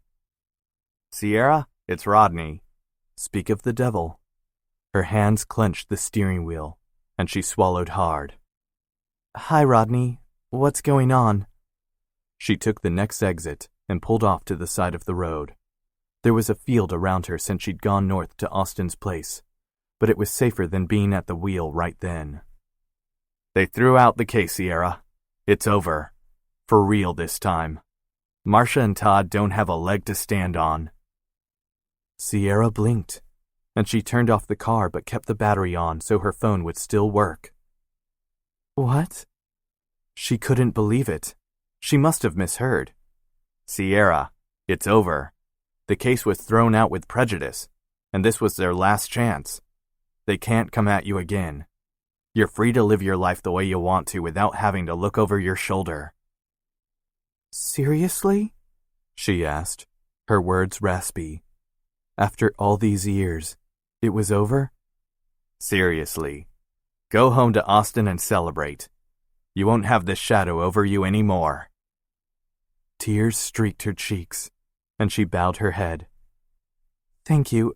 Thank you so much, God. You're welcome, Sierra. Live your life. After saying goodbye, he hung up, and she sat there, her body shaking. She was free. Jason's parents couldn't hurt her anymore.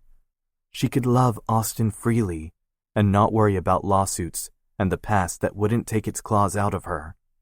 She was free. Headlights blinded her from the driver's side, and she turned, only to see a car coming right at her. She held up her hands, her mouth opened in a scream before the sound of crushing metal filled her ears. The darkness came over her as she thought of Austin one last time. Austin ran his hands through his hair and sighed. I hate math sometimes, he mumbled, and Leaf snickered at his side. Don't laugh. This is your homework after all. Math sucks, his son agreed. He winced. Sierra wouldn't like him teaching Leaf to hate subjects in school. The fact that he thought of Sierra in a parenting position again scared him a bit, but he was working on it. Hell, the fact that he was a parent scared him. Math doesn't suck. It's just not the most entertaining thing most times. Leaf raised a brow in a gesture so like Austin's that he blinked. Damn. Leaf looked just like what Austin had always pictured his son might look like. The DNA test might have been needed for the courts, but none of the Montgomerys had thought twice about accepting him into their fold. He looked just like a Montgomery. Sure, Austin. Whatever you say. Austin held back the hurt at Leaf still calling him Austin, rather than Dad. But beggars couldn't be choosers. They hadn't known each other that long after all. His phone rang, and he picked it up, seeing an unknown number on the readout. Hello? Austin Montgomery? A chill ran down his spine, and he gripped the table. Yes, this is Austin Montgomery. This is Denver Medical. We have a Sierra elder here. The floor fell out from under him, and he sank back into his chair. He felt small hands on his arm and looked over to see Leaf standing, his eyes wide. What happened? Is she okay? Where are you located? I'm coming there. Mr. Montgomery, take a breath. I can't tell you her condition or the circumstances over the phone, as you aren't family. But she requested we call you as soon as you can come here. She rattled off the location, and Austin wrote it down on the top of Leaf's homework, the only piece of paper near him. I'm coming. Tell her... I love her. Tell her I'll be right there. He hung up and stood on shaky legs. What's going on? Leaf asked, his eyes filling with tears. Shit. What was he going to do about the kid? Could he call his family and have them watch him? Sierra's in the hospital. There. He was honest. Leaf's lower lip wobbled. What happened? I don't know. They wouldn't tell me. I'm heading there now to see her. He picked up his phone. I'll call Megan to come and pick you up, or I'll drop you off. No, I want to see Sierra too. Don't leave me. Austin sucked in a breath, then awkwardly patted Leaf's shoulder. Okay then, we'll go. There was no way he could deal with even hands-free calling with Leaf in the back seat. He was too shaky as it was. Grab what you need, and let's go. Leaf scrambled off the chair and ran to the back of the house, while Austin ran a hand over his hair. The doctor or nurse or whatever had refused to tell him what was going on. He got the legalities of that, but shit, couldn't they give him a clue? Austin grabbed his wallet and phone, texting Wes quickly and telling him to meet him with the family at the hospital. It seemed like a better deal than calling and having to talk to people.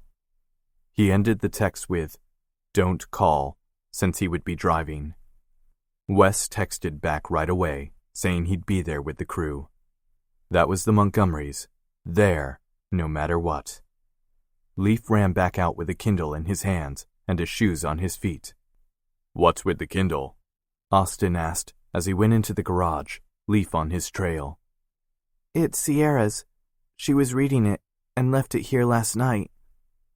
Austin swallowed hard, nodding. That kid loved Sierra so much.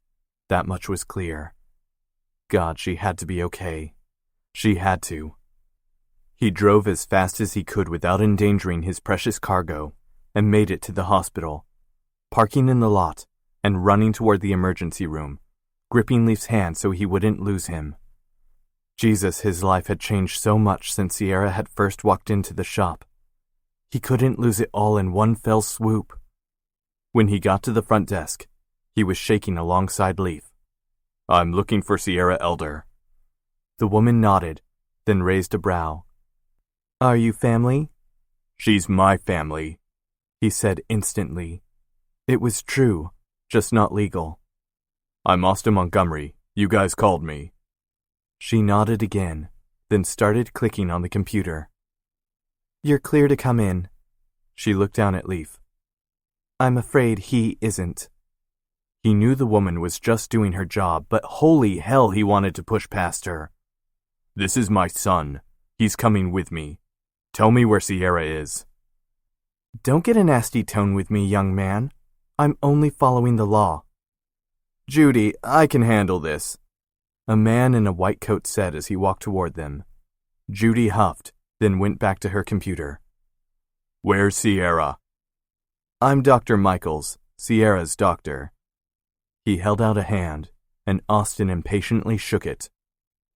Sierra gave us permission to tell you her condition in person, and since he is your son, you're both welcome to come on back.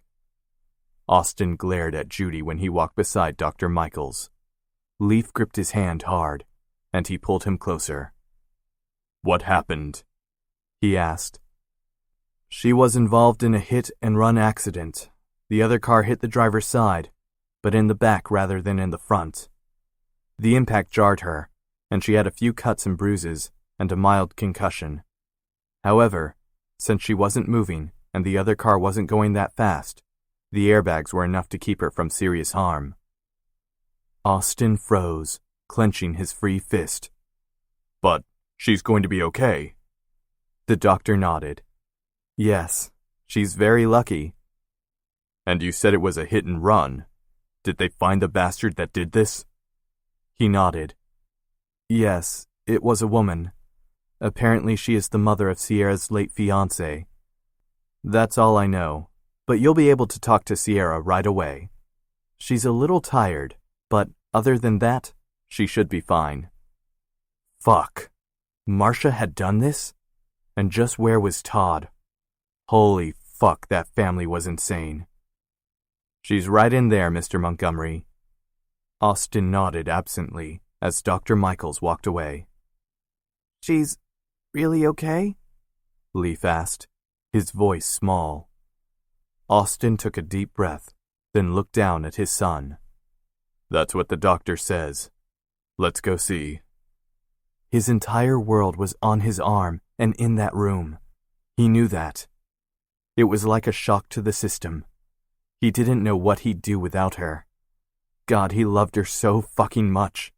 And it scared him. He wasn't supposed to love someone this much. He didn't know if he could bear to lose her. He had his mind on his son and his father. 2 major life changes recently. And now he had the love of his life in a hospital bed. It was just too goddamn much. He took a step into the room and froze. Sierra lay on the bed, her hair tangled around her. Her eyes were open, but turned the other way. She had cuts and bruises on her face and arms, and he was sure in other places that were hidden by the hospital gown. Sierra? Leaf said through tears, then ran to her side. He stopped right at the edge of the bed, his hand out, but not moving closer, as if afraid to touch her. She turned toward him, a small smile on her face. Hey, big guy. Are you okay? Leaf asked softly. Yeah, just a little banged up. I get to go home tomorrow. Don't be scared, okay, honey? Leaf cried then, lowering his head to the side of her bed.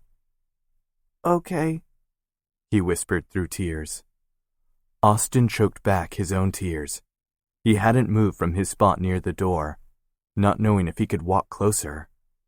The love of his life was helpless in that bed, and yet he couldn't stop thinking about what could have happened if the car had been moving faster, or if it had hit her at another angle. He'd almost lost one of the most precious things in the world, and he hadn't been there. What kind of man was he? Sierra ran a hand over Leaf's back, murmuring to him. She met Austin's gaze, and what he found there scared him. There wasn't love in those eyes. No, they were blank. Nothing. Austin. He turned on his heel to see Maya and Jake in the doorway, Maya's eyes wide. I'm here. It took sneaking in, but we're here. Her gaze moved to Sierra. Hey, you. How are you? Sierra looked stricken, and he didn't know what to do. I'm fine. The love of his life croaked. Do you think you can take Leaf out of the room for a moment? I need to talk to Austin. Maya gave him a look, then took a sniffling Leaf toward the door. Before he walked away completely, he ran a hand over his son's hair, then sighed as he was left alone in the room with Sierra. Baby, I'm so sorry this happened. Sierra raised her chin, tears filling her eyes. Me too. Marcia can't hurt me anymore, though. That's not the point. You almost died and I wasn't there. No, you weren't. But you weren't supposed to be. Something slashed across his heart, and he moved toward her, needing her touch. She held out a hand. You and Leaf could have easily been in that car. My past could have killed you. I can't let that happen. Marcia might be in jail, but Todd is still out there. I can't put you in danger. It's all too much, and I can't do this anymore. I shouldn't have taken a chance because it hurts. It hurts so much, Austin. Just get out. Please. Just please go. I don't know what to do, and having you in here, it messes me up. I love you, Austin, but I can't do it. The first time she said she loved him, and she was pushing him away, and yet he wasn't fighting back. Why wasn't he fighting back? Sierra. Go, Austin. Please. I'm not leaving. Yes. Yes, you are. We aren't a good fit, and you know it. You need to be with your father and son, and I can't deal with it all. It's not safe, and it's not enough. Just leave me alone. He nodded, then turned away, leaving her broken and bruised in her room. Why wasn't he staying? Why wasn't he saying, anything. He knew he'd fallen for her too hard, too fast. But fuck, why was he leaving? He was a fucking coward, but he was letting her push him away. He made his way toward the waiting room, where Maya and Jake sat with Leaf. His sister raised a brow, and he shook his head. He couldn't deal with the questions right then. His world was falling down around him, and he let it. He needed to take a step back and think. He couldn't do that with people crowding him. "We're heading home. Sierra needs rest." The words were hollow, and the questions in Maya's eyes made him want to scream. "Why can't we stay?" Leaf asked. "Because we need to go," Austin said as he ran a hand over his face. "Can we come tomorrow?" "I don't think so, buddy." Maya gasped, and Austin held back a curse. "Why not?" "We just need to go, okay?" He would have raised his voice, but he couldn't come up with the energy. "Austin," Maya whispered. "Not now, okay?" He took Leaf's hand and left his woman in the hospital. She'd begged him, but he hadn't fought hard enough. Why? That's all Austin could say. Why? Chapter 25. Austin needed a drink. It had been less than 2 days since he'd made the biggest mistake of his life and walked out of Sierra's hospital room. She'd told him to go, and he'd listened. Since when did he do exactly what she told him to? It was the other way. At least, in the bedroom. He was her dominant, her support, and yet he'd failed her. Holy fuck how he'd failed her. He'd let her set the rules, and he hadn't taken care of her like he should have. What kind of man did that make him? She'd been scared, terrified, just as he was, and he'd walked away. There was no amount of groveling that could make up for that. But he had to find a way. "Dad?" Austin froze, then turned around to see Leaf standing behind him, a frown on his face. He wanted to jump up and throw his arms around his son at the sound of Dad from the little boy's lips, but he refrained. He wouldn't make a big deal out of it. He'd let Leaf think this was normal and okay, rather than shouting to the rooftops like he wanted to. "Yeah, Leaf?" "When are we going to go get Sierra?" Austin crouched down so he was at Leaf's eye level. "You want me to get Sierra?" Leaf rolled his eyes. "Of course I do. She's our family. I know my mom isn't coming back, but you're my dad. Your family. And since you both love each other, you should be together. I don't know if I'll ever call her mom, but she takes care of me, you know? She loves me, and I love her. I don't want her to leave. I want to make sure she's okay. Can you do that? Can you make sure she knows she can come home? Just fix it, okay?" Out of the mouth of babes, Austin cupped his son's head. "I'll bring her home, Leaf. Do you want to stay here forever? Is that what you have in mind?" He and Leaf were a unit now. He couldn't make a decision that big without him. "Just marry her already, okay? I like her a lot. She's pretty, and she smells nice." "That's true." Marriage? Yeah, he was ready for that. He'd been ready but hadn't been able to think past his own worries to actually see it. "I just hope she takes me back." Leaf put his hand on Austin's beard. "She will. She loves you. Old people are just scared sometimes about saying it. It's okay. I'll help." Austin let the old people comment pass and swallowed hard. "I love you, Leaf. You're my son, and I'm so happy you're in my life." Leaf smiled. "I love you too, Dad. Now go get Sierra." Austin crushed Leaf to him. inhaling that little boy scent. Only, he wasn't so little anymore. I'll drop you off at Maya's. She and Jake are having an Xbox tournament. Sounds good to me. I'm packed already. He blushed, and Austin raised a brow. Aunt Maya is ready for me. She said some curse words about you getting your butt in gear. He chuckled, then messed up Leaf's hair. Your Aunt Maya needs to watch her language around you. That's what she said about you. True. Okay, let's get going. So you can bring Sierra back. I hope.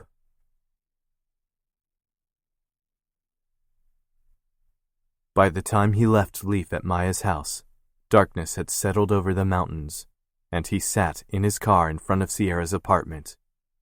He never should have let her get her way. He should have fought harder. Fuck. He didn't know what to say. But staying out in his car while people walking by stared at him wasn't the way to go about it. He got out of his car, made his way to her door, and knocked softly. He heard her shuffle to the door, and then she opened it. She stood there, her hair in a ponytail, her eyes full of sadness. Bruises marred her arms and legs, and he sucked in a breath. Oh, baby, I'm so sorry you're hurt. Sierra took a step back, and he walked in. She closed the door behind him, and he put his hands in his pockets. He wanted to hold her close and never let her go.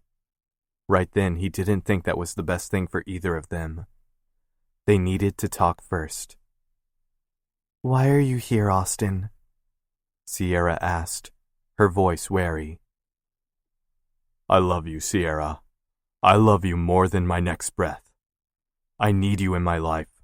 I never should have let you push me away.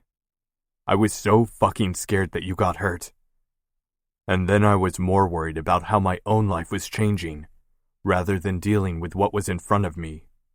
I never should have left. You're my everything. I want you in my life, Sierra. I want you to grow old with me. Help me raise Leaf. I want to marry you and have you take my name. I want to have babies with you and watch them grow up. I want to see you in my family and have you by my side as we deal with my father's illness. You are my future, and I should have seen that clearer. Don't leave me. Don't let me leave. Don't force me out. I love you. Please, please let me stay. Sierra's cheeks were wet with tears even as she shook her head. His body felt like he'd been slammed into a wall, and he took 2 steps toward her. He cupped her face, brushing her lips with his own. I love you, Sierra. Whatever happens with Todd in the future will happen with me by your side. You don't need to fear for me.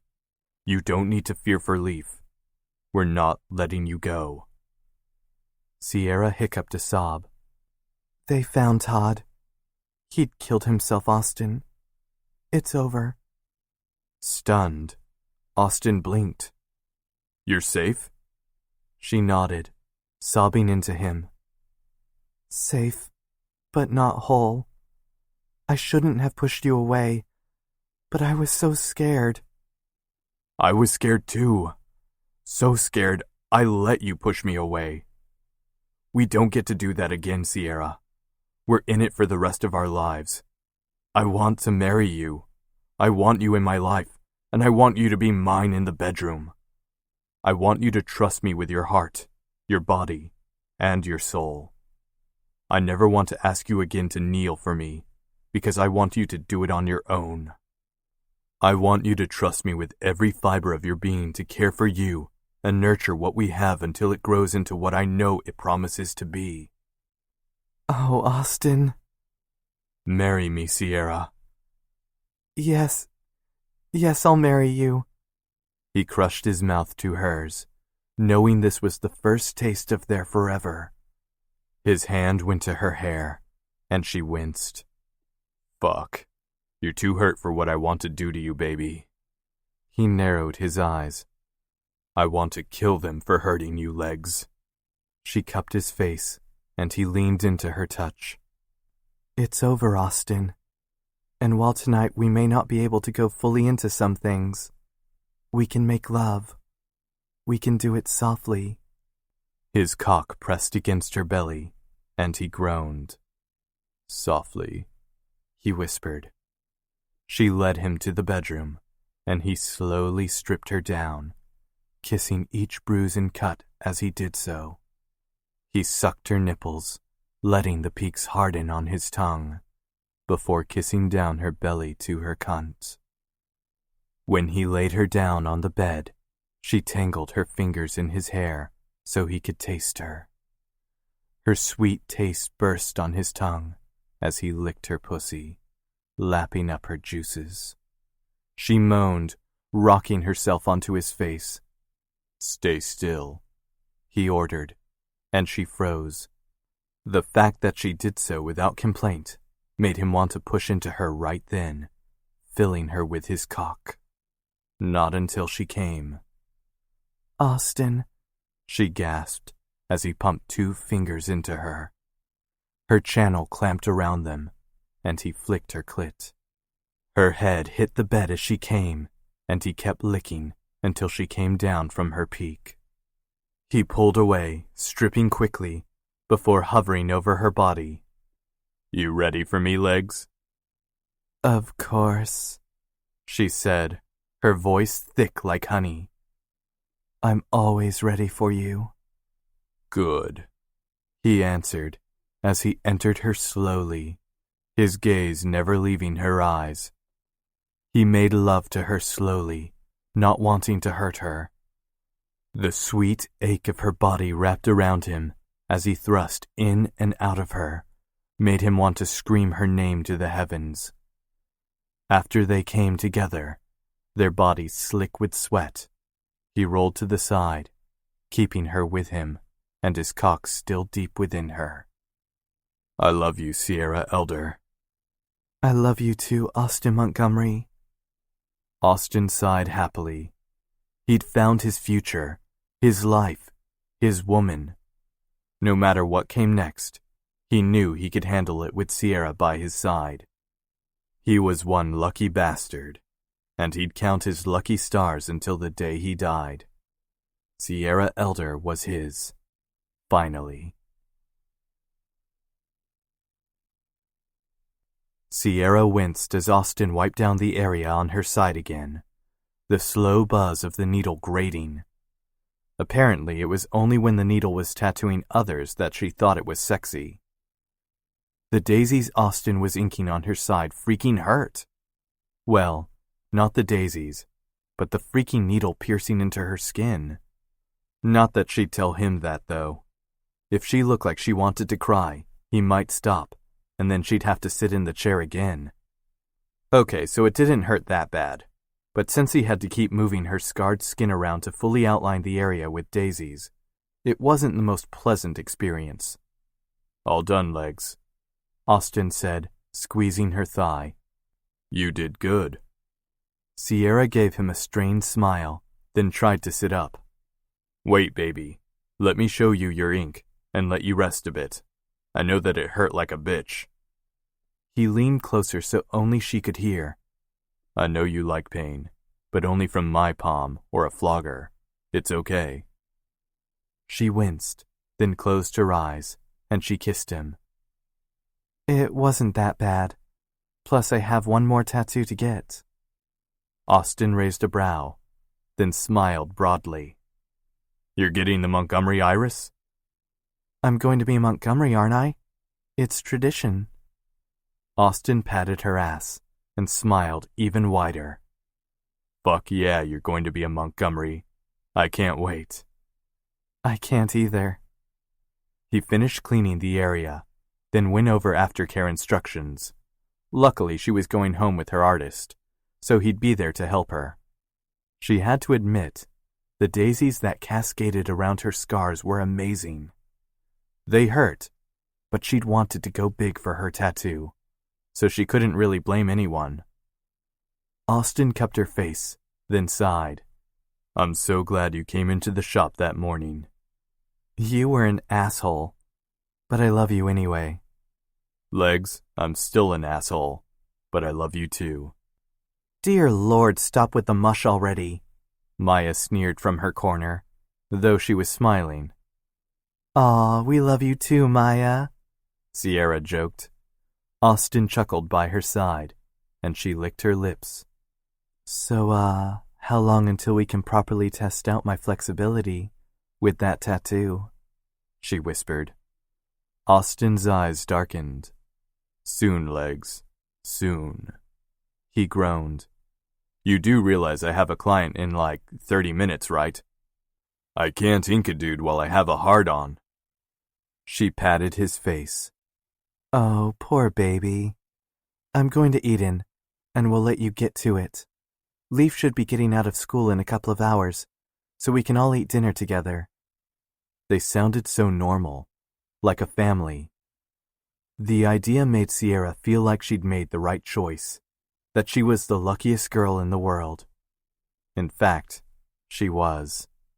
She'd walked into Montgomery Ink all those months ago for a tattoo, and had walked out not only with fresh ink, but a son, a future, and a man she was going to spend the rest of her life with. Talk about lucky. This has been Delicate Ink, Montgomery Ink. Written by Carrie Ann Ryan. Narrated by Gregory Salinas. Copyright 2014 by Carrie Ann Ryan. Production copyright 2014 by Carrie Ann Ryan.